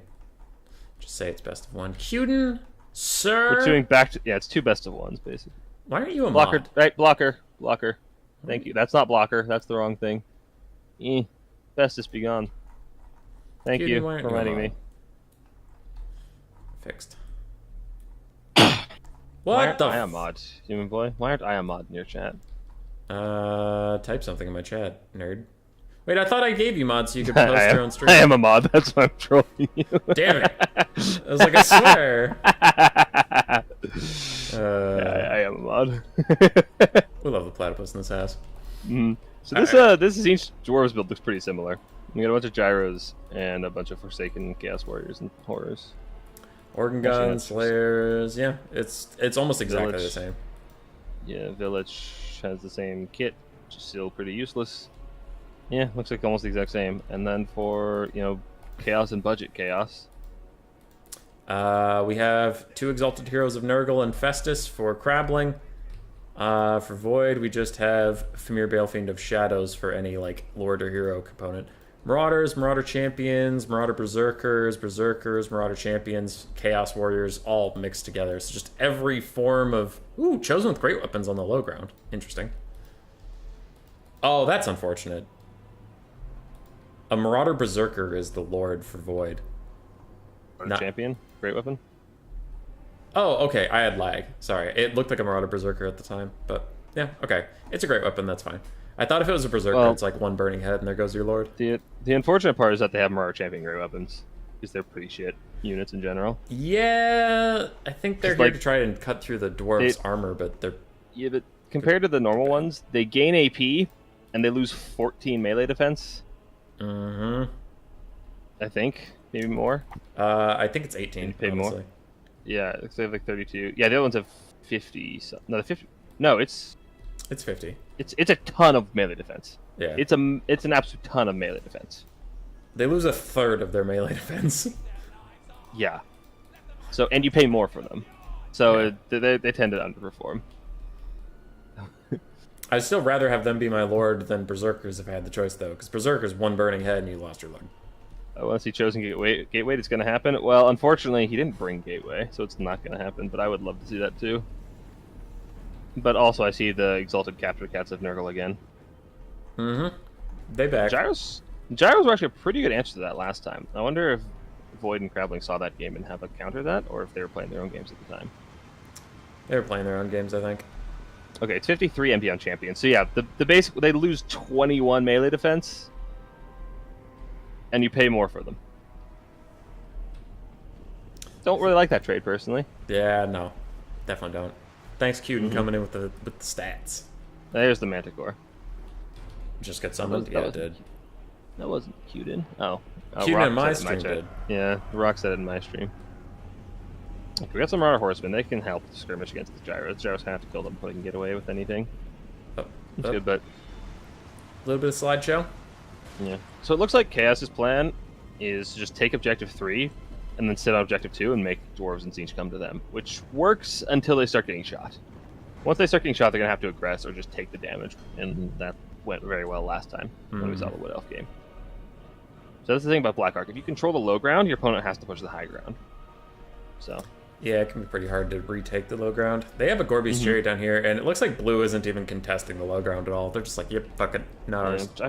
I find questionable because Norse and Warriors Cast definitely have better mobility tools, better cavalry than obviously. Well, Dwarves don't have any, but Tzeentch's cav is pretty underwhelming, just skirmish cav. So I would generally favor the Warriors Cast Nurgle team in the open on the high ground. I think the Tzeentch and Dwarf plan is just to kill everything up here, and then attrition this game out, probably. Yeah, probably. Worked pretty well last time. Yeah. Definitely a bigger map, though. The Dwarf Tzeentch team did much better in Battle for Itza than it will do here. Yeah. Second map is Death Pass if we get there, and that's smaller, but not that much smaller. Yeah.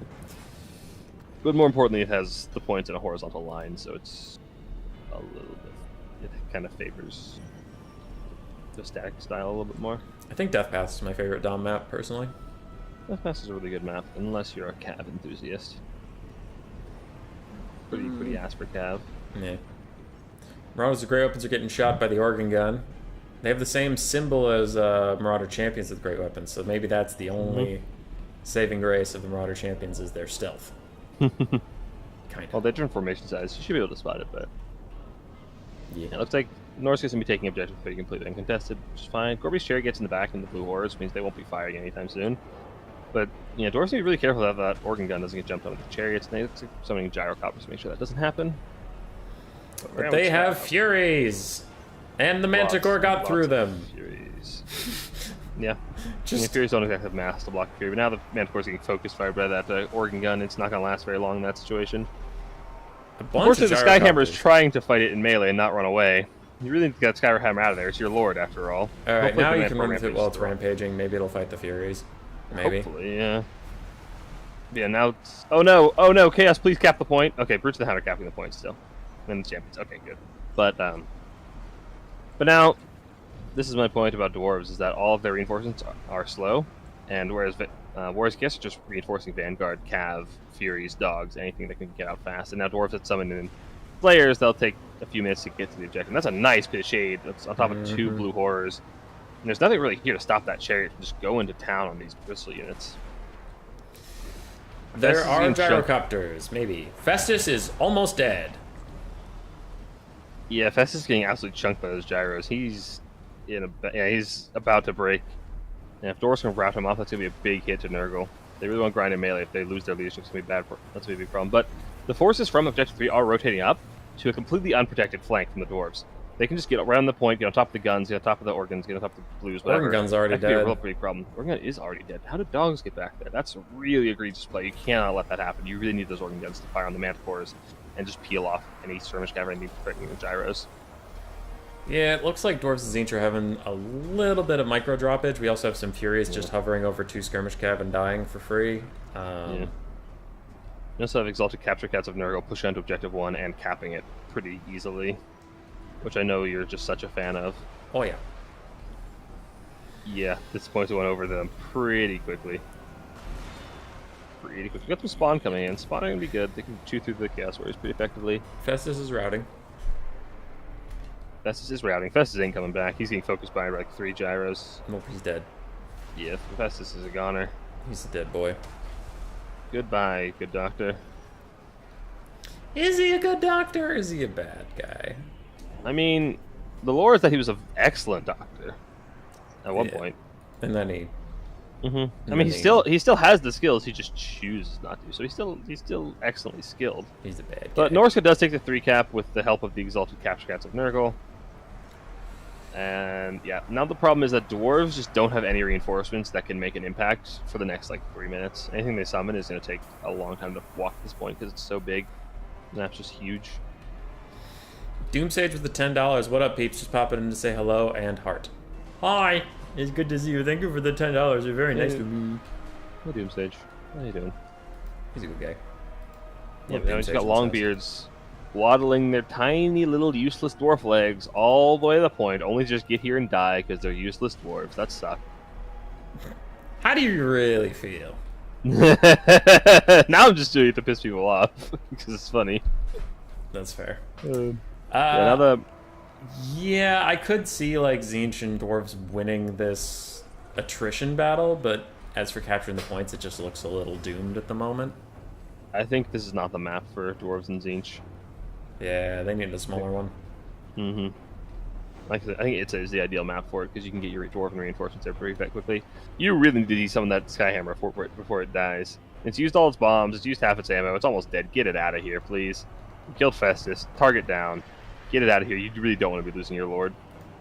Village is also a little lost in the sauce right now. He's between 2 points and just kind of wandering, looking for something to fight. Yeah, Village just looks lost. Honestly, I'd like to see Village just try to like make his way onto objective number 2 and cap it. Just back cap it, because like I said, he does have full capture weight, but he probably just gets surrounded by skirmish cav or something and beaten down. Oh yeah, speaking of bugs, are you aware of the skirmish cav bug, human boy, where they continue to fire in melee? No. Yeah, all variants of horsemen, Marauder horsemen, Nortskin horsemen, Marked horsemen, they all fire in melee, so they'll fucking wreck single entity characters. Like nothing kills a Zazel faster than a basic Marauder horseman. Wow. It's hilarious. That's something I gotta try out. Oh yeah. So yeah, that's the problem. If you try to push Village up, he's gonna get surrounded by horsemen, and they're gonna keep throwing in melee, and they don't miss at that range. So they just do a ton of damage to these squishy targets. Damn. Yeah. Lord and Savior Skyhammer's still here, still vibing. Yeah, nothing's really threatening it, which is kind of odd. It's just sitting there in the middle. Okay, there's some horsemen on it now. There's like 3 horsemen. They've realized it's gonna die now. It's very, very dead now. Run, Skyhammer, run! It's not going to. Run anyway, Skyhammer! So you got some Slayers surrounding the Familiar Battlefield of Shadows. And yeah, there goes the Skyhammer. Yeah, Familiar Battlefield is large, so those Slayers should be doing quite a number against it. It needs to run. But yeah, this is looking pretty dominant for Crab Lawls over here. Yeah. It's I all just don't ogre think now. I don't think this is the map for Tzeentch Dwarves. I think you need a smaller map. I think Death Pass would have been put in the map for it. Question is, do we get the Salty Run back? Because they're the ones with the extra life. We will get a round 2 if Crab Lawls wins this. And pick a band's refresh, so it's not like no one can use anything. It's Yep. You can adjust your strategy, adjust your bands, but if you so choose. no. I do think this is over. Red is now ahead on damage value. Like you said, any reinforcements you spawn take forever to get here. Pretty decent Pit of Shades. Yeah.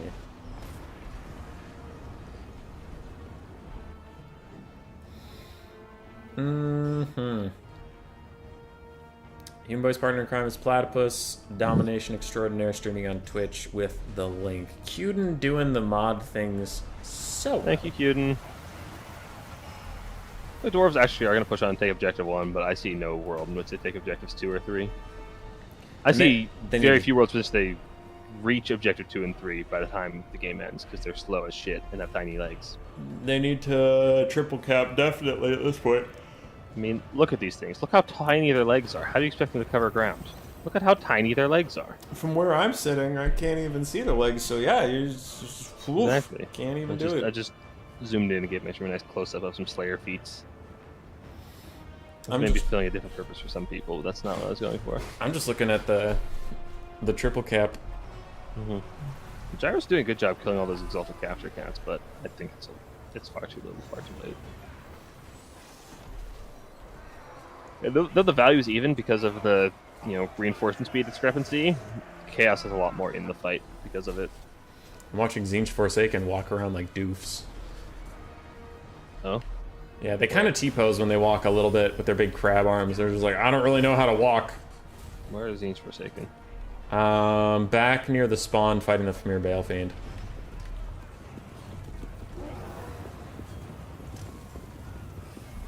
They just kind of walk around with their arms out.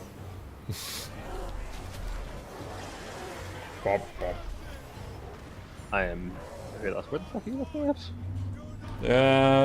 Point 1, the Famir Balefiend is routing next to Tim Chaos Spawn. They're Forsaken. I see. But I never watched them walk around. They just kind of have their arms out at all the time. Forsaken's animations are hilarious. They're very, very silly. He shits on Dowie more than High Elves, so he's okay now. That's true. We've come to an understanding. I'm glad we understand each other, Cuden. How's your internet and PC? Is it pretty powerful? Mine? Yeah. No. Okay. I don't usually have these problems, but if it's a bunch of Eastern European players, I could be the culprit. And if we want to have me watch your stream, that's what I was curious. If I feel bad just making you do that, so I was like, maybe you stay and you stream it to me on Discord. But no, mine's a potato. By all means, go for it. Yeah, I think if we take one person out of this equation, it might help a little bit because it's functional. It's just if we could improve it, it'd be good. Yeah. Alternative solution is they play it without us. Send us the replay and we talk about League for 20 minutes while they play the game. True. I mean, we can talk about your copium in League some more. Yeah, dude. Riot's funny. Did you see the Yuumi stuff? No. What Yuumi stuff? They nerfed Yuumi into the ground, and less than 24 hours later, reverted the changes. Oh, fuck's sake! I did hear about that. Fuck Yuumi. Get rid of her. Yeah. Fuck the cat. They nerfed Zeri and kept it though, and they literally just said they're like, "Hey, we don't really want to deal with her till next year, so we're just taking her out so she isn't at Worlds." All right, bye. Huzzah! It was literally in the patch notes, and they said similar things about Yuumi, but then they reverted those changes 24 hours later. I don't understand why the pros keep banning Callista instead of Zeri. I would be so much happier if they would all just play Callista and ban Zeri, because I love Callista and fuck Zeri. Yeah. After that game, Human Boy and Platypus are your favorite duo again. Aw.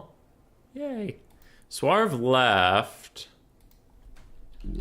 So what I'm hearing is, Human Boy, next time it's 2v2 tournament, we have to sign up together. Yeah, true. If this wasn't going as long as it was, you and I had talked about fighting whoever won just for fun, but yeah, it's getting pretty late for the Eastern European players, so we'll just leave it alone. So does Swarv know that he's out of the round? I literally just messaged Tank saying, does Swarv know there's another game? Okay. And we're on Death Pass, yes? Yeah.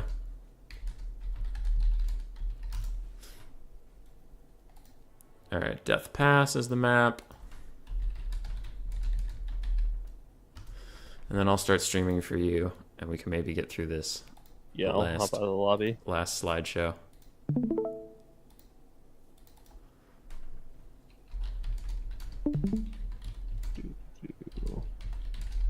Here we go. Unfortunately, can I make this bigger? I feel like I should be able to make this bigger.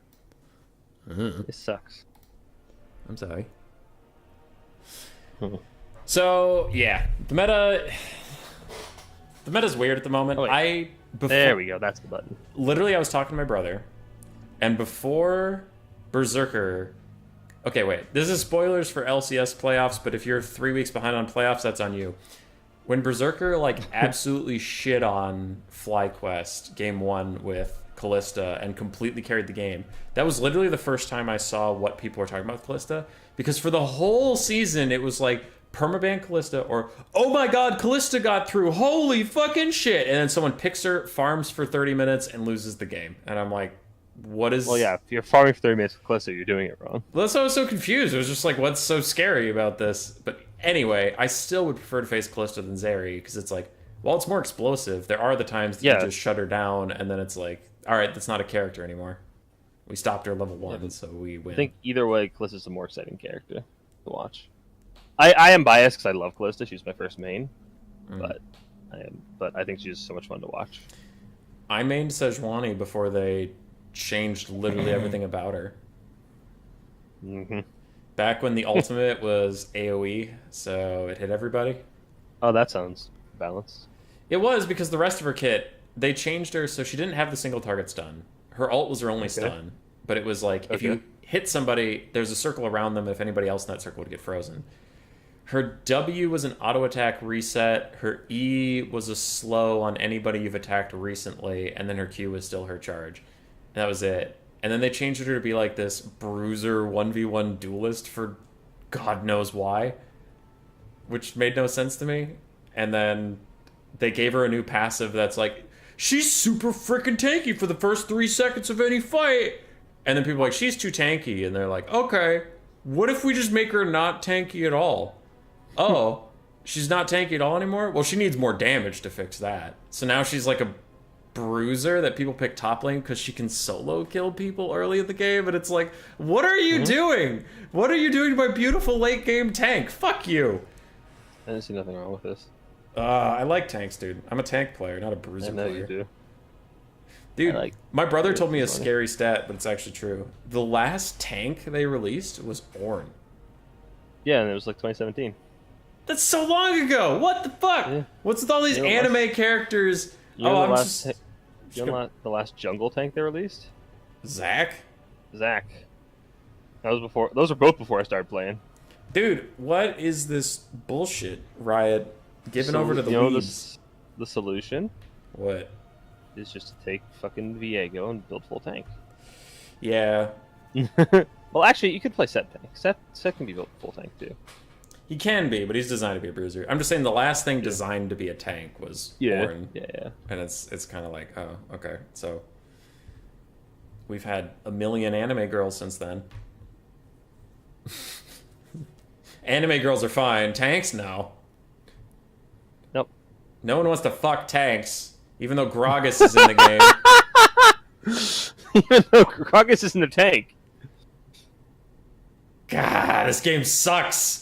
They need to take the Overwatch approach, where you have D.Va, you have the outside of a tank, and then inside there's somebody that people want to fuck. There you go. Yeah, that's the solution. I don't have a fucking screen blocker up. Well, Platypus, they already did that with Yuumi. Oh. Hey, Human Boy, you want to switch to map setup so I can't actually leak things? I don't have a screen blocker set up for this scene. Okay, well, why don't you have a screen blocker? Well, just let me... I'm working on it.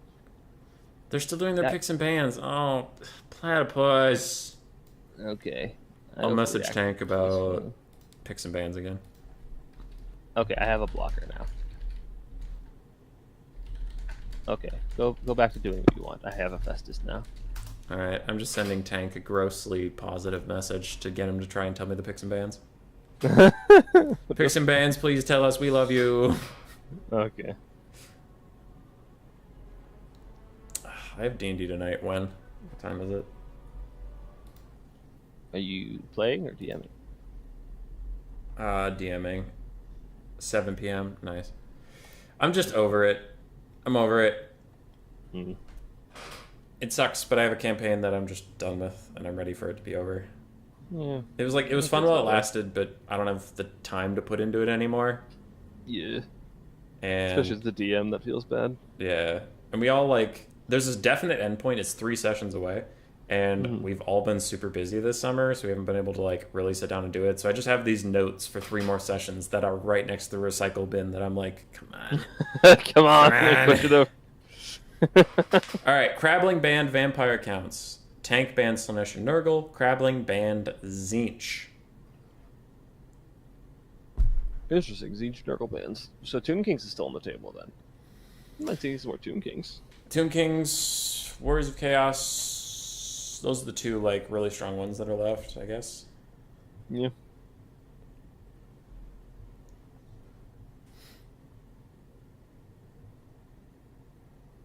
That's it. That's it. Ugh. That's all, folks. Do you play D&D? Yeah. That surprises me for some reason. I DM'd my first one-shot a couple weeks ago. First time DMing. It was fun.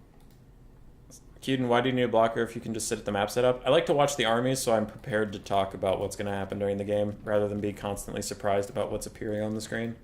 And we can tease you. True. So you did a one-shot. Yeah. That's good. Yeah. I mean, I've played for a couple of years, but that was my first time DMing. I've DM'd a decent amount. I've played a decent amount too. I've done a little bit of both. I am definitely burning out. I've gotten involved in too many projects, and now I'm trying to wrap some of them up. Or it's like the one I'm DMing that I'm trying to wrap up, and all these other things, so I can play in the ones that I want to play in and not get burnt out on the concept of role playing. I have this back and forth with D&D where I really want to play it, so I start I get in 2 or 3 campaigns, and then I get burnt out. I stop playing it, and I'm not playing it, and I want to play it again, so I get into 3 campaigns. Mm-hmm. Yeah.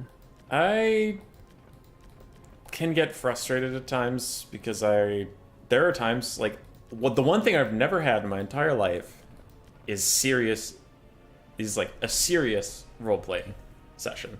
It's always fucking around, and I'm like, it would be kind of fun one time. I don't want it every time, but one time it would be fun to be a part of a group where you all agree to do something correctly. And because I hosted this, so I was hoping my party would do this correctly, and they didn't. They fucked around, and they had fun, so that's the point, and that's fine. But I set up a heist, and I was like, all right, you guys, you have this objective. It's in this vault guarded by this faction. Go. And I was like, I wanted them to do planning. I wanted them to scout the area. And one of them ended up in a back room with a Kislevite bear tamer slathering butter all over him so he could go wrestle. So he could go wrestle the bear on stage. And I'm like, all right, this is working. This is working. And then when he does that, the rest of them just burst in and start killing people. And I'm like, God damn it! Yes. Murder, the best solution. So, well, in my preparation, these guys are toast. Completely fucked. There are way too many people. But I didn't want to ruin their good time, and I read the room that I shouldn't just say, so, you all die. 1,000 people show up, and you all die. So then I had to put a reasonable amount of characters on the map. And then they beat them, of course they did, and then they found the thing, and they're like, that was fun, and in my brain I'm like, can't have nice things. Everything's you're just DM, you're not allowed to have nice things. Everything's just a brawl. Everything's a brawl. No matter what I throw at you guys, it's a brawl. Yeah, I think you just need to find the right group for that thing. It's one of those things like having matched expectations with your group. Because some groups, they just want to fuck around and have fun, and that's perfectly fine. But it gets old after a while. You're doing the same thing every time. Yeah. Variety's the spice. Variety do be the spice of life. My homies and I are about to play a very serious One Ring campaign. Can't wait for it to start. That's super cool. Can you give me the YouTube comments version of what a One Ring campaign is? Not an essay, but a couple of sentences? Because I've never heard of this. I'm assuming it's Lord of the Rings, obviously, but yeah, One Ring. Never heard of it. And then Knighthood. Never had a role-playing game in my entire youth without fighting about the rules 90% of the time. Dude, I don't know if this was played correctly. But I have a mini rant. When I was in high school, we were playing 3rd edition Dungeons & Dragons, and one of our friends had an elven archer, and our DM really liked him. So I don't know if there was behind-the-scenes shenanigans that made this character overpowered, but Jing's character could frickin' it had double shot, so every turn it got to like roll twice and deal damage twice, and one of those rolls did more damage than anybody else in our entire party, and he got to do it twice every time. He could also like see through walls and do all this shit that was like in the game, like it wasn't homebrew at all. I picked a healer because I like being a healer, and out of all of my abilities, even the at-will abilities, all of them were channel divinity. And then there was a side rule that said, by the way, if you have a channel divinity power, you can only use one channel divinity power a day. So every day I got to pick one of my entire kit of powers, and that was it for the day. I had to use that ability. That's it. And Jing's over here doing backflips, dropping caltrops, double-shotting everyone, instant headshotting, getting rerolls for all this shit. And I'm like, I cast heal one time. That was me for the day. Now I'm just a melee minion. It was so stupid and unbalanced. Whoever wrote that book was dumb. Because it was in the book. He trust me, I argued it a lot. And he always showed me the page where it was like, look, you can only have one channel divinity power a day. After you use that, you can't do anything. So eventually I bitched and moaned loud enough that we got a house rule that I could use all my powers. We were just going to ignore that paragraph. And guess what? After the house rule, I was still the second weakest character in my party, but at least I wasn't a goddamn weight. It was so stupid.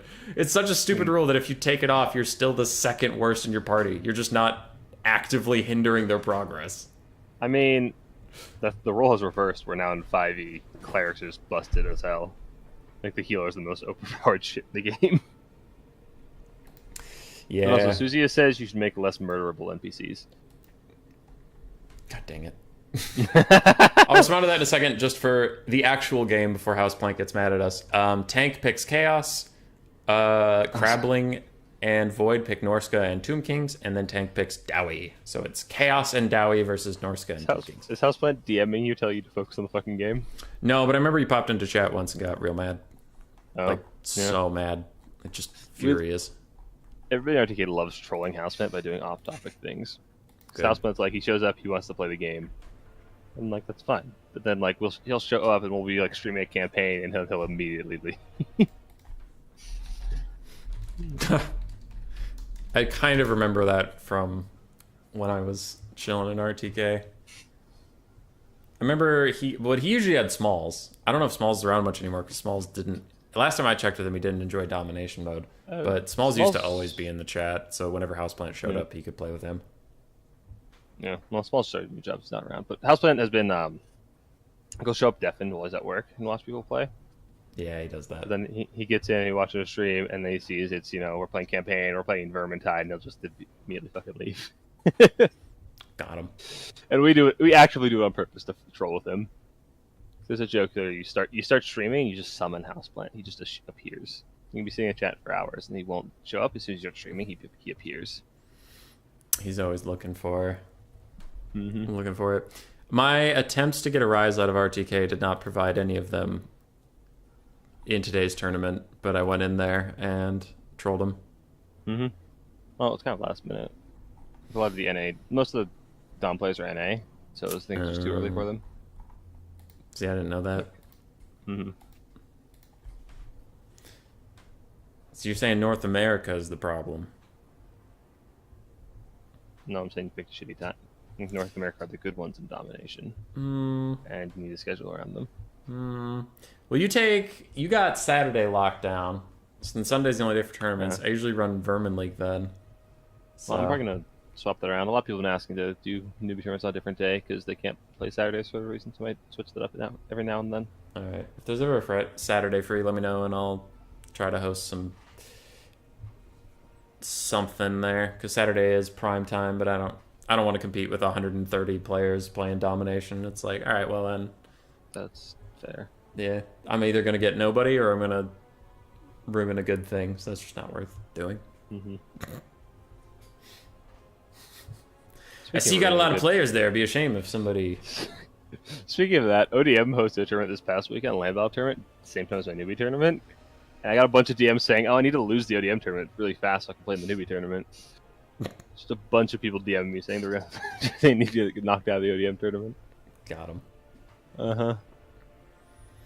Yeah, that tournament was fun. The pick ban was interesting, but it was really complicated in my opinion. Like it was good, but I could see it being oppressive. If that became like the standard pick ban, it'd be tough for new players. Was it the intensity like you pick 5 matchups and then ban out matchups? Kind of. Anticity, when he explained that to me like a year ago, it sounded way more complicated than that. This was just pick 5 factions, and then you get those throughout the tournament. When you face your opponent, they have 5 factions, and you can ban one of their 5, and then pick one of your 5, and then they pick one.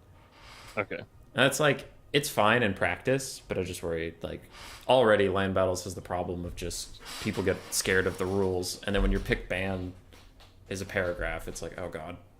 Yeah. I could see this being an issue.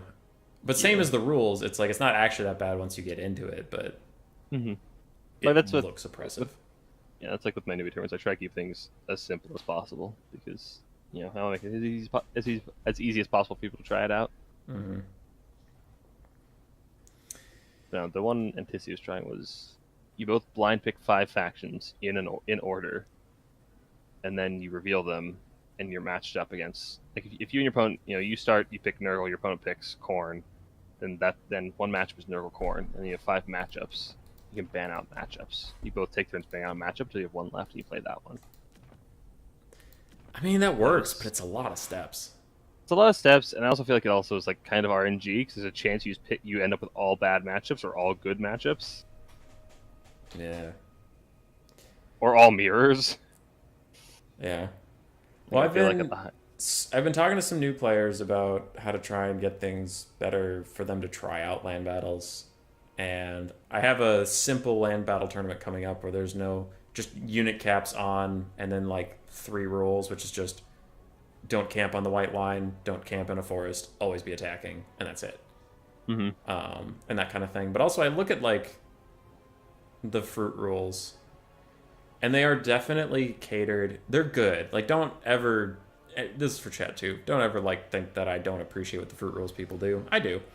They work very hard on them, but I do worry that those rules are written to stop like the top 1% of players from doing something that honestly they just do anyway, but they do it better. Like they're gonna do it to the edge of the limit of the rule you set, so you're not eliminating that behavior, you're just reining it in. But I think the cost to the 99% of people who just aren't good enough or have no intention of doing that, I worry that the rules are getting overly complicated to stop the 1% from doing something, when it's like, I don't know, a thing we have in the Vermin League is like, if you don't like playing against someone, just don't. Like, you can just exit against them, and if someone's a dick all the time, just dodge them. They'll either stop being a dick or they won't play with anybody. So yeah, cause I know somebody roped me into doing a land battle tournament in the near future, and I'm like, oh, I have to learn fruit rules, and that's an intimidating thought for me, even with all my domination experience. Like, that's a lot of shit I have to like figure out. There's a lot of like prerequisite knowledge I have to go to begin playing the game. Yeah, I think that's part why my domination tournaments have done so well, is because there's a much lower barrier to entry for beginners. Yeah, I just worry because like Adrian saying, how long can you pick the fastest box? Are you talking about the build phase we're in right now, or are you talking about land battles in general? Because I can answer that in a second. But I do like domination's fine to play. I have 2 reasons for pushing land battles. Is one, my viewership is a lot better when I do land battle stuff. And then 2, I mentioned this to my, was it Clan Mulder chat? I don't know. I don't remember if it was with my mods or just in general, but like, it's weird to me right now that we're in a conversation about Dom versus land battle, because I've never seen any other game do that. Where like, it's not like Call of Duty goes, listen, we're canceling team deathmatch because we want to focus on free for all. It's like, why can't we have both? And I am very much in the camp of both are fine. Like, can we stop trying to kill one scene or the other? Can we just have fun with both? And it's like, I don't know. No, fun isn't allowed here. Yeah. We're only allowed to have my kind of fun. Yeah, that's basically the problem.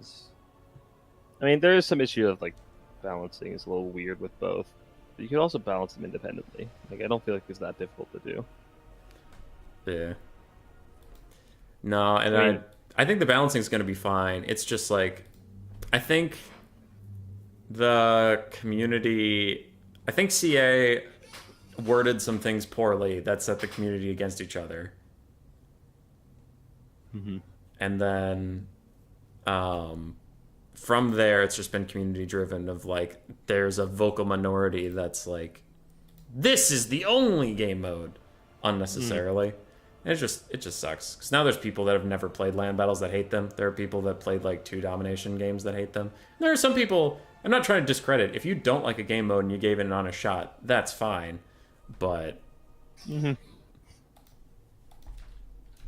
don't know. The lobby might be bugged. Uh-oh. Yeah, I saw them already up and nothing happened. That's true.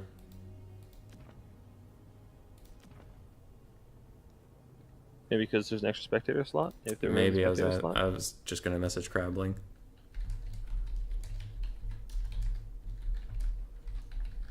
Why won't game start? Why? I agree with you 100%. Yeah, Land paddles are cool and Dom is cool. Good.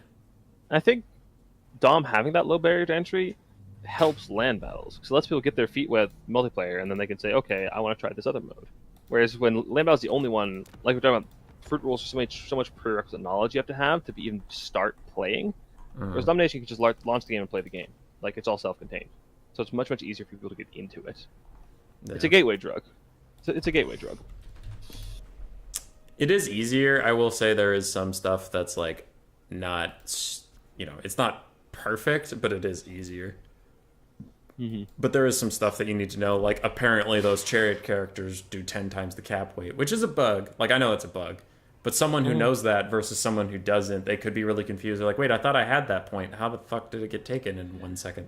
Like, and those are bugs that'll get worked out. But yeah, but those, first of all, those are bugs, and like it'll get fixed. But also, that's something like, you don't have to know to play a game. It'll give you an advantage, sure, like, it absolutely gives you an advantage. But in land battles, like if you play Vermin League, and it's your first time playing Vermin League, you've never played multiplayer before, and you're playing dwarves, and you just sit in the corner because that's what you do in land battles or in campaign all the time. That's how you learn to play, and then you get disqualified, or you get you just lose the game because of it, and you don't know why. Yeah, like that feels a lot worse than he has a unit I didn't know worked like that. Yeah, I guess the community rules get a hard rap, but they are like, I could honestly... No, they are like, I don't think. Yeah, I think land battles are much more toxic without them. I think they do good. It's just an intimidating thing to get into. Yeah, and that's why I hope either the rules get rewritten or this... I keep those Vermin League tournaments for like the super tryhards who are down with all the rules, and then these simple tournaments I'm hoping to launch have their own like, oh, I like those, but not the Vermin League, so I'll just play in those. And it's like, okay, I can run like 1 or 2 of these a month and get some people and have fun. Yeah, and that's what I'll play land battle tournaments sometimes with like that. I don't want to play land battles when it's like super competitive, high stakes, and everybody's going to be cheating the rules as hard as they can. If I'm playing with low stakes, playing with some friends, it's a lot of fun. Yeah. Last thing before we get in here, Turin still has to talk to his guy, but if I can't host him on Total Tavern, that's going to be tricky because I think a lot of new players like Total Tavern over Challenge. Yeah, it's pretty user friendly. It's the attacking rule that gets a hard rap. It's always the attacking rule. Yeah, I think the attacking rule is a little too stringent. I think it's like, if an army has a clear intent to attack, it's fine. The problem is the wording of it is kind of like up to interpretation. There's like hard and fast rules like don't corner camp. Like if you're in the corner, that's wrong. Or like don't be in a forest, that's wrong. You can just look at it and say, yeah, that's wrong. Anybody can look at it and agree it's wrong. So there's attacking rules where it's a little bit of a gray area and things get complicated. And the real thing it's a bad rap is when the arguments start. When there's 2 people that really, really care about who wins, and they start arguing, and nobody goes away happy. Nobody enjoys that experience. Oh yeah, that sucks and blows. Yeah.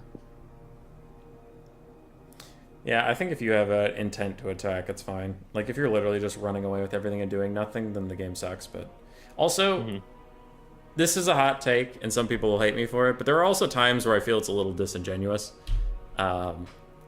For example, there's like this pretty common Dark Elf build where like you have 4 Blackguards of Nagaron, you have Marathi, a Shrine of Cain, like all the debuffs you can get, Soul Stealers and all that stuff, all in a thing, and you fight Vampire Counts. And then when Vampire Counts send in 1 zombie to proc your passive, the Dark Elf player gets mad, and I'm like, you just want them to chuck themselves into a meat grinder? Like, no, they're gonna do what they can to beat you. You bought like a super cheesy one-note build, and you're upset that they're using their brain without just flying at you. Like, come on, man. So I feel sometimes it's a little disingenuous. People have this super abusive build, and they're like, they're not following the rules, and it's like, what do you want them to do? They're not subjecting themselves to my abuse. Yeah. All right, let's get into this game. We can continue the rant afterwards. Let's do it. All right, so dwarves walk. Okay. I was definitely paying attention to what the builds are. So we have Festus, because we always have Festus. I think Festus is overrated, IMO. But, yeah, you know. I also agree. He is squishier than people give him credit for. I think even when he's doing his job, sometimes it's not as impactful as people give him credit for. I think Mortis engines are overrated. I think people think that like the the best thing in the game, the be all the end all, and they're good. They're not going to carry you so single-handedly. All right, you're gonna talk about this army. You got this. Hellstriders of Slanesh, good cav support. We got, what is that? Dragonback Slayers, pretty common in all dwarf builds. Thunderers, Gas Warrior frontline, big heavy armor frontline. Longbeards, Quarrelers, Forsaken, lots of armored frontline, backed up by a couple of dwarf shooting units. You know, Exalted Cap. Oh no, those ones don't have capture rate bugs. Oh, the really? Unmarked ones do not have capture rate bugs. So I don't know if our players know this. The unmarked ones do not have the cap rate bug. Oh, they did. I don't think they know that if they brought them. Yeah. Also, was that a flame cannon? Was it? They kept moving shit around, so I might have missed it. Oh, it was! Flame cannon! It's a flame cannon. It's labeled as a Longbeard, but it's a flame cannon. Yeah. In one of my newbie tournaments the other day, I saw one of these absolutely carry. He got like 2600 values wrecking Wood Elf archers, but it's not armor piercing, is it? I don't think so. Yeah, so I might struggle against all the armor. Kotep, against Tomb Kings. Kotep without the lore passive. Yay! We don't have any potential rule break. Good job, Void Lols. Thank you. All right, so we got Kotep on his DJ booth with 2 cheap spells to just spam. We have Marauders with great weapons, Marauders with great weapons, Marauder Champions with great weapons mixed in there as well. On the other side, Kepler Guard, everybody's favorite. We have 1 Screaming Meme Catapult, 2 Archers, a backline of Tomb Guard and Skeleton Spearmen, Ushapti Great Bow, Chosen of the Gods variant as well. We saw them do well on this exact map earlier today. Then we have Premier Balefiend of Pit of Shades and Wulfric the Foot Wanderer, Foot Menace, Footman. It does look like the lag is here to stay, even with half the casters. Damn it. That's unfortunate. Yeah. Oh well. It's the last game. We'll power through it. This is the same combo we saw last time we were on Despas with the Norska Tomb Kings, wasn't it? Oh no, it was Norska against Tomb Kings. Yeah, because Wulfric got bodied by the Wulfric Chosen. got shit on. Yeah, the Chosen got shit on Wulfric really hard. Meat rubbing fest is about to start. Yep. Mm-hmm. Yep, but we'll get through it. This is the lag we've come to know and love in 2v2s in general. Yeah. Or free-for-alls. You throw 4 people into an internet bottleneck and see what happens. You know, 5 people into a peer-to-peer server. It works well. Yeah. I don't think Total War will ever get dedicated servers. Not unless the multiplayer scene explodes. I'm talking like 4, 5, 10 times the players we have now, and actually becomes a bigger draw than campaign. I don't think that's ever going to happen. Yeah. Which the campaign, super hype. Yeah. Dude, I love the campaign. Ever since I started playing multiplayer, I just can't sit down and play a campaign for that long. I think it's boring. I really like it because it can fit it almost in between anything. Like every meal I eat, I play a couple turns of campaign. If I have like 20 minutes before I need to go do something, I can play a turn or like most of a turn. It's just nice. Bad.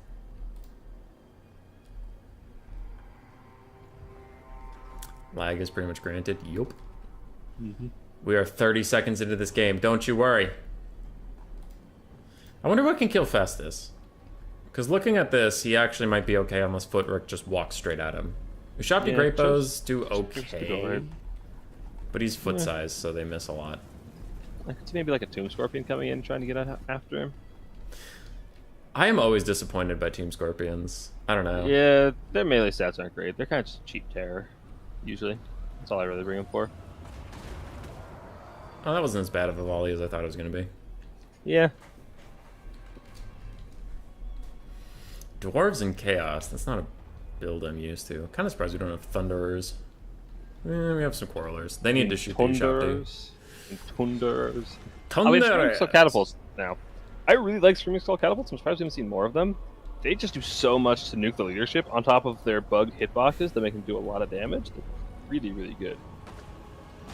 Are you aware of that bug? No. So you know how Pendulum on launch was bugged where anything that caught in it took full damage instead of what should happen where the things in the middle take less damage or more damage than things on the outside? Oh, okay, yeah. Yeah, there's no fall off damage. Anything that gets touched by it takes full damage. Damn. So they're still not like world beaters. Like they didn't do damage at all before. Now they actually deal damage. Yeah. But more importantly, they apply the attack for artillery debuff, leadership debuff, and the discourage debuff effective, dropping like 18 leadership every time they hit something. Hey, there's the invisible Sea Fang! There it is, the Ghost Fang. The Ghost Fang. It still doesn't do that much damage. It does some, but not that much. Well, I suspect it was affected by spell resist there. Ooh, it might be, even though it's not like a Wings magic spell. What's going on at this far side? This is the first time we haven't seen a handshake on this map, like both sides actually deciding to fight for this. Yeah, we got Norgarwing's Ironbreakers. Oh, they win this fight then. Probably. Probably. You're not breaking those Ironbreakers. Oh, that's one way to break the Ironbreakers. It does look like Swarv's micro is dropped on this side. There we go. They just realized this was happening. Yeah, but unfortunately for Swarv, he does. Yeah. Slanesh Cap. Guess which one of those units costs more? Beast of Tash. They're both anti-large. Yeah, they cost 100 more. But yeah, this is rough. That line is dead. But unfortunately for Soarv, I don't think he knows about the bug not applying to this Chaos character. So, but he still has enough here to actually win the fight, so he should be able to take this objective. Yeah, he should. He has 2 infantry, a single entity, and a wounded cav versus 1 infantry. So, should be fine. I wouldn't mind that hero going up and trying to beat on that Mimir on the cliff. That Mimir's completely undefended on the cliff side on your left. Oh, is that visual bug still here where it shows the red team is capturing it, but it's actually blue? God damn it. Yes. That bug was so annoying when I was trying to learn Domination. It's a feature. Yeah, I was teaching when they are to give people Domination. I'm like, why are you capturing this objective? I'm not. It's just bugged.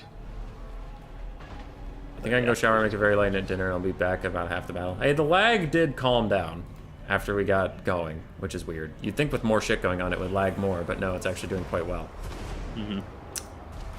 These flame cannons are doing alright versus the Tomb Guard. Central Point. Who owns this? Okay, the Warriors of Chaos do. No one. And now the dwarves. What? So value trading is going pretty heavily in the favor of Tomb Kings and Norska. How did the dwarves just take that for the Warriors of Chaos, Platypus? I need to know. Because most of the Warriors of Chaos aren't on the point. All that bulk of army isn't on the point. Yeah, but they're the same army. How did their ally just take it from them? Oh, their ally took it from them? Yeah, dwarves just took it from the Warriors of Chaos. Oh, that's pretty funny. Is that how that works? Yeah. Also, Footrick the Wanderer is bodying Festus. I did say Festus would be fine unless Footrick gets to him. So many dead Festuses today. This build isn't even designed to snipe him. Just where are the Chaos Spawn? I haven't seen a single Chaos Spawn today. They are like a must pick in Domination. I think with 2v2, there could just be a lot more archers that could deal with them. Also, maybe. The Marauder champions and dogs and stuff that won at point 3 are now just going to come mess up the dwarf spawn. And we saw this in like the first or second game of the day with the Vampire Coast. Once your spawn gets messed up as the dwarves, a lot of your strength goes away. Yeah, it really does. Dwarves and Chaos do have point 1 for now, but it looks like they're getting overrun. Those are okay. Those are skeleton horsemen. They suck ass. So maybe the dwarves will hold on. I mean, dwarves will hold, but they're getting out capped, so it doesn't really matter. They need to kill. This is the Pit of Shades cast are lurking on the cliff to just wreck those iron breakers. Footrick is trying to chase around Festus, but he's currently fighting an exalted hero for a little bit. So this is why you need spawn. You need to protect Festus with spawn. Ooh, the damage is looking real bad though. Crabbling and Void are up to 10,000. Swarv and Tank are up to about 6. Yeah, that's looking real rough. Yeah. And there's Norskins everywhere. There's just filthy Norskins all over this spawn point. The dwarf front line is crumbling, and now there's just all sorts of things screaming into their back line. So many unwashed Vikings. Mm-hmm. God damn. And there's a new shop D. I think that's a summon. Yeah, the washed Vikings got banned, so we don't get CA Slash. True. Wolfric is still just trying to get to Festus as more and more exalted memers get on top of him. Whose cast even is this? Oh, it's a Skullstorm that's going to do more damage to the more damage to the Kepler Guard. Yep. Oh, Yep, well. that's why that ability is bad. Yeah, it's pretty bad. Festus Honestly, is still Festus needs to running. be careful. Festus is gonna die if he stays near the Kepler Guard. Wolfric isn't even the problem. The Kepler Guard will kill him outright. Well, he's running now. Yeah. Alright. It's a double cap from Norska. A big... And that's what I was afraid of. Those Ironbreakers break, and there's nothing left to hold that objective, so... I don't even know who cast it, because it's hurting so many units. It's the Famir on the cliff. Yeah, but I was just saying, it hurt his Marauder champions. Wait, those Marauder great weapons. Okay, yeah. Yeah, who cares? Fucking delete them, who cares? Oh. Hold on a second. Why is there a cat? How did you get in here, kitty? The door is closed. Sorry. Those Good are joke, good horses, like cat. actually. I know you like to call them capture kitties, but... No. Exalted capture kitties? Yeah. Mm-hmm. So, Swarv is spawning a bunch of Chaos Hounds to try and get the other hounds out of here. We have Ekron's Miners, we have Slayers, but this is the same thing we talked about the Vampire Coast game. If you're the ranged faction, you have to spawn a bunch of half-assed melee units to clear out your spawn points so you can get range back on the field. That's delaying time till your range gets its value, and range needs time, which you're running out of. So, it's tricky. Wolfric is routing. I don't see him coming back because he has no healing on his roster, and he's freaking dead. And the center point is even getting contested. That's like all they have.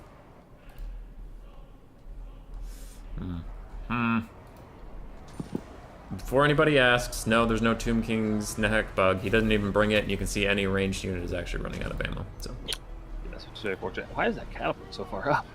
He's trying to get more cap weight on it? he just wants a stealth catapult. He saw how much we like the stealth Orga Yeah, gun, and he's like, there we I'll go. do you one better.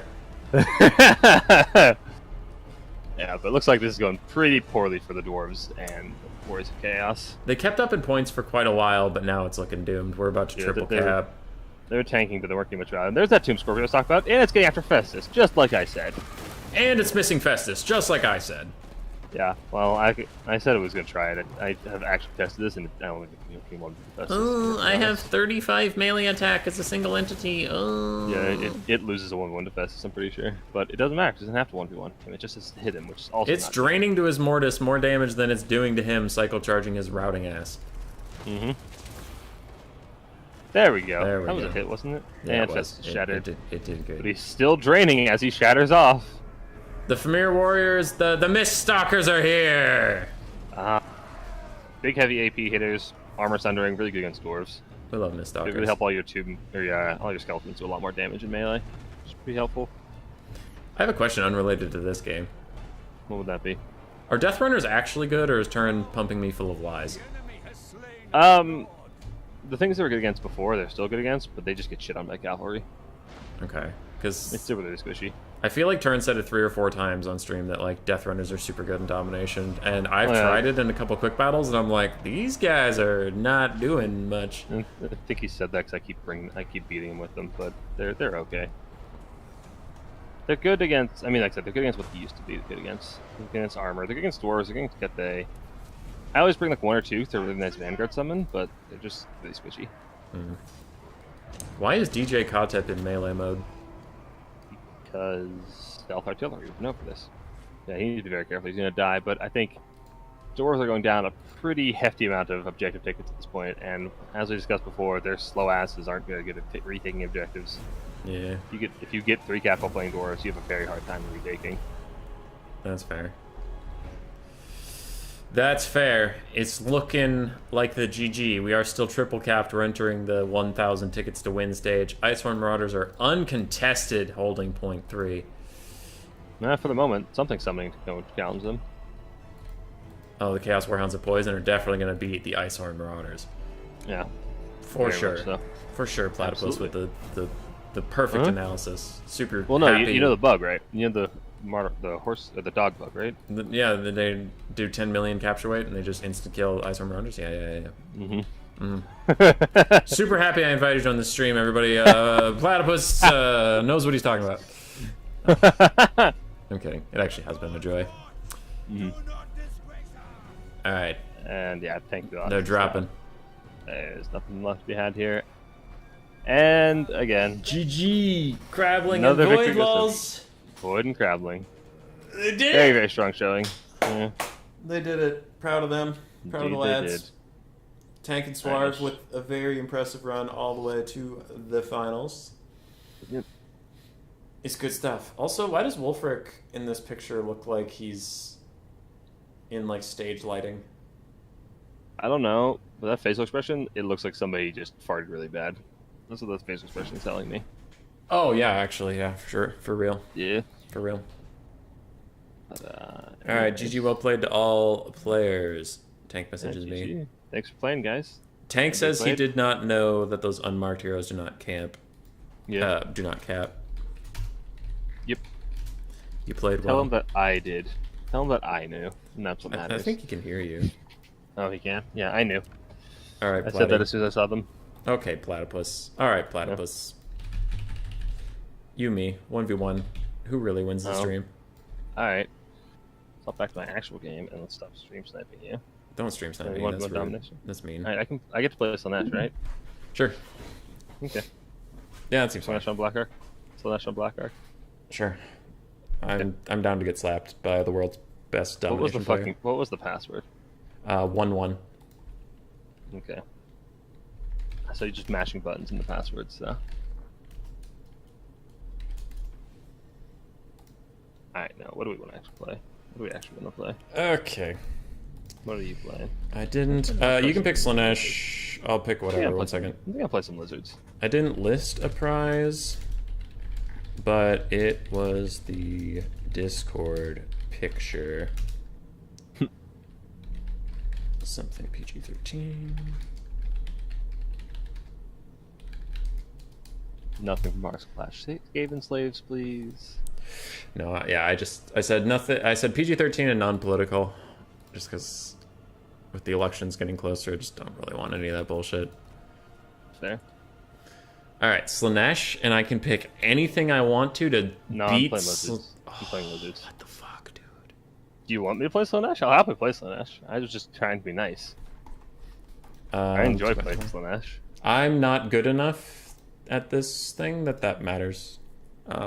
Like, you could play a non-OP faction, you're still gonna win this. Yeah, that's why I picked lizards. Yeah, so just play Slanesh. You don't get to play them very often, so just go for it. I'm gonna win anyway. Can I play Bretonia, or is that a hard counter? Bretonia is dog shit. They beat literally nothing. They're probably the worst faction. You're about to find out that Bretonia is OP. I would be quite surprised to hear that. Prepare to get dunked on, nerd. Okay, nobody leak human but my build. It matters a lot. I'm sure he knows exactly the counter. Oh, I don't have a blocker up. I'm just vibing. Yeah. So I'm not looking, don't worry. rip. I definitely don't have your stream pulled up. What the? Oh, I don't like this guy. I don't like this. I have my Streamlabs up over the window. I'm just looking at your chat. I just don't like. You're so mean to me. Yeah. I Who know. won the tourney? Crabbling Void Loss. They came back With a vengeance. with a vengeance. Oh, hey, you don't have Pit of Balance. I can bring fun things. I don't have Pit of Balance, but I do have Cojones Oh, and didn't that. need to confirm nor deny.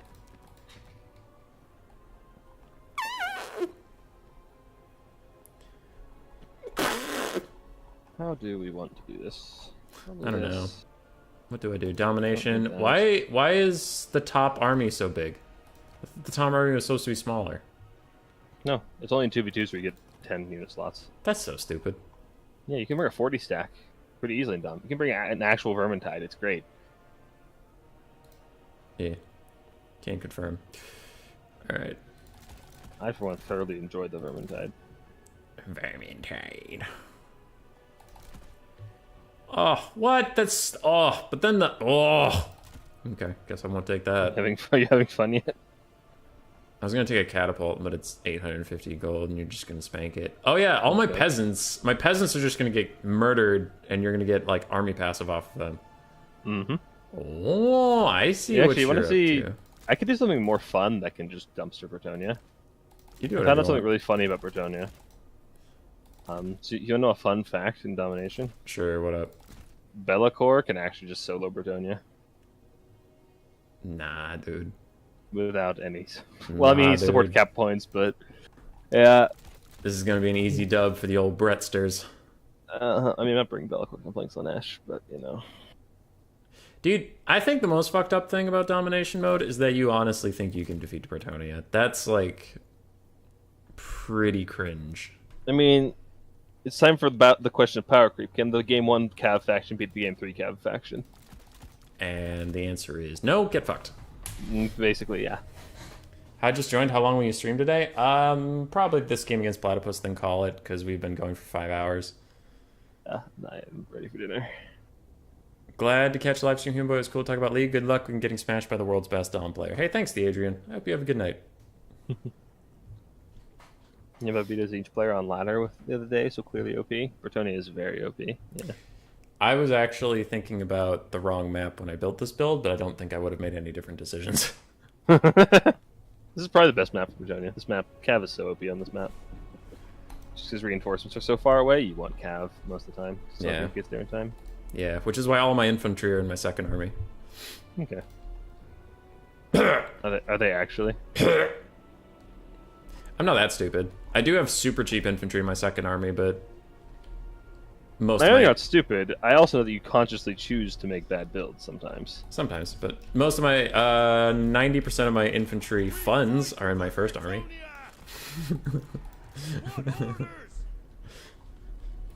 I don't know. Funds are a keyword because you can have 5 peasants for 500 gold. But yes, I do have peasants in my secondary. I don't know why I'm focusing so hard on deployment. It's all not going to matter after 2 seconds, but... Lucky! Ready when you are, buddy. Please hold. Do you dislike Dom to land battles because it's harder to box? Of course, dude. Of course. I hate domination mode so much. I appreciate human box memes. It's pretty good, yeah. Yeah. I do, like, the real answer, if you were looking for one, is I like land battles more. I don't hate either mode. I am glad the game has variety. Just imagine having I prefer one.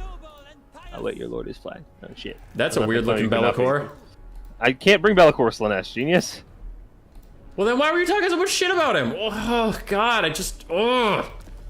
everything about you fills me with anger. My feeling is mutual. Dude, when can we move where the stupid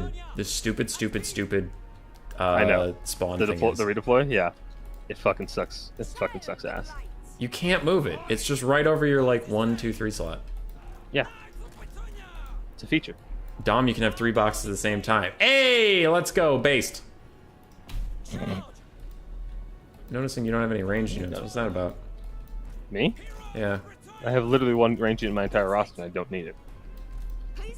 Okay. Well, then I'm just gonna go fly wherever I want to and do flying cav things. So. Be my guest. I actually will. Thank you very much. And this is a microaggression. Okay. How is your army so huge? Enjoy charging my braced spears. And they weren't braced at first, you cheater. And they were, and then I braced them because I saw you coming. They weren't braced at first, you big cheatskate. You big dumb cheaty cheat. Alright, I'm done. I shouldn't be mean to you. But it is, like, really easy. I can respect that. I wouldn't.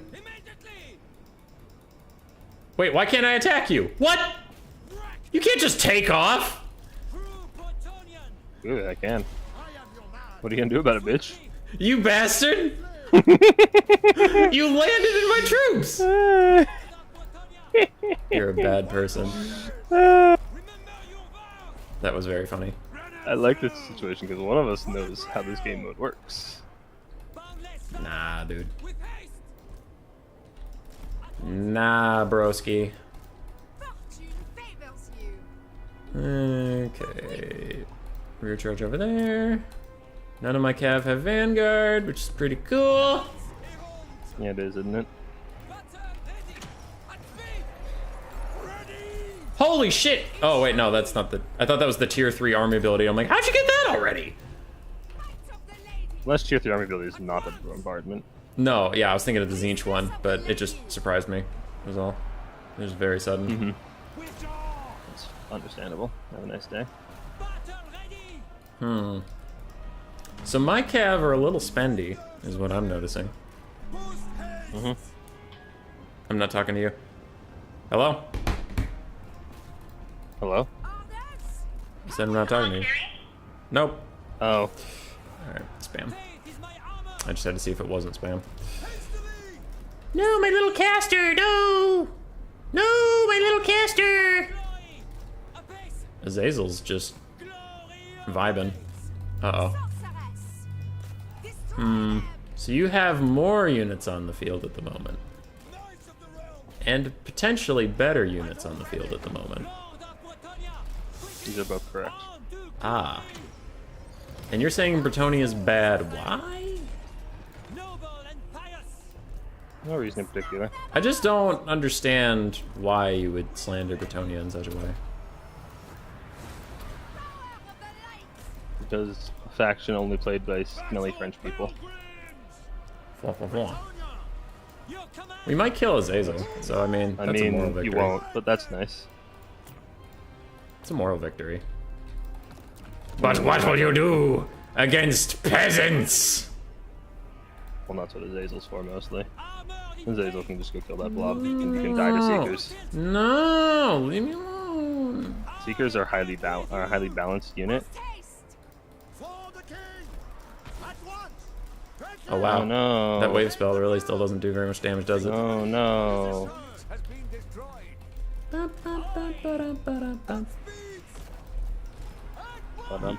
Bum. You netted my lord as if she would die to someone as filthy and casual as Azazel? Yeah, good joke. Good joke, fam.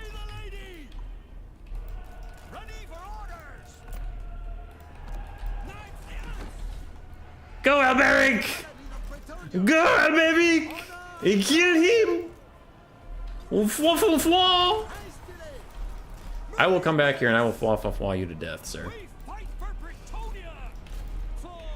God damn, you were slippery. I mean, he's infantry size. He is infantry sized. I'll give you that. Oh, you dare land in the middle of a bunch of angry knights? I didn't see that. No, there's no fucking knights there. What are you talking There's about? unit of knights there. There's unit of knights there. They're right behind Azazel, so I couldn't see their banner. They're right there. There's something. Can I see a funny joke? Oh, goddammit, it's not working. Azazel dying? Is that a funny joke? Half the time you can just desummon them right in the middle of the blob. It's a good Now all move. my peasants have anti-large. What now, Azazel? What now? You filth. Poke him. Poke him. Stop T-posing. Poke him. Poke him. Poke him. Just poke him. Yeah, good poke. Poke him. Poke him.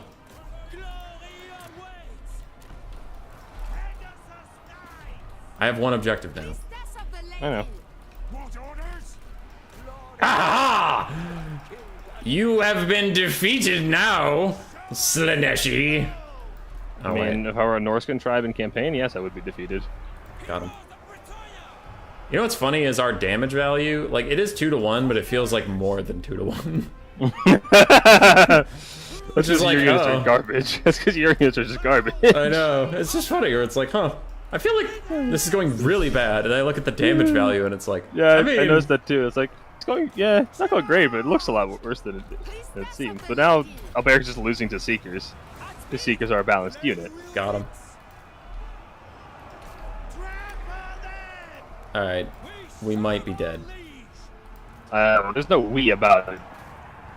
I meant the Bretonians on my team are the we, not you.